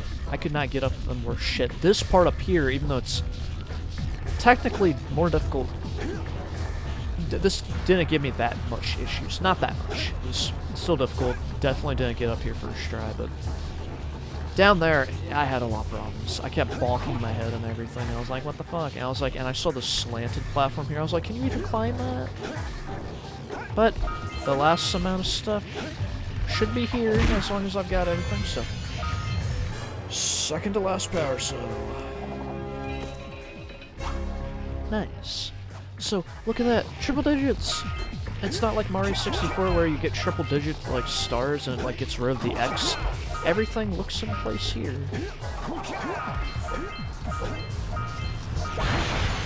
Aha, the final power cell. Cool. And you're like, you don't get a power cell for being the final boss? Nope. Sucks, right? Good work, boys. You're real heroes now. Really? I'll combine my green eco power with the other 3 sages, and together Well, we'll Daxter, open the smile. shield door surrounding the Precursor robot. Yeah, that sounds like a good start. And then after you guys open that shield, what are you gonna do about the robot? Nothing, Daxter.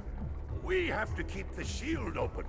It's up to you two to figure out how to destroy the robot. This kind of never made sense to me.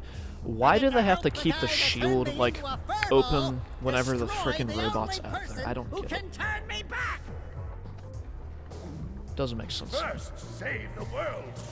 Then we'll try to convince Gall to help Daxter. See, the shield's off, and then the Precursor robot. Once I possess limitless dark eco, I will have the key to creation itself. This is madness.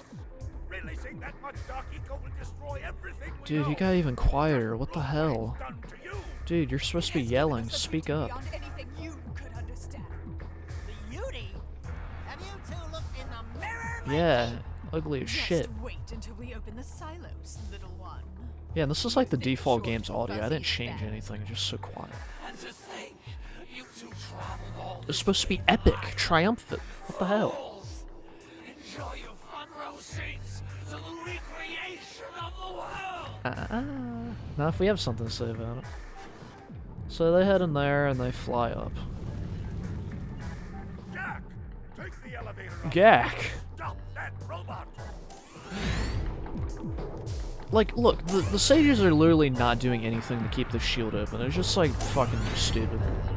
They just saw a plot hole and they're like, nah. We could have said anything else, like, they have to tend to their frickin' huts, and they got, or, you know, spring cleaning. So, here we are. And this place, if you could guess, I'm pretty sure it's always this dark color when you first come up here, but onto the final boss. After you beat the boss, like, it has the same day and night cycle, and if you look around, you can actually see some of the locations we've already been to. But, here we are. Alright, I have a lot of memories of this. It took me a while to figure out you're supposed to shoot this. I don't know if you need to go into the goggles for... I think you might have to. That's probably what gave me trouble. But, as we're ending this, I need to think of something not gonna die. This was always so cool to me. Whenever I was younger, for some reason, I really wanted this to be on 3DS, specifically for these moments whenever you jump up like that. I thought the 3D effect was so cool. So, they're shooting what looks like green eco down in there, right? Like, what's that doing? These things. This was the hardest part of the final boss for me, was these dudes. They're not super fast. You just grab eco, you're on. It's not difficult. But I'd always get, like, caught up, and I wouldn't, like, run. I would just, like, shoot them, and they would just, like, punch me, and it'd like, take down, like, me at, like, last health, or sometimes even kill me. So, by the time I got to the next phase, I was already toast. Like, this right here gave me trouble. It shoots a big old beam and you gotta dodge it. They shoot like this, and I would always, like, jump into it. Get it, get it, get it, get it, get it, get it, get it, get it. There we go. Just gotta avoid these. I remember there was, like, a game facts guide my mom found to help me find with this final boss. It was like, don't double jump over those red rings, just single jump. It's easier to time that way, and now I don't give a shit, and I do what I want. They call me the double jump spin man. But this was my first final boss in video games. And here's whenever we get the yellow eco thrown at us. Shoot! God. Shoot! Do it! It's not hard to dodge.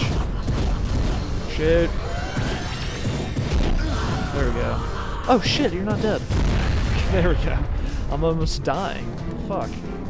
Alright, we've taken out a lot of their equipment. What are they gonna do now? Not giving up. The Red Sage is magic, even though they're not doing shit down there. It somehow did this. It does exist. They must not be allowed Light to get Eco. it. Light Eco! That could be the stuff to change me back! Would you believe me if I told you I died at this part one time? I remember that. I remember being very upset. Choices. So do we give the Light Eco to Daxter, or do we take it to save the world? But do it quickly before I change my mind! Alright, let's do it quickly. So this will spawn in a random spot, but let's grab it. Come on, we're almost done. We're almost done, guys. Get hype. Oh shit. Where is it? Where is it? Where is it? Where is it? Where is it? Where is it? There it is. Sorry, just get it. Oh my god, we did it. Look, if I was speedrunning, this would be time. It's over. We did it. Oh my god. If you haven't played the Future Jack games, that shit doesn't make sense. But oh my god, we did it! No way.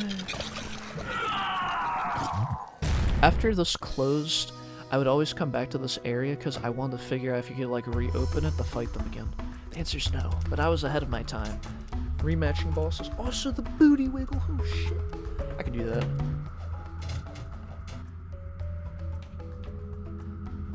Can't do all the extra moves, especially if I'm attached to a microphone, but enjoy that. You do have what it takes to be heroes.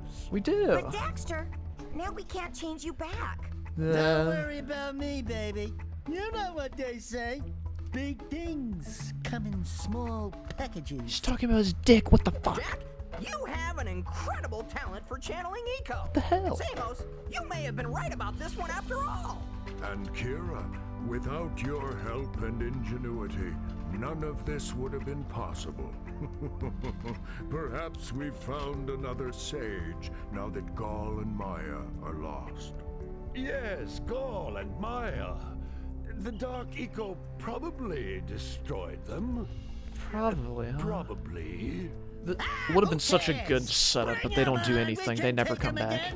Right, Jack? I said, right, Jack? Wow! Put it on ice, big guy! Another dick joke within the span of like 30 seconds. What the fuck? Alright, we're at the end of the game, as you can tell by the credits, but I just want to, if you've made it this far, just say, wow, Zynga.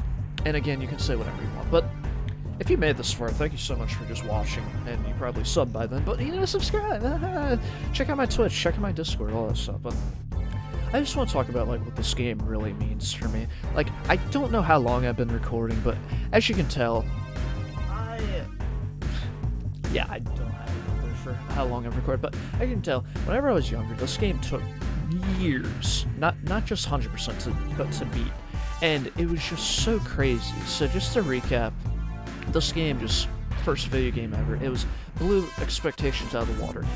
I have replayed this game so many times, more than any other game. It's such a fun game. It's my Mario 64. A lot of people, you know, they have Mario 64, Zelda Ocarina of Time, or stuff like that as like their first big video game that just like wowed them. It was amazing. This was it for me.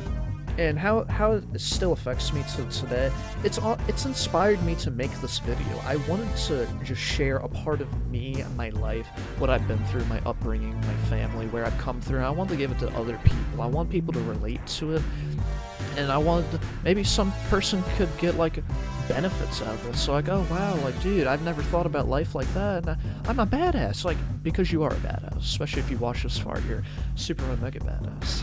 So this game just means so much to me. I think it's aged fine. It's a great collectathon platformer. There's not too many of them out there. There's more than there used to be like 10 years ago, but still. You know, you have like Ukulele, and there's probably other like indie developers. I have like a ton of like good 3D platforms I haven't checked out, but for what this game was, what it did for the industry, it was a big deal. And with how this game like shaped out to be, whenever Naughty Dog wanted to make a sequel, a lot of the kids that were playtesting this, they were talking, and they were like 8, 9 years old. They were talking about how this was a game that their little brother would play, and their little brother's like 3 years old. Like, so how old I was when I played this game. They wanted stuff that was more mature and amazing, like GTA. And that basically shaped their thought process on what they were going to do for the future of the series, and that's kind of what they did. It was more like a sandbox rather than an open world where you have guns and everything, and it's really cool. You don't have like these mishmash of genres in the later games, but I probably do like Jak 2 the most. But there's one thing that like those games do not have that Jak 1 does have. It just doesn't have that same feel of wonder and amazement, how much there is out there. With the Precursor lore, they go a lot more into it in the later games, which I'm happy with. But a lot of these plot threads that were left here, like, oh, the Dark Eco probably killed them, they don't expand upon that or anything. Golem Maia never come back, which is a little disappointing. But the special ending you get, which isn't super amazing, but it basically leads into the second game. You'll see in a second. I won't spoil that. Might as well not, because it's gonna be right there. But the amazing part about what this game did for me is it was always there for me. Like, I always loved playing through this game. I felt like a lot of times whenever I went through a lot of shit at school, whenever I was like made fun of for how I was, I would come back and like play this game. I didn't have like the ability to like go all in and like beat it in like one day or anything at that point, but a lot of times I came back and just like I would find the same wonder I found whenever I first grew up. It did lead into some bad habits, like with video games as a whole, like me not being socialized, me just not being able to like have these social skills I need to talk to people, and it's escapism. But what I realize is that now that I'm an adult and everything, it's like I don't need to escape anymore. I don't need to pursue escapism because I am capable of change. I can do literally so much with my life to make my own life better. Back then, I couldn't do that, and that's why a lot of people use music, video games, all sorts of stuff to like escape their day-to-day life, or what adults a lot of times use, like alcohol, drugs, and all that stuff. One thing I told myself whenever I was probably about maybe 5 years ago, I was like, I don't have any interest in like drugs or alcohol, but I told myself that I don't want to, because I know there's a lot of addiction that runs in my family. And my aunt, she died of drug overdose and all this other stuff. But on top of that, I told myself, for my own self, not because of them, not because of my family, not because of what I was told, but I came to the conclusion that I'm never going to use like drugs and alcohol for my escape. I'm not going to go through my day-to-day life using that to cope with my own life. Whenever I have tools at my disposal to better my own life, to make myself feel better, to put things in place. And this game, you know, it didn't give me everything, of course, but, you know, it's helped me come to this conclusion. And just like having this like outlet and everything, this is the first big YouTube video I've actually made. I've just made shorts and everything, but this was my first like actual project, and I didn't want to go into a lot of editing. I didn't want to really edit at all yet. I have the ability to, but I wanted this just to be like a big playthrough people could just like jump into and just learn a lot about me, gain something from it, because this game is very personal to me, so I wanted to be very personal to my own viewers. You at home, enjoy, you know? I just want to talk a ton, and yeah. I'm running out of words to say, but I hope everybody's liked this. This was like my first big challenge, and I will feel very accomplished once this gets uploaded. Right now, I'm not out of the woodworks yet. That's the phrase, woodworks, not out of the fucking water, dumbass. Out of the woodworks, right? Because wood, dicks, I guess. Daxter's a dick chicks, but Liverpool, Beatles, what? Okay, that's the credits, we made it. And now that we have collected... Holy yakko! What could that be? Wow! It's an ancient precursor door! It looks like it will only open if we fill all 100 holes with power cells. Really? We're heroes, remember? We have 100 power cells. Yeah. That little dialogue Daxter says is, if you don't have all the cells whenever you make it to here, he doesn't say that, and they're like, oh yeah, we gotta come back. So that is, you only get that little piece of dialogue if you 100% the first go around. Pretty cool, right? Now, this right here, so much wonder. What is it? It's so beautiful. By the precursors. Whenever I was younger, I wasn't allowed to play Jak 2. I couldn't play the sequel of this beloved game until I was much older. And so that little cutscene right there that segues into the next game, I had so many thoughts. I was like, where does this lead to? And I didn't get to figure that out until I think I was like maybe 11 or so. I think I was 11. So it's probably a good like 5-6 years after I even beat this game. But I played it eventually and I loved it, and it's probably my favorite in the series. I'm not quite sure.